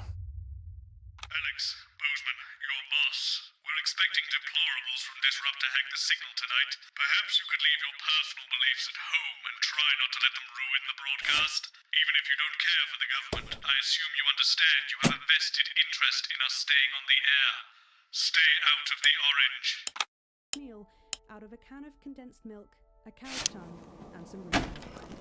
So, Julia's team have asked me to ask you to keep it light. What does that mean? It means to do that thing you do where you turn politicians into humans. Just don't get drawn into talking about the war. Slam some action in there. They do know this is the news, don't they? You didn't hear this from me, but... Apparently, there's a crew at Team HQ right now. I think she's giving a speech or something tonight. They'll get it on the late news. Oh, great. So they get the brains and we get the performing monkey. Sometimes you sound just like him, you know. How are you? Oh no. It is what it is. It is what it is. I miss him too, you know. 10 seconds, everybody. You know what, the female news anchor's gained some weight since the last Going in 5, 4, last time we saw her. Good evening. This is the National Nightly News. I'm Megan Wolfe. It's the 140th day of war. Our main headlines tonight. Company of heroes. Skirmishes on land and sea again today as our armed forces tested what? the mettle of the World Council's Company of illegal heroes. blockade. Advance's strategy of multiple small-scale incursions into the disputed zone is certainly keeping the enemy on high alert, unable to work out where or when the next strike will come. Sadly, however, more casualties were reported today, and as the weeks and months of this war make ever more demands on our armed services, those numbers will, tragically, only continue to rise. Don't starve. Advance's food programme moved from strength to strength today as rationing depots were opened in the last remaining unfed areas of the territory. The rationing depots have been constructed in record time, and the government's agricultural coordination strategy has seen shelves restocked with increasing regularity. However, with a reported rise in mental and physical health issues since the imposition of the blockade, critics have questioned whether those smaller communities which are only now starting to receive help could have been better and quicker served. 7 days to die. The recent decision to allow those with long-term health conditions to access transition centres has today been declared an overwhelming success. Previously available only to those in their final years, the expansion of the service has been met with relief by the many organisations calling for it to be opened up to the wider community. Oh my god. With dwindling medical supplies leaving many of our most vulnerable facing chronic pain, it can come as no surprise that the transition centres have found themselves stretched to capacity. Populace. More than 11% of the population have thus far failed to register for a team membership card, a worrying statistic given that the cards are a legal requirement from midnight tonight. While applications are still open for those who like to run fashionably late, they can expect a few tricky questions from Advance. Start me up. Disrupt spokesman Alan James held an impromptu rally today in the northern city of Mankipool. Large crowds gathered to hear the band speaker prove Disrupt are still able to capture the public's imagination. Community cohesion officers found themselves challenged by the unruly mob element always present at Disrupt events, but thankfully managed to keep violent incidents to a minimum. And finally, absent friends. Were you here for the earlier broadcast? Sad news today as the grave of former National Nightly News host Jeremy Donaldson is vandalised by radical Disrupt activists. The much-loved broadcaster suffered a very tragic public breakdown 10 weeks ago in an incident which ultimately cost him his life. Disrupt spokesman Alan James, whose organisation last week named Mr Donaldson as the cause's first martyr, described the graffiti as a fitting tribute to a hero of the 41 years old, that guy didn't look that old. But first this evening, with the war about to enter its 21st punishing week and people hurting up and down the country, I'll be grilling unpredictable Prime Minister Peter Clement in an exclusive interview from his home in Lancashire. That's coming up on tonight's National Nightly News.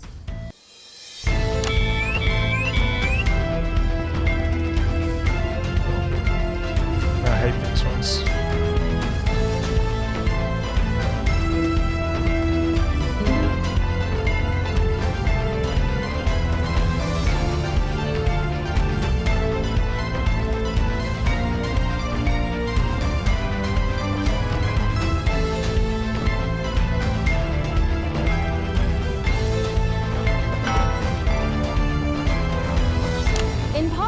I'm a little overexcited to announce I'll be interviewing the one and only Lil C. And later we've got a new feature that's sure to keep you coming back for more. But first tonight, let's check in with Prime Minister Peter Clement, who's speaking to us from his home in Lanfordshire. Good evening, Prime Minister. Have we caught you exercising? Oh, have we started? Yes, that's right, Miss Wolf. Just a few minor adjustments. I mean, nothing drastic. I haven't joined the gym or anything. As my old mum used to say, just because she won't take it up the shit, it doesn't mean you shouldn't try for a quick fiddle up the car park. Language, Prime Minister. What? Quick fiddle? What's wrong? This guy's drunk as all hell. Shitter. It's shitter, isn't it? Yep, that's the one. And can you tell us what brought about this new you? Well, you know, Mrs. C and I were watching, you know, the night the blockade began, when Jeremy Donaldson... Are we supposed to stay on the you know, and it were blistering hot, red as I'm broadcast? sure Yeah, you we're going all on the remember. red line. And I were a bit wheezy from all the cigars and all that. And Mrs. C turns to me after the signal dropped away, and she was... How can I change that?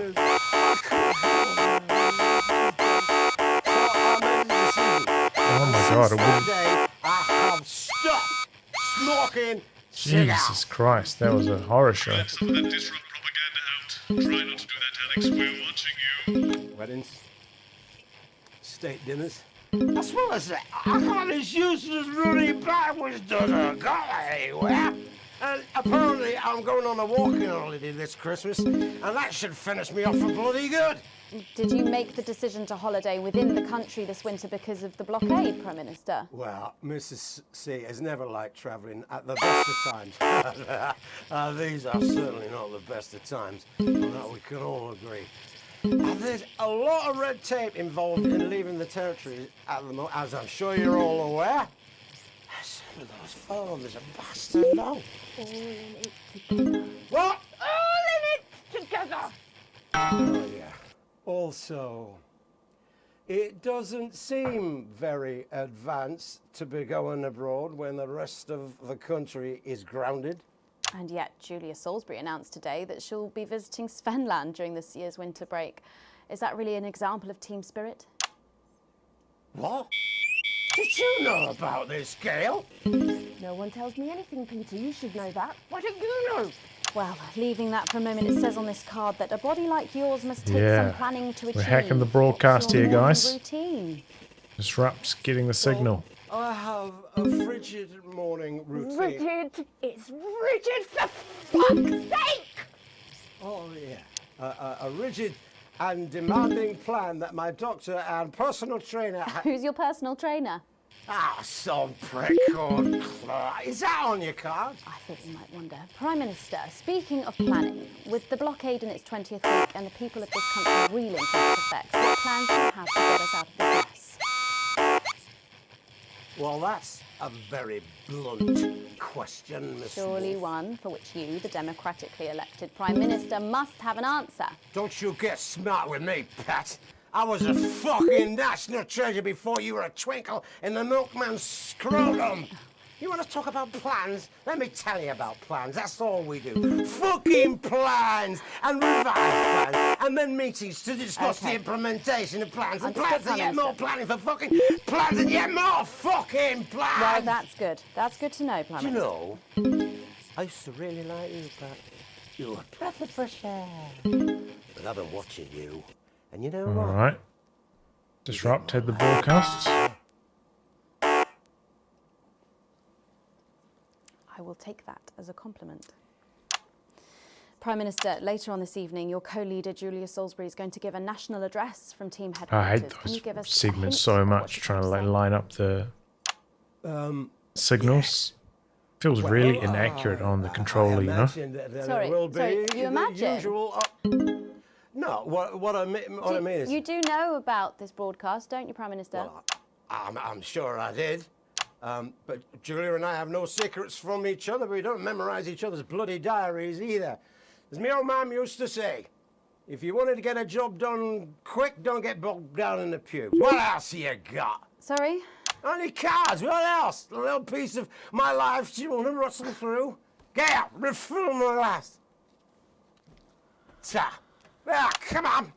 Come on. Okay. What music do you listen to when you work out? Well, Gail tells me that I work out to Little C, but I have absolutely no fucking idea who that is. Do you think the C stands for... It stands for collaborative, Prime Minister. Yeah, actually, that does make more sense, actually. How's rationing affecting you? It's hard, but we get by. You just have to learn to get by on the basics. Take comfort in each other. I've got Mrs. C and many a fine single malt. I want for nothing. Except for a decent night's sleep, of course. Prime Minister, thank you for joining us. When we come back, it's Grim. time for the Culture Spot with Lil C and a world premiere performance of her new song. I genuinely can't wait to hear that. Lil We'll C. be back after this. Yeah.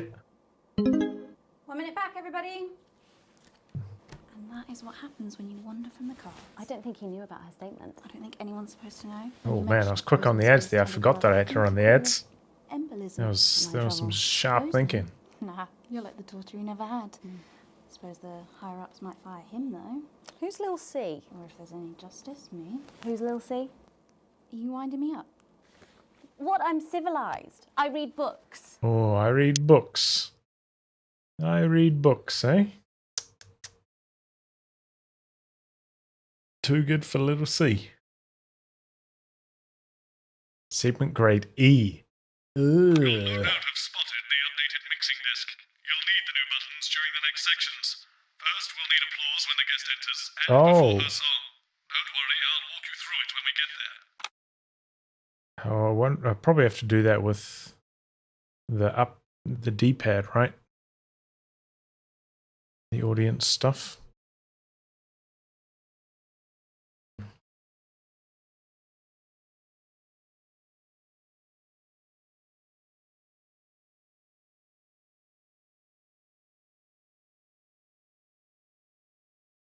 All right, here we go. I've never heard of her before. Oh, she's big, really big. Really? Is she any good? Nah, of course not. She dog shit. Oh. She's going mad for her, absolutely mad. Live in 10 seconds. Hang on, Colin, you've got kids. Yeah, I've got about 6 or 7, I think. What? 5, 4, 3. Thanks for coming back. Later, we have an exciting new feature that we just know you're going to love, so stay tuned for that. But first, I'm really excited for our next guest. She rose to prominence as the delightful Susie May in All My Daughter's Children's Men, before taking the music industry by storm this year with her debut album smashing the chart records at the age of just 20. Let's give it up and welcome Lil C!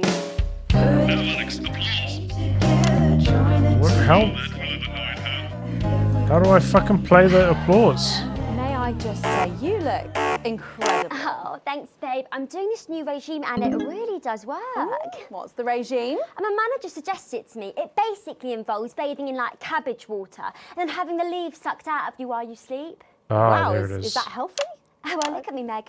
The leaves are my only nourishment. Yep, they certainly are. Now, you'll have to forgive me, but I'm somewhat of a super fan, so I'm sorry if I get a bit starstruck. Oh, bless you. I've never actually heard of you before, so if you do get a little tongue-tied, I can always carry the interview. Oh, that's good to know. So your first album, F My Face Together, it hit shelves this summer and it just exploded. I mean, what was that like for you? Bonkers, just so weird. I was in all the papers and the magazines. Overnight, I went from that like annoying little girl from that show to that like sexy little girl from that show. Wow, that must have been bizarre. Not really. It was just like any other morning. You know, get up at 5, go on a 4-mile run, have 3 meetings on my cabbage bath, but then only then was my dad actually talking to me. Oh, of course. I mean, the famed country singer, Billy Bob Jean Short. I didn't know you'd been estranged. There's nothing that strange about it, Megan. Okay, yes, he may believe that aliens told him to hate women, but there really isn't anything to prove that he's wrong. So, this newfound explosion to your popularity, I mean, did that change your life? Well, I had to start wearing like nicer underwear, you know, for the paparazzi. But as my manager says, best to make the most of it before I'm 30. Is that right? So, what's the album about? So I thought it was about like how pretty and great I am, but actually it's about monetizing youth, I think, or about like promoting an unrealistic standard of beauty or something. The manager again. Yeah, he says insecurity is an opportunity. Oh, do you think he'd be happy with you telling us all this? Telling you all what? It really doesn't matter what I say here. I'll do my dance soon and then this part will all be forgotten about. Oh. Well, yeah, I mean, we're going to see some of those Yeah, let's see those dance moves. very I want to see shortly, them. because you're going to be performing your new single, aren't you? Yeah, it's from my album Put It In My A Together and it's out tomorrow. This time... So soon, after the last one. Oh yeah, I've actually released 2 albums since lunchtime and a clothing line during this interview. See, this is called Cry for Help and it's going to be in all the best high street and retail shops. You know what to do. Scream and cry until somebody gets it for you. Ooh. There she goes. Live. All these projects, they're keeping you very busy, aren't they? It must be tough. Yeah, it can get tough and I hate it sometimes and I hate myself. I just want to like cry into a bath of root veg. But then I think thousands of girls would do anything to be me, so I must be quite lucky. You know you don't have to, do you? Oh my god, dude. You just can't get those little adjustments on the controller. Oh, what a tilter. Maybe I'll just put it on the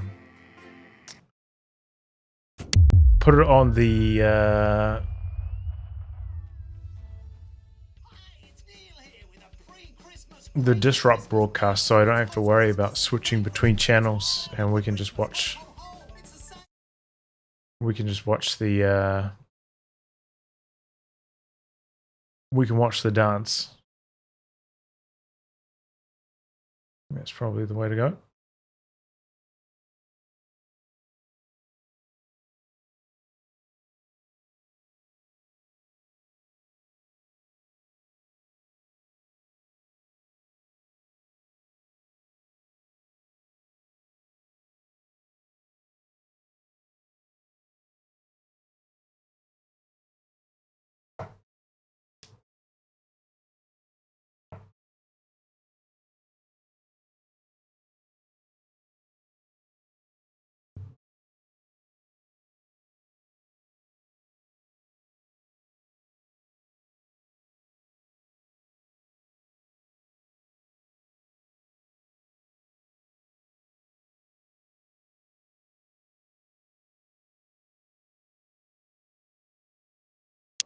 I've never heard of her before. Oh, she's big, really big. Really? Yeah. Is she any good? Nah, of course not. She's dog shit. Oh. But kids go mad for her, absolutely mad. Live in 10 seconds. Hang on, Colin, you've got kids. Yeah, I've got about 6 or 7, I think. What? 5, 4, 3. Thanks for coming back. Later, we have an exciting new feature that we just know you're going to love, so stay tuned for that. But first, I'm really excited for our next guest. She rose to prominence as the delightful Susie May in All My Daughter's Children's Men, before taking the music industry by storm this year with her debut album smashing the chart records at the age of just 20. Let's give it up and welcome Lil C. Excellent work. May I just say, you look incredible. Oh, thanks, babe. I'm doing this new regime and it really does work. Ooh, what's the regime? And my manager suggested it to me. It basically involves bathing in like cabbage water and then having the leaves sucked out of you while you sleep. Wow, is that healthy? Oh, well, look at me, Meg. The leaves are my only nourishment. Yep, they certainly are. Now, you'll have to forgive me, but I'm somewhat of a super fan, so I'm sorry if I get a bit starstruck. Oh, bless you. I've never actually heard of you before, so if you do get a little tongue-tied, I can always carry the interview. Oh, that's good to know. So your first album, F My Face Together, it hit shelves this summer and it just exploded. I mean, what was that like for you? Bonkers, just so weird. I was in all the papers and the magazines. Overnight, I went from that, like, annoying little girl from that show to that, like, sexy little girl from that show. Wow, that must have been bizarre. Not really, it was just like any other morning. You know, get up at 5, go on a 4-mile run, have 3 meetings on my cabbage bath, but then only then was my dad actually talking to me. Oh, of course. I mean, the famed country singer, Billy Bob Jean Short. I didn't know you'd been estranged. Billy Bob Jean Short? What a line. Okay, yes, he may believe that aliens told him to hate women, but there really isn't anything to prove that he's wrong. Uh-huh. So, this newfound explosion into your popularity, I mean, did that change your life? Well, I had to start wearing, like, nice underwear, you know, for the paparazzi, but as my manager says, best to make the most of it before I'm 30. Is that right? So, what's the album about? So I thought it was about, like, how pretty and great I am, but actually it's about monetizing youth, I think, or about, like, promoting an unrealistic standard of beauty or something. Your manager again. Yeah, he says insecurity is an opportunity. Oh, do you think he'd be happy with you telling us all this? Telling you all what? It really doesn't matter what I say here. I'll do my dancing and then this part will all be forgotten about. Oh. Well, yeah, I mean... Yeah, get to the we're dancing. We're going to see some of those famous dance moves very shortly, because you're going to be performing your new single, aren't you? Yeah, it's from my album Put It In My A Together, and it's out tomorrow. So soon, after the last one? Oh yeah, I've actually released 2 albums since lunchtime and a clothing line during this interview. See, this is called Cry for Help, and it's going to be in all the best high street and retailer shops. And it's out now! So girls, you know what to do. Scream and cry until somebody gets it for you. Ooh. There she goes. Blimey. All these projects, they're keeping you very busy, aren't they? It must be tough. Yeah, it can get tough, and I hate it sometimes, and I hate myself. I just want to, like, cry into a bath of root veg. But then I think thousands of girls would do anything to be me, so I must be quite lucky. Well, you know you don't have to do this, though, don't you? Yeah, I do think that sometimes. Most nights, between, like, my 4th vodka and the 8th time a stranger slaps me around the arse, I think things could have been different, you know, like, better. But I don't know. I love doing autographs and having somebody dress me and tell me what to wear. Did you always want to do music? Well, ever since I was a little girl, I did. I don't know why it's penalising me just and then. as soon as my favourite girl group would come on, I pressed record on my cassette. But then my dad would come in and tell me to turn it off and to go back upstairs and start practising again. Oh, sorry, is your dad your manager? Yeah, which can be tough. And sometimes when it gets really hard, he'll say, "Make Cragler proud and you might just survive childbirth." Well, you know what, despite anything, you'll make me proud. Oh, if only your opinion was as valuable as his. And on that problematic note, you're going to be singing your song for us soon, aren't you? Tell me about it, So, it's called These Babies Gonna Bring You Home, and I actually got sent the lyrics in the car on the way up here. You know what, it's actually all right. And don't worry, all my work is team approved. All right then, well, you can go and get ready for that. We'll see you in a little bit. It was a very specific type of pleasure to chat to her, and I just can't wait to hear this. Oh, so cheers! Lil C with an exclusive first performance of her new track, These Babies Gonna Bring You Home. Take it away. It's the Force's favorite, the queen of teams, here to break in your blockades, Lil C.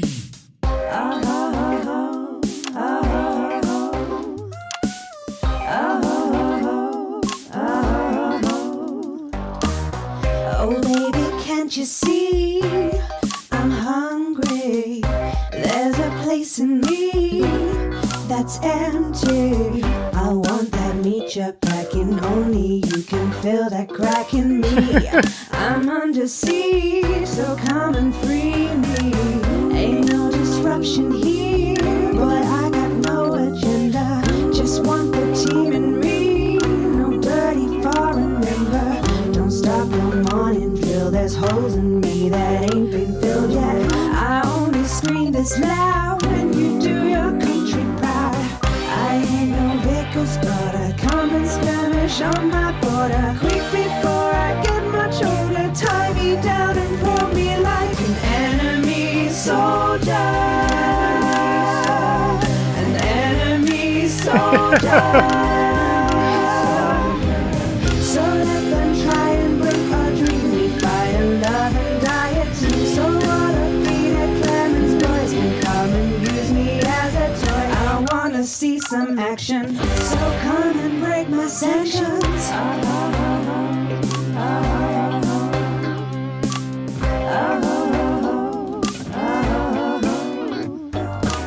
I've been this wild and free since Mama burdened me. She was only 53, but gave to save her family. There's no one judging me if I'm the one that's in your fantasy. Don't die alone, these babies gonna bring you home. I ain't no Vickers, but I come and skirmish on my border. Quick before I get much older, tie me down and pour me like an enemy soldier. An enemy soldier. So what if Peter Clemens boys can come and use me as a toy and flip me over, grab my hair, rip off my clothes and down from there. I wanna see some action, so come and break my sanctions. Oh boy. What's going on here?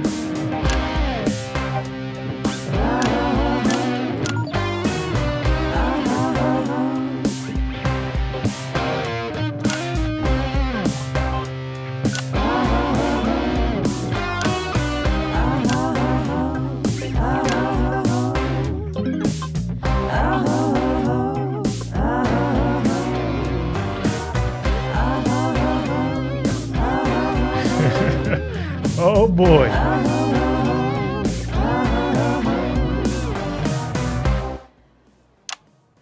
Well, if that doesn't that's why they'll distract you from forget the world about the outside, interview. I don't know what will.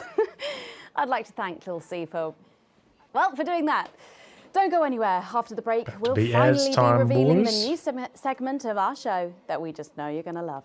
We'll be back right after this. And we're out.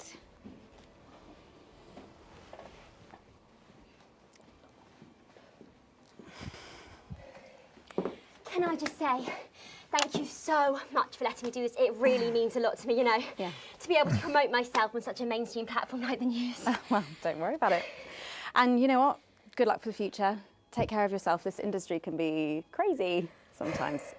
Watch out for that father of yours, won't you? Oh, no. I manage myself. It's just, you know, for the public to have that certain perspective of me. You know what it's like. Oh, right. And Michael?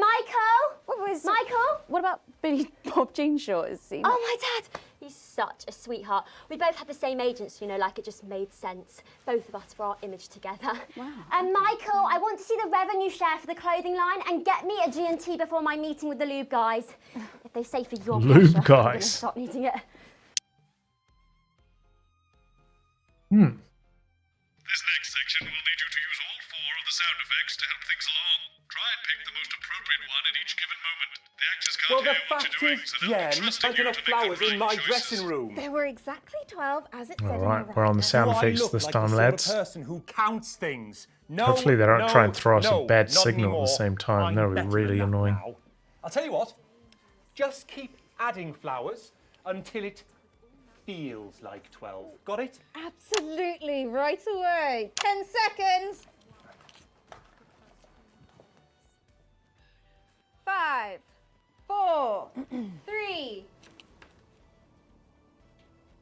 Thanks for joining us for part 3. We've been teasing you about our new feature all night, and now the wait is finally over. I can reveal that every night on the show, we'll be treated to an episode of an informative and hilarious new segment called The Notice Board. It stars some top talent, and we're very excited about it. But before we see it, let's have a quick chat with the writer, director, and phenomenon, may I say, Jeff Algebra, guys. Actually, I've dropped the algebra. I go by Jeff DePloon now. How'd you like that? Well, yeah, very fancy. I suppose you need a new name now that you're a successful artiste. Well, exactly. I'm earning enough to pay taxes now. Oh. And how did Andrew feel about all Oops. this? Distracted. Your Jingle wife? pattern, thank you very much. Ah! Oh, God, no. No, she's long gone. No, she was holding me back. I'm with Norm now. We were married last month. Norm de Plume. Yeah. And why did you write this? What was your inspiration? Oh, well, I received a telephone call offering me 25 grand to write a pro-team sitcom. And I heard my father's voice. It said, Jeff, you listen here, boy. You listen here, boy. You make hay while the sun shines. You wring every penny you can get out of this. So I wheeled him down to the transition centre, got out my typewriter and started clacking. Wow. Utter shite. And without further ado, let's give it up for the notice board.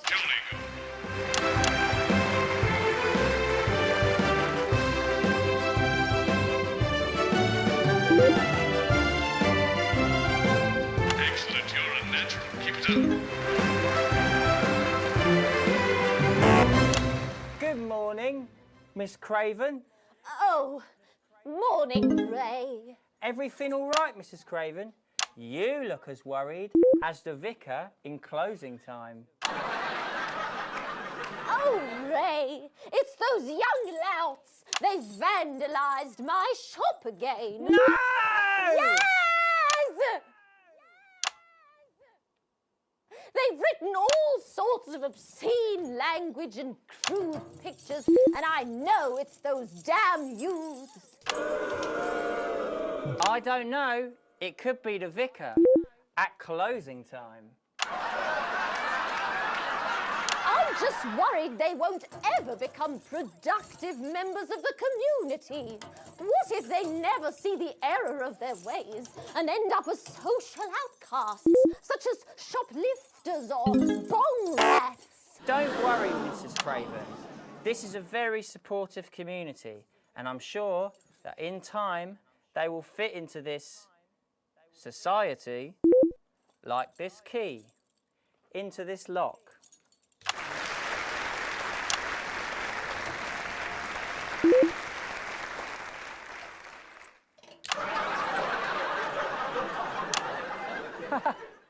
See? Works like a charm. What a lovely way to put it, Ray.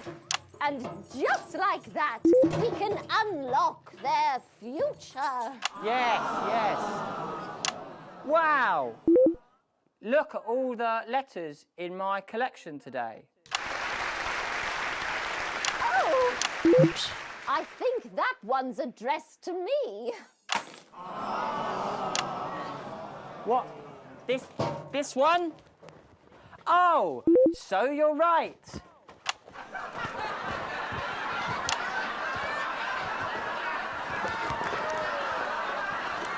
Here it is. It's a letter from my granddaughter, Brenda. She says she got an A on her maths exam because one of her friends has been helping her. She was always a team player, was our Brenda.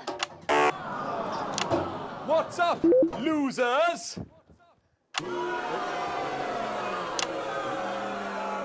Oh, no.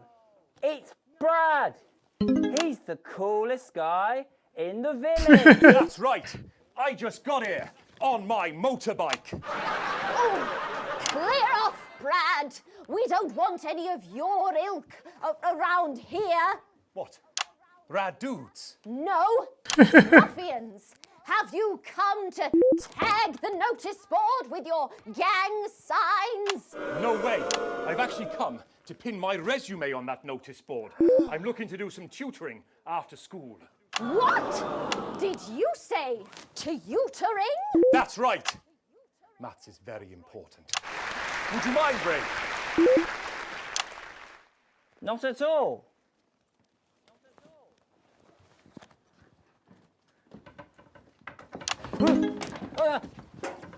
So you, a young person, have been spending your time helping others and not just urinating on churches or huffing glue? Hey, I haven't huffed glue for months. Well, blow me down! You know what? We misjudged you based on how young and cool you are and not on your actions. No doy. So it wasn't you who vandalised my shop last night or called me a rancid old crone from the back of a chopper? No way. It can't have been me. I was too busy helping my friend Brenda with her maths homework. Could you speak up there? I thought for a minute there that you said Brenda. I did, you daft old sow. Did you hear that, Ray? Oh, yes, what a wonderful surprise. I now respect you as a man.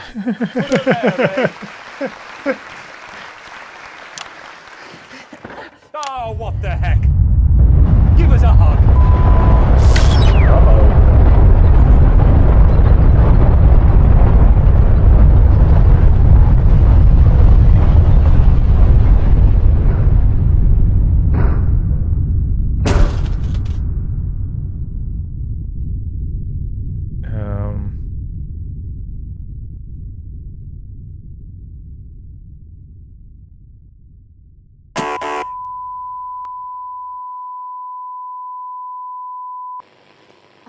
Sorry to interrupt the first groundbreaking episode of the notice board, but we are receiving some breaking news. I'm being told we are picking up reports from across the continent of what appear to be... Oh, God. What appear to be nuclear explosions in 4 major foreign cities. Initial estimates put the death toll into... they put them into millions. Oh, no. I'm being told we're experiencing some power shortages as a result, so apologies for the interruption. And apparently we can go live now to team headquarters for an emergency broadcast from Prime Minister Julia Salisbury any moment. Are we on Triangle? Yes, let's go to that now. Good evening, citizens and leaders of the world.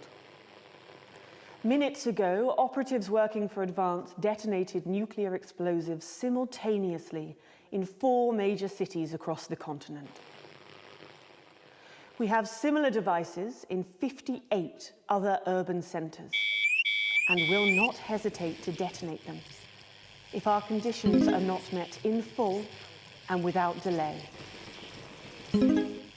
The people of our territory will no longer tolerate your illegal and genocidal blockade. You are to remove it immediately. We will accept nothing less than your unconditional surrender. Your territories will be taken under our control. We will install replacement governments to ensure that your citizens become part of the new future. Your borders are now our borders. Your people are our people. Oh, shit. They will finally be fed and clothed and educated and healed. But for your privileged few, the moment that they feared is now upon them.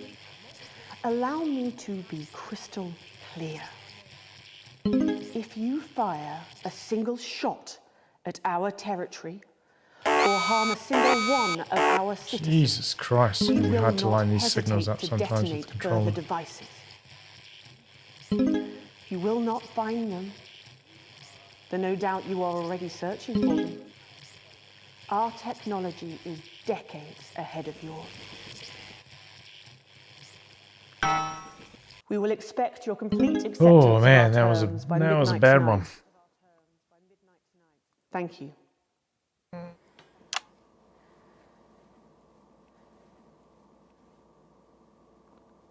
I don't really talk about my personal life in my job. It's not relevant or important. So many of you may be surprised to learn that I have a brother. His name is David.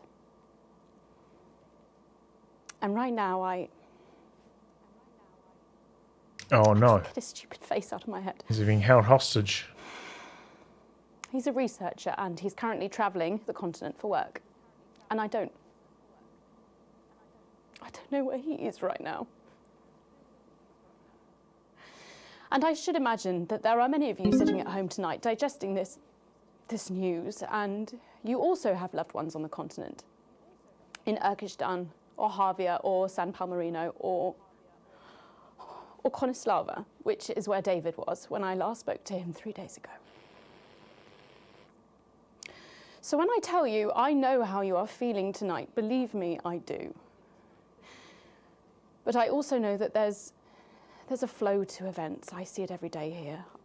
I know that although tonight it feels like we may be in a time of fear and darkness, we may actually be at the break of a new dawn. We don't know that yet. We can't know that yet, but together we will find out. And I will be here every night, feeling what you are feeling. And with your help, maybe we can all get to that brave new world. My name's Megan Wolf. Let's make tomorrow better. And we're out. Nailed it. We've got people ringing round, but the telephone networks are overloaded. Okay. We'll find him. Do we know exactly which cities were hit, or? Megan. We will find him.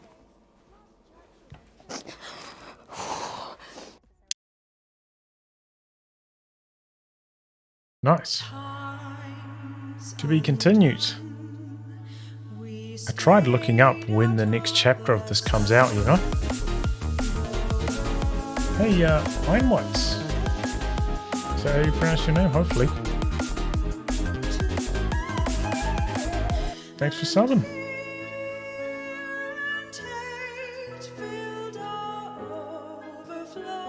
I was trying to look up when the next chapter of this comes out, but I couldn't find it online.